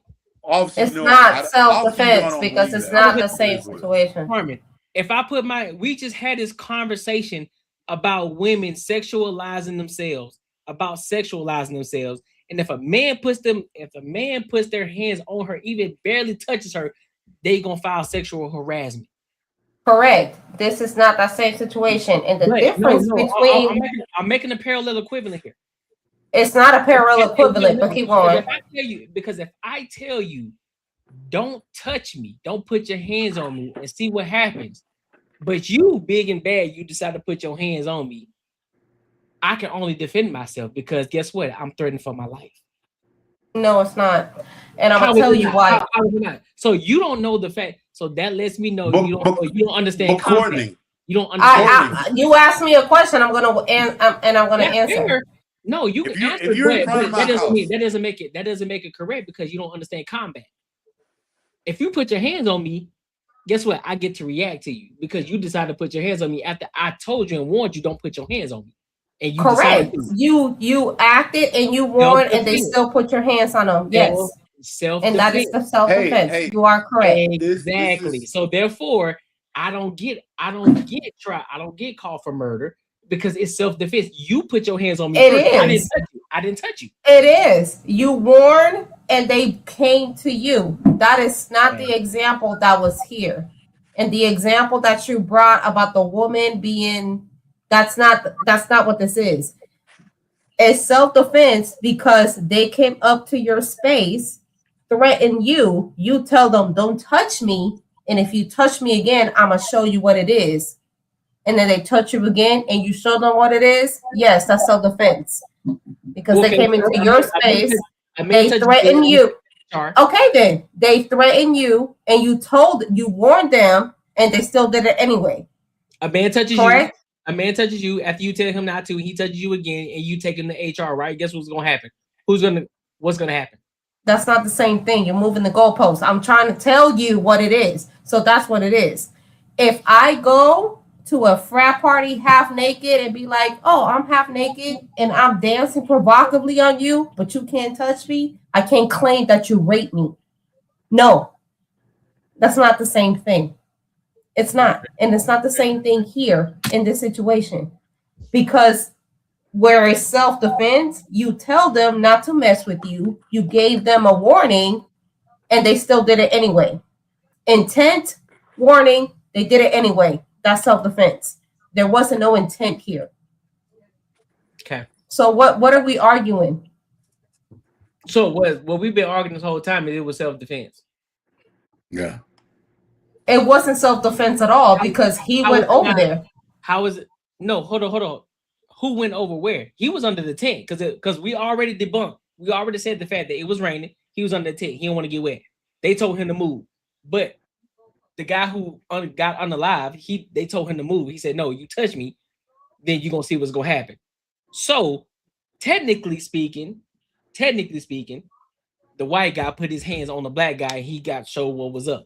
And he told him not to put his hands on him. So regardless if you under a tent, because I'm pretty sure that tent is big and the track team is not small. They're pretty big. So it's a big tent. Right? So if you're under a tent and it's raining and they tell you, hey, bro, you got to get the fuck on. He's like, no, I'm not going no fucking where. I'm pretty sure probably because it's raining, whatever the case may be. And they say, hey, you got to get the fuck on. And he says, you touch me, we're going to have a problem. And they put his hands on him. Is it self-defense or no? Why is there a weapon? Don't matter why it's a weapon at this point. It does matter because it's a deadly weapon. I know intent to cause harm. I know people who carry kitchen knives in their cars. And I know people who carry guns and they don't carry it in the intent to shoot somebody just because they try to. The intent isn't there, but they know it's there though, just in case. Okay, so he brought, and they're both, aren't they both minors? There is powerful niggardry at work here. No, first of all, hold on. My bad, Carmen. My bad to interrupt you. For the guy named Bob, no, I would never be racist. So if you watch my channel, I've never been racist. I'm objective as hell. So somebody call me racist because I'm Dominican. Okay, yeah, sure, exactly. Michelle. So That's watch cool. ourselves. So watch yourself. I get it. Y'all emotional about this shit. No, we're not racist at all. We're just having the conversation. So calm the fuck down. And we just happen to disagree. So y'all can calm the fuck down. Right. So, but in this situation, no. If I already have a weapon on me and I tell you not to touch me, it's kind of like shampoo. It's kind of like shampoo. He said, "Listen, if I tell you, if I tell you, you know what I'm saying? If I tell you shut the fuck up, shampoo is the wrong person to bring to this conversation. Think it's wise to keep on talking? You feel me? Do you think it's wise to keep on talking? I don't think it's right. I don't think it's right, but I think it is good what you brought up, like to look up signs. If someone's to say, yo, real adamant about don't you fucking touch me, you should walk the fuck away. As a person, walk away. Doesn't mean they're right or wrong, but like for me, it's like, yo, like you got it. All right, man.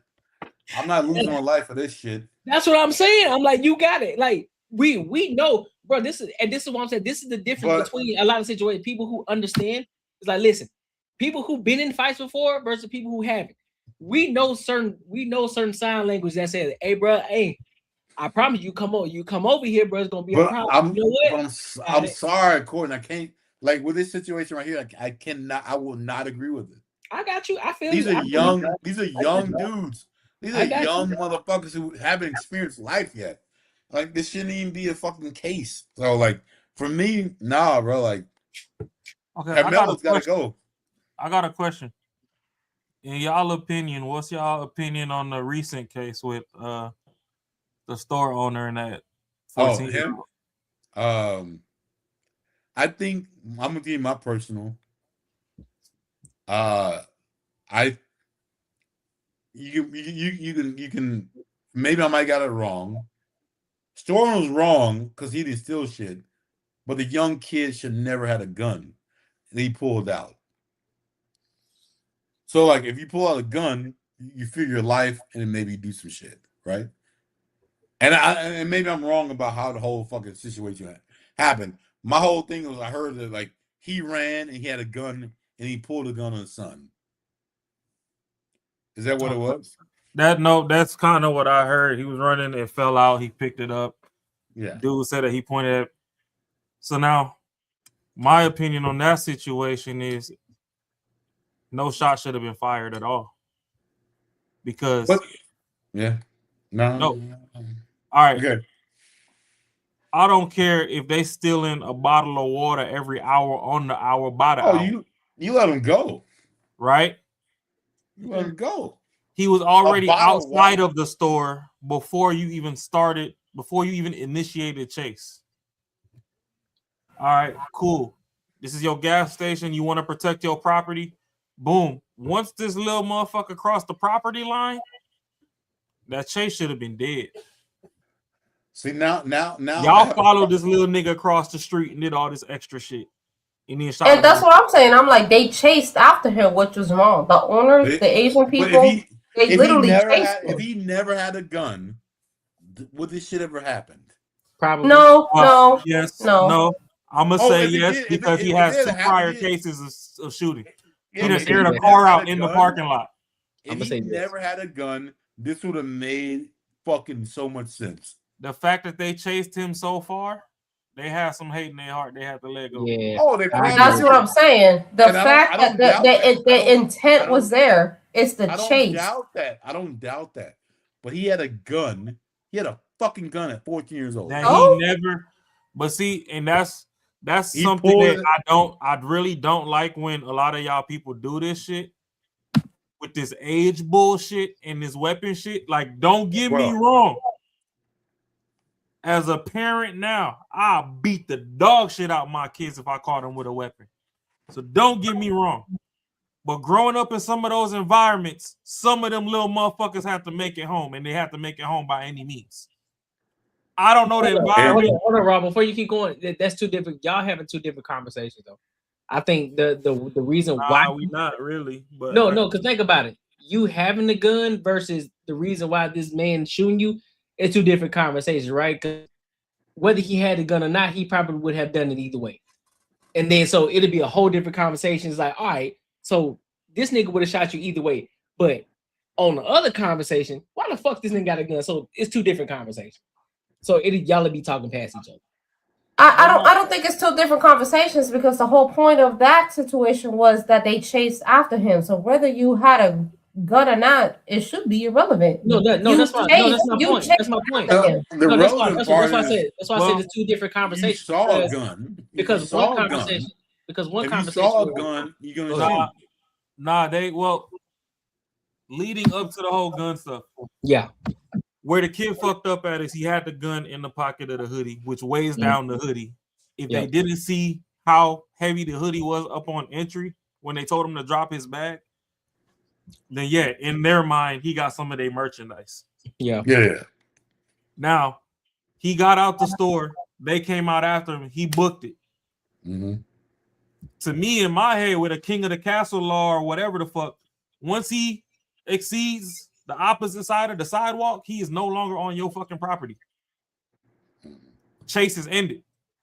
Yeah. Now, if you want to keep your eye on this motherfucker because you don't know what he can do, hey, walk backwards to the store, keep your eye on him. If he up something on you, whatever you do, that's between you and God or whoever the fuck you pray to at night. But So y'all exceeded y'all property line and continued to chase this dude till he stumbled. The shit fell out. He went to pick it up. I don't know if I wasn't there. I don't know if he pointed it at anybody or whatever. Story is he pointed it at the son, and the pops was like, nope. Pop. Yeah, if pop. somebody gotta go, it ain't my son today. And got him up out of there. All that, then y'all shouldn't have crossed the street to begin with. That's what I'm saying. I can't deal. Then to come and have a backstory of somebody else that did some shit and they threatened him and he just aired the car out in the parking lot and some other shit. I'm like, bro, like the conversation. Your bullet's free. Earlier, like the conversation I was having earlier with Raw is being like that dude. That's why I can't be that dude. I can't be like him. I don't give a fuck. I don't give a fuck what's going on in your life. I know what the fuck's right and wrong, and I'm not about it. I don't give a fuck. But you want to know though. So like for me, I'm just saying, like for me. All right, y'all. It's getting a little bit late. I gotta go. All right, I later. Well, y'all see y'all next time. Bye then. Right. So for me, that type of shit, like I can't even fuck with it, bro. Like it is what it is. No, and you see, I understand that. And I understand that we're mature and we're not trying to promote violence and all this other stuff. And we want to have the best positive outlook into the community and promote the most positivity and all of that. And I understand that. But at the same time, my thing is some people have certain backgrounds that cause them to do certain things to survive in certain situations. 100%. At no point in time am I justifying the fact that a 14-year-old should have a life-changing device on his person at all, at any point in time. But the caveat to that is, and like I said, I don't know buddy's zip code, but the caveat to that is, like I told y'all earlier, self-preservation is the first law of man. Niggas got to make it home when the sun go down, bro. So he didn't up the gun in the stove and be like, oh, this is a stick up, run me the register, run me this bottle of water, nothing. Nah, yeah. He was trying to escape. The shit fell out. He tried to pick his shit up. He should have never had it. Got executed. In your mind, he shouldn't have had it because we're in situations now where we're in better areas. But even when I was, bro, I wish you knew my life back then. I understand. I wish you knew my life where I grew up. I ain't gonna hold you. I understand. The country ain't nothing. I don't know. No. I don't think you do though. I don't think you do. I think the shit you talk about, I've experienced it. Like you don't. I don't think you know the shit I've fucking gone through. Because I don't talk about it. I don't want to. Like I understand that, and that's the growth and maturity that we achieve. But the thing is, I know it's a different. I know it's a different option. Like we can choose what the fuck we want to do, and that's we all can. Too. And the thing is, like it's not a fucking choice. It's always a goddamn choice. So like, it is what it is, and I won't never down your experiences. That's why you never hear me jump into it. But believe me, bro, I've gone through some shit that man, you would never fucking understand. That's wild. But it's not for me to even fucking say it. I would never discredit your experience, and I'm not going to discredit the fact that we've matured out of situations that, you know, we were born into to where we are today. It's just my whole thing is sometimes I want to paint a 360 picture of just understanding some people are in scenarios that make, well, I'm not going to say make because we just said everybody has a choice, but some people are in scenarios to where they feel as if their options are XYZ and they Or, choose yeah. XYZ I instead get of it. seeking out ABC. You know what I'm saying? No, I get it. I get it. So I get it. I'm with you. Right now, at my age, at no point in time should a 14-year-old have a blick. But can I And say no I don't way. know people in the Bronx with guns at 8? But you know, someone has enforced them that they get. That's cool. Someone has forced them that, and I always say it's probably the mothers. That you protecting the family, you doing this, you're like whatever. It's always someone saying that that's okay, which is fucked up, and ends up getting them fucked up. Like, well, at the same time, you got dummies like Bob in the chat right here. But we can highlight you. Talking about, is this idiot really trying to justify someone stealing? Everybody on here said that nobody stole anything. So what the fuck are you saying? he didn't steal shit. So that's how y'all jump off in the chat just to get some engagement. And we appreciate your engagement, but listen to the fucking conversation before you talk out your ass. Nobody stole anything, so stop stealing is a dumb comment. And that's the worst part. At least throw a super chat in there or something. Jeez. Yeah, that's the worst part. He didn't steal shit.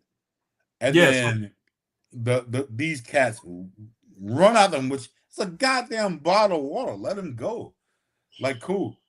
But at the end of the day, what I feel is if he didn't have that gun, it'd been fine. No, all right. So let me go ahead because I'm gonna pull the situation. You know, Jazz might not approve, but I'm gonna throw a disclaimer in there. I'm gonna throw a disclaimer in there. You know what I'm saying? Jazz shit. Yeah, I'm gonna throw a disclaimer in there though. You know what I'm saying? It may not take.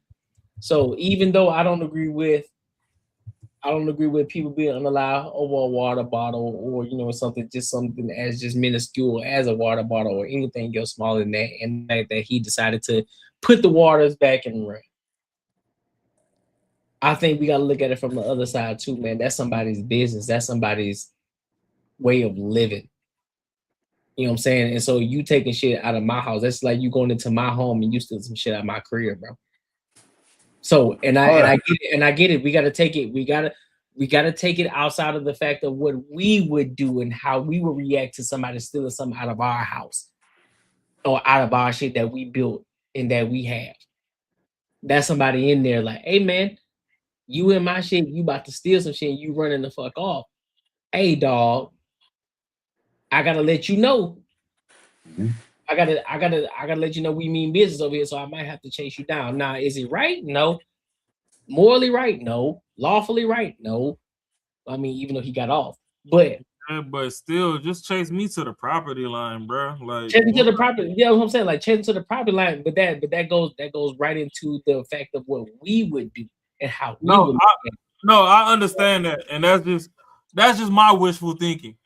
If at all you want to initiate chase, chase within the confines of what you're trying to protect. You trying to protect your home, chase that nigga into the street. Once he get in the street, hey, you bitch ass motherfucker, don't come back over here. Next time I'm smoking your dumb ass. My collard greens, my mustard greens, my collard greens. You know what I'm saying? Like, but you gotta also look at if things are failing. Shit ain't going good. Motherfucker stealing something from you. And it's like almost about to lose this shit. You about to be like, what the fuck? You taking shit from me? Like, I can see it from so many sides, bro. Yeah. Like so many sides could for me be like, I'm gonna hawk your ass down. Thanks. You fucking taking my shit, I'm gonna fucking hawk your ass down to make you understand what I'm feeling right now. And it's like, yo, like Jesus, like I mean, like I said, if he didn't have that fucking gun, he may have got an ass beaten. He may have been a young cat, got an ass beaten, and that's it. But at the same time, too, I've worked convenience store retail. And did you own it though? Did you own it? Owning it or not? Oh, wait, the policy was come on, man. Come on, man. You know it's different. If you owned it, if it was yours, it's different feelings. It's not a different feeling because, like if I owned it, it'd be different. Marcus, because I don't give a fuck. You stealing my shit? You taking from my fucking family? I'm murdering you. Well, Marcus, I'm fucking you up. Here's why it's not different for me. Okay. I've told you, back in my days of ignorance, I'm a hood nigga first. The mere fact that we make eye contact and you gonna disrespect me enough to look me dead in my shit and steal from me while I'm here, whether it's my shit or not, you look me in my shit, that's disrespectful off the rip. I already want to beat your ass. So ownership or not, I get the feeling. I get the sentiment. I done had people come in and say, I'm like, hey, bro, like, ain't no way you literally right next to me. You 10 feet away from me. You think you finna tuck that? Drop that shit. And motherfuckers like, oh, this ain't yours. We can fight. I don't give 3 fucks about this job. I'll come up out this shirt and beat your ass. Drop that shit. Wait till I'm on the other side of the store to go do this goofball ass shit. And they leave. So I understand the sentiment. It's just some things that's off principle you just shouldn't do. If I come over to your house, I can't look you dead in your shit and steal your last chicken wing out your pot. Oh, hell no. I ain't bring not name drink, name fries, nothing over there, but I'ma still, you know what I'm saying? Like, I ain't put in on nothing, but I'm taking. It's the same thing. You ain't bought no gas, no nothing, and you in here stealing. Like, get the fuck out of here, bro. Like, you disrespecting me at this point. Because now you calling me a bitch. Calling me a bitch. Yes, No, sir. dead ass. I'm standing right next to you. You looking me dead in my shit talking about, oh, I need this Ford Loco more than the corporation needs it. While you're next to me. Like, you ain't had no fear. Oh, okay, this shit. We gonna have to throw some hands about it. But that's just on some ignorant shit. I get this dude, like, he owned the store. He a little more passionate. You know, his profit and loss margin sheet really hit home because the profit and loss both come out his fucking pocket. At the same time, once you hit the confines of your property line, let them motherfuckers go, man. It's all that extra. You ran the whole football field to catch this motherfucker after he done fell and everything and up pole and blasted him in his back. Then you got a history of fucking just blasting. Like, damn, you worse than them Soldier Boy stories he be telling. Talking about getting broke in the eye. Bah, bah, bah, bah. Like, man, come on, man. Chill out. Yeah, that's the thing, Bob. The problem is nobody stole water. There was no water that left the store. I wish these idiots don't I just wish these idiots just would understand that it's a conversation, bro. Nobody's justifying nothing. We're having a conversation from different angles, dog. We're seeing it from the person who was thinking about stealing the water bottles and they put it back and they had the gun and they decided to run. We're looking at it from that perspective, and then other people who may have been in that position before. Then we're also looking at it from the business perspective, the person who may have owned the business and how they will react to it. We're looking at it from different angles, bro. Y'all niggas so fucking emotional. Calm the fuck down. We're having a conversation from all different angles and understanding from each person's perspective. So that's where you can understand, like, okay, so I see why this person did this from this angle, and I can see why this person did this from this angle. Now, morally speaking, yes, should the person chase them down and shot them? No, we're not justifying that. But what we're saying is like, okay, I can understand it because, listen, this person who owns the business, that could be their only thing that they have in their name. That can be all that's bringing in the money for them. That's what makes their living. So therefore, any little thing that you take from them, even just a little piece of gum or a bottle of fucking water, is big to them. No, it is. You know what I'm saying? So y'all looking at it from, oh, what shit, bro? It's just a bottle of water. What shit? How about you own a convenience store and then you have to focus on, and that's your only way of living, and somebody steals a bottle of water from you. And then let's see how you react to the situation. Well, you can only say, no, go ahead. No, I was saying it was funny. The corporation I worked for, the convenience store I worked for, they told us, like, in one of their quarterly meetings where they were like, oh, hey, you know, this is why it's important to count exact change and blah, blah, blah. They were like, oh, if you let every third person, every third transaction, if you let them slide with a penny, at the end of the year, that's $1 million+ right? And missing revenue. So be accurate. They're not saying shortchange the customer. They're not saying get shortchanged. Let everything be fair and equal. But if somebody's short a penny, at least make them try and look for a penny before you just be like, oh, it's no big deal. because they're like, today's no big deal, it's tomorrow's big ass problem. It's pretty much, you know, the gist of it. So don't get me wrong, I get it from the store owner's standpoint where, you know, it's a bigger deal. Who knows? Somebody might have did a bear run and ran off with 10 cases of beer right before Buddy walked in. So that was his breaking point.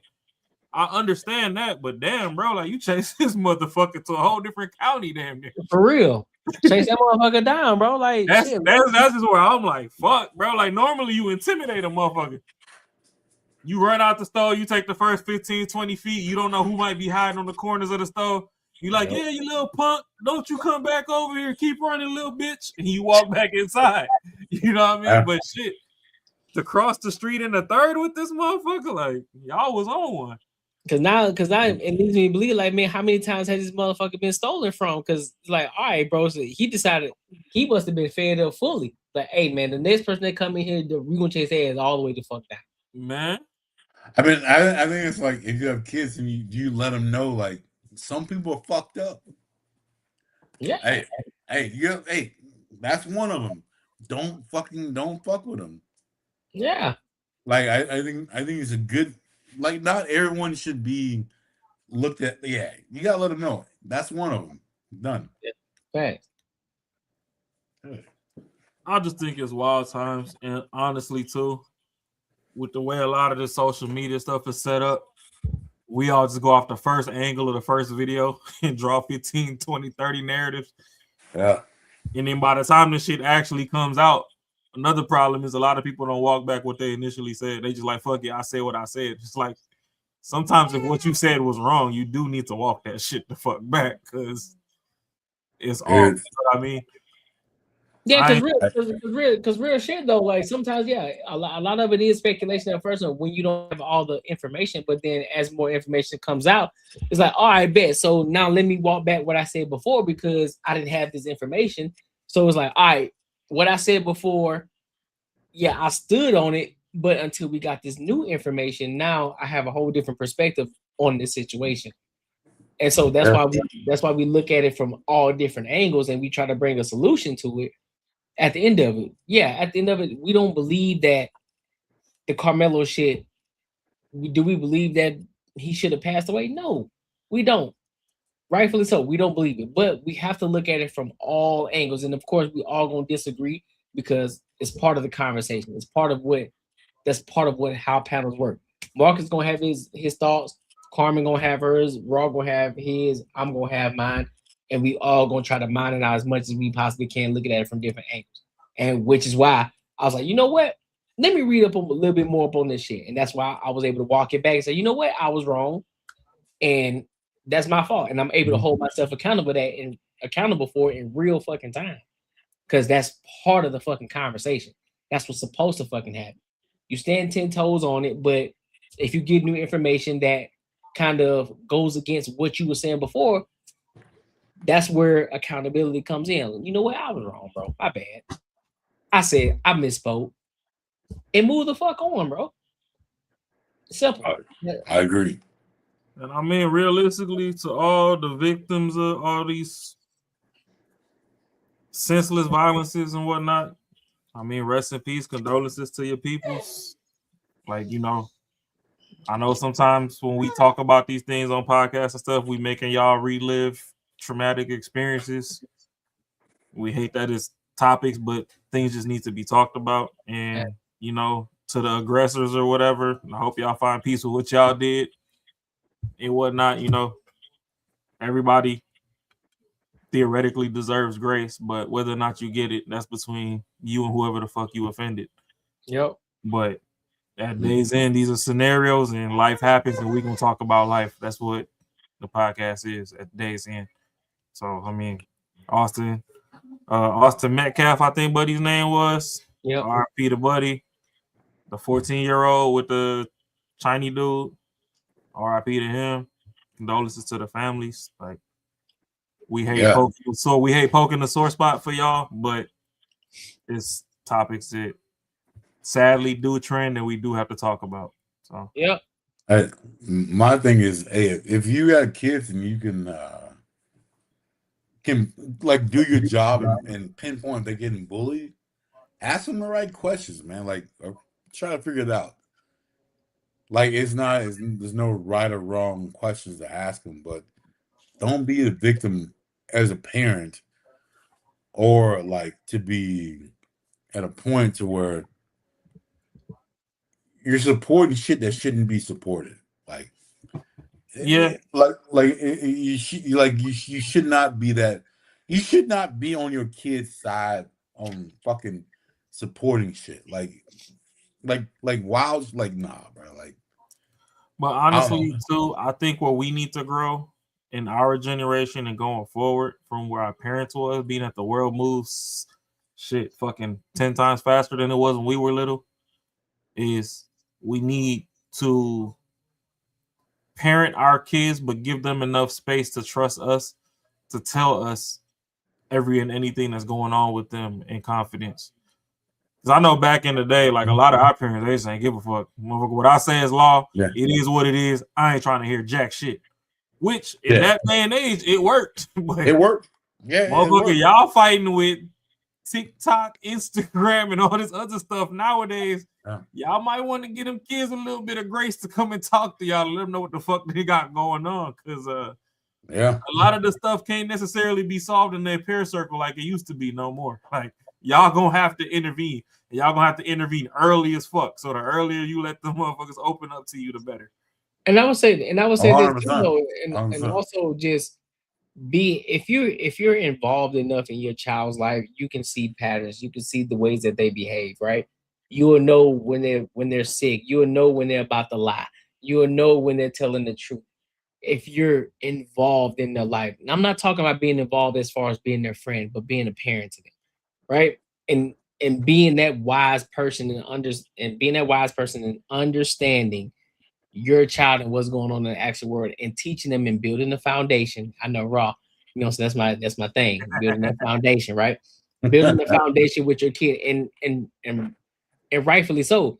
What he said, giving them enough rope for them to be able to express themselves in a way that they can talk, they feel comfortable enough around you to tell you the truth, whether it's bad, good, or indifferent, whatever the case may be. Like, hey, I feel comfortable enough to come to you and tell you this because you make me comfortable enough, and I know that whether I like what you're gonna say or I love what you're gonna say, I can come to you, and I know that you're gonna point me in the right direction.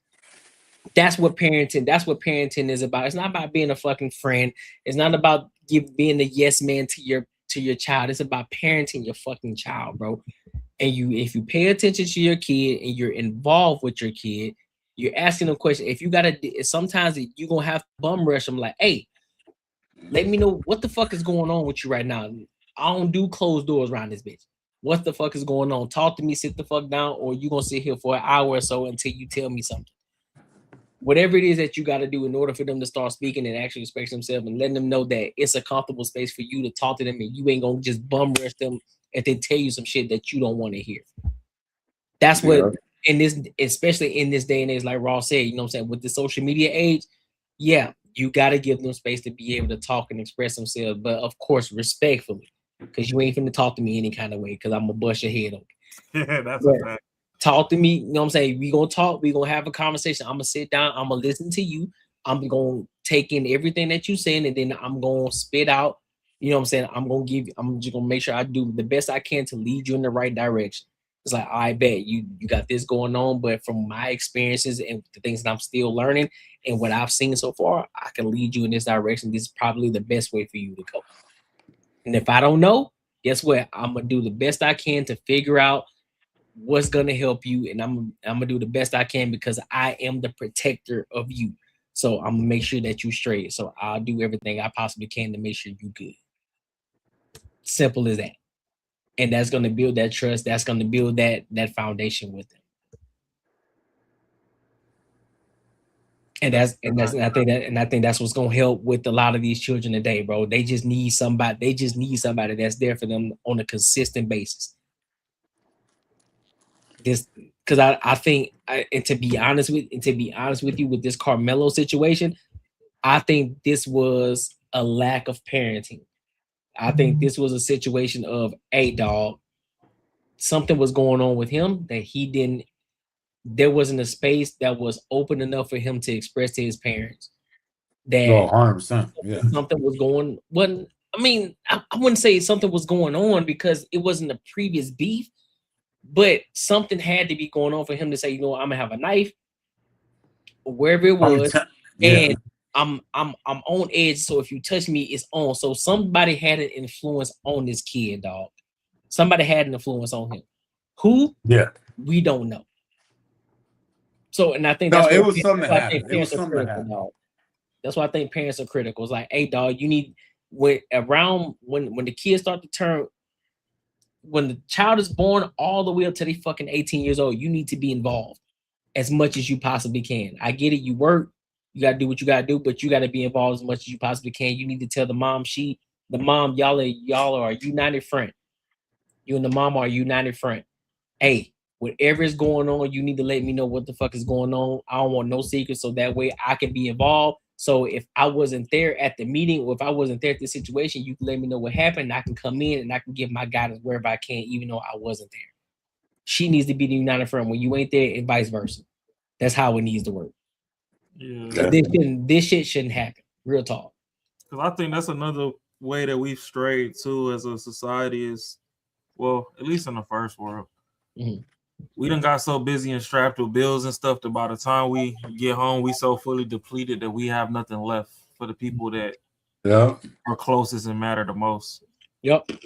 Like, I know when I get home, sometimes I really don't want to hear shit from nobody. But I just don't show. When do you? I never want to hear shit. Like, I want to fucking close out, bro. Like, wow. That's wild as shit. But nah, I mean, I got kids and stuff. I have my lady and stuff, so I'm gonna have to hear stuff. But there's times when you come home and it's like you done got beat up out in the world already. You ain't trying to hear nothing. Yeah. But the difference, well, I let my lady see it sometimes, but to the everlasting last ounce of blood in my body, I try not to let my kids see it, just because they don't deserve it. They innocent. So like I'll literally sit there and listen to them. Shit, I might have fell asleep on their ass once or twice, but they know. They know one thing for sure, two things for certain. When it comes to daddy, no matter what the hell is on my mind, I can go talk to him, and he gonna listen, even if he starts snoring. At least he was listening. You know, they know what's up. They know what's up. They you think they don't, but they do.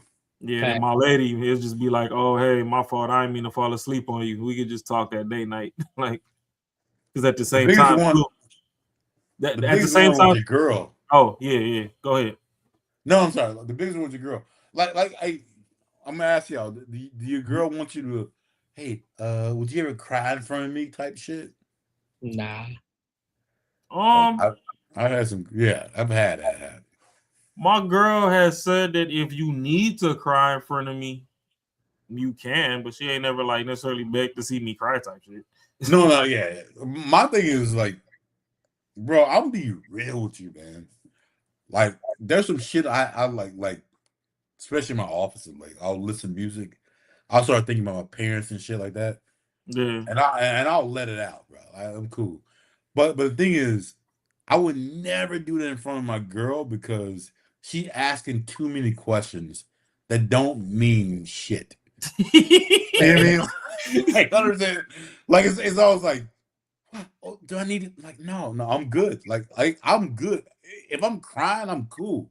Like I'm fucking fine. Like it makes me feel better. Like it makes me feel good. Like I'm cool with it. And I don't think women understand that shit. Like you don't want to see a man crying when he's defeated. When he's defeated, bro, like that is the one you don't want to see. And that's the thing, though. It's like never cheat on your woman, but that's why your car is your best mistress. You need to let it out. Go take a drive. Cry in the car. Don't come back to your face is dry. Like, you know what I'm saying? And things like, why? Because I don't need your support. I'm good. Like I don't need it. Like I don't fucking need that shit. Like I'm cool. I don't think women understand that shit too. That should be another conversation. No, they You should don't, have. and that's why, like on the pod, I'm a dickhead too. And they're like, "Oh, y'all men need therapy." I'm like, no, niggas don't need therapy. Bro, I listen to song, and Like- I'm right. Folks need to stay active and figure it out. And sometimes stuff does bottle up and it overflows, and you need to go take that ride, cry it out, Yeah. look up at the stars, And get you your 15 minutes of and peace, you reset, fucking- and get back at it. Get back in the game. And you look at something, you're like, I'm so like, yeah, I'm good. I'm good. Yeah. And women don't look at it that way. And it's fucking wild. I just want to make sure that I wasn't the only one who thought that type shit. Oh no. It's just their communication language is different. They're more vocal and stuff, so that's why they believe in therapy and all that. First of all, just like you said, just because you grew up in the country don't mean I should count you out on your experience. The same way I grew up in the city. Like, it's still the same shit. Like, just because a mother got shot in the woods don't mean it ain't no different than somebody got shot in the projects. Like, Did niggas still got shot. You know what I'm just did saying? a different way. Yeah. So it's still a reality. And the beauty of like YouTube and stuff is making the world a smaller place is, hey, you can see like swamp stories, for instance. Shout out to that channel where they cover a lot of stuff, and you like, damn, okay. Like, I thought shit was sweet in Mississippi. Motherfuckers really getting hog-tied and fed to the gators. So, like, you know what I'm saying? Getting roped up. Like, we over here praising 50 for surviving 9 shots. That nigga can't come back from the gator. Not that death row. Yeah, you can't do that death row, bro. You can't fuck with that. You might lose an arm. You will lose an arm. Shit. Yeah, so it's just wild, like the different realities that's out there. But if anything we could give you at the end of this pod is just, to the people that are closest to you, if they ever need your shoulder to cry on, be there, be an opening and listening ear. And sometimes when people are talking to you and they're venting, just shut the fuck up. Like, not everybody needs a response to what they're saying. Some people just need to let it out, and it's more easy to let it out if they see a body in front of them. Let them motherfuckers speak. If they need assistance, they'll ask you for it at the end. Just let them let it out. Not everything got to turn into a discussion and a battle, because sometimes you're doing more harm than good trying to interject your realities into theirs. Just let them get the shit off their chest. I'm with that. It'll help the world heal. That's facts. Yes, sir. That is facts, my dog. Well, if we ain't got anything else, man, for everybody who came in and kicked it with us, we appreciate y'all.